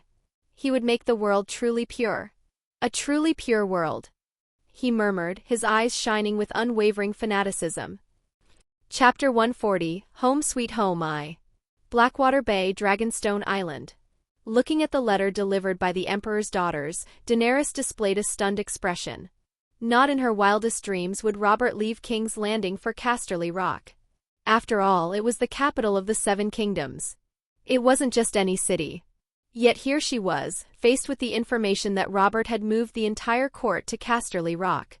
After a moment's reflection, Daenerys understood why Robert had made this decision. Dragons. With dragons, the city wall would be a mere obstacle to overcome. If she took drastic action, she could go straight to the Red Keep and set the whole castle on fire at once. Although Balerian's flames couldn't melt the castle, she knew that, in fires, it wasn't the fire that killed the most but the smoke. She could imagine the apocalyptic scenario that the Red Fortress would become if she did such a thing. Those who remained inside the castle would die of suffocation from the smoke, and those who came out would perish in the face of Balerian's flames. Honestly, for the first time, Daenerys realized how fortunate she was to possess a being capable of destroying cities in a matter of minutes. Without the special ships that Enar had mentioned to her, there was no way humans could stop a dragon. Putting aside the main letter, Daenerys picked up the second, which explained the situation in the city. As she read the contents, her face paled at the cruelty described in the letters. Robert and Tywin were indeed monsters in Daenerys' eyes. No human being with a shred of humanity could commit something so despicable, insane and cruel as to turn a city with 500,000 inhabitants into a hell on earth. Looking at Merrick, a Sardaukar guarding the entrance to Dragonstone's throne hall, Daenerys asked, "Merrick, how long would it take to summon the entire fleet and set sail for King's Landing?" Merrick was shocked by the question. The Queen was planning to attack King's Landing? In his eyes, it was a very rash move, especially considering the city walls and the 4,000 or 5,000 golden robes protecting it. Even with a dragon, the casualties could be high. If it had been the King's dragon, Merrick wouldn't have been so worried. However, he had seen the Queen's dragon. The dragon called Balerion was still far from reaching his peak. He was still just a child. "Give the letters to Merrick." Noticing his hesitation, Daenerys simply ordered the spy from the Emperor's daughters to deliver the letters to Merrick. The woman kneeling before the throne didn't hesitate and handed the letter to Sardaukar, even though it was against the organization's rules, since only Queen Daenerys and the king were allowed to read information related to the Emperor's daughters. Merrick looked at the letter in his hand, and the more he read the contents, the more his face showed shock at the information. As one of the first Sardaukar trained by Titus, he knew that the information in that letter was intended only for the Son of Light. However, when he found out what Robert had done, not even the rigorous training he had received could contain the smile that appeared beneath his golden helmet. "Your Grace, we urgently need to get to King's Landing. The situation must be extremely chaotic. Besides, with this High Sparrow, we need to get there as quickly as possible to stop the Seven's doctrine spreading among the people." Merrick gave his opinion without hesitation. As captain of the Sardaukar, he had been trained in the arts of strategy and knew that this was a golden opportunity. Not only to recover the royal capital, but also to spread the Emperor's faith among those in need at that moment. "I will immediately order ravens to be sent to the vassals. We'll be able to leave in less than 2 days." Merrick spoke with a respectful tone. "If the Queen wishes, we can just wait for the Valerian fleet and leave for King's Landing. With 1,500 Sardaukar and the men of House Valerian, we can control the city." Daenerys made her decision after a short moment. If there was one thing she wasn't, it was indecisive. "Summon only House Valerian and we'll leave for King's Landing as soon as they arrive." Daenerys regretted sending all the vassals back after the vassalage ceremony. Had she known this would happen, she would have kept them all in Dragonstone, instead of ordering them to protect and guard Blackwater Bay against a possible surprise attack. "Send for Orain Waters. I want to ask his opinion." Daenerys remembered that the bastard of House Valerian was still on Dragonstone, and ordered a servant to summon him to the throne room immediately. She was not a strategist, nor had she been trained to be one. Her only advantage at that moment was that she owned a dragon. A few minutes later, when Orain arrived at the throne room, Daenerys noticed that his clothes were wrinkled and his face covered in sweat. She realized that she had interrupted his moment of pleasure with some servant, but she didn't care and was direct. Robert abandoned King's Landing and moved the kingdom's capital to Casterly Rock. The city is currently under the control of the fanatics of the Faith of the Seven, led by a man who calls himself High Sparrow. Daenerys spoke with a calm but slightly excited tone. How could she not be excited? If King's Landing was retaken before the war even began, half of the victory would already be guaranteed. Once Robert had left King's Landing, she was sure he would never return. Her husband would make sure that didn't happen. Orain opened his mouth in shock when he heard the beautiful Queen's words. He couldn't help but admire Robert's determination. If it were him, he would never consider leaving the kingdom's capital, even if it were in danger. However, it wasn't Daenerys who was happiest about this situation, but Orain himself. He finally saw a chance to gain glory and merit in the war. It was the perfect opportunity to win a noble title and, who knows, even a fiefdom. So, in terms of happiness, Owain was infinitely more excited than Daenerys herself. As for the man called High Sparrow, he didn't care. Anyone who stood against him at that moment would die an extremely painful death. No one could stop him from becoming a nobleman. My brother has left 100 men to help secure the island. I'll summon them immediately and be ready to leave at any moment. Owain patted his chest and spoke with a calm, confident tone. At that moment he really wanted to buy Robert a drink. Daenerys nodded. She only hoped that Montford Valerion would arrive soon so that they could leave for King's Landing as soon as possible. When Owain left, Daenerys closed her eyes, standing alone in the throne room. She was about to attract Enar's attention. And how would she do that? Simply by calling his name. She knew that her husband was getting stronger and gradually ceasing to be human, and Enar had never hidden his powers from her. Enar, who was about to march towards twins, looked in a certain direction when he felt someone calling him. If it had been something trivial, he wouldn't have paid any attention, but the person who pronounced his name had a blood tie to him. That caught his attention. Looking in the direction the call was coming from, Enar knew immediately who was summoning him. He didn't hesitate to connect his mind to Daenerys. Opening his eyes, Enar saw himself on Dragonstone and stared at the young woman sitting on the black stone throne in front of him. He smiled. Daenerys hadn't grown much in the year and a half he hadn't seen her. As if sensing his arrival, Daenerys opened her eyes and looked at the incomparably tall young man before her in surprise. Her first thought on seeing Enar's size was whether her small body could really withstand a night of passion with her husband. Enar couldn't help but twitch his lips as he read her thoughts. Daenerys really couldn't hide what was going through her mind. "It's been a while, Daenerys." Despite what he was feeling, Enar greeted her with a kind look.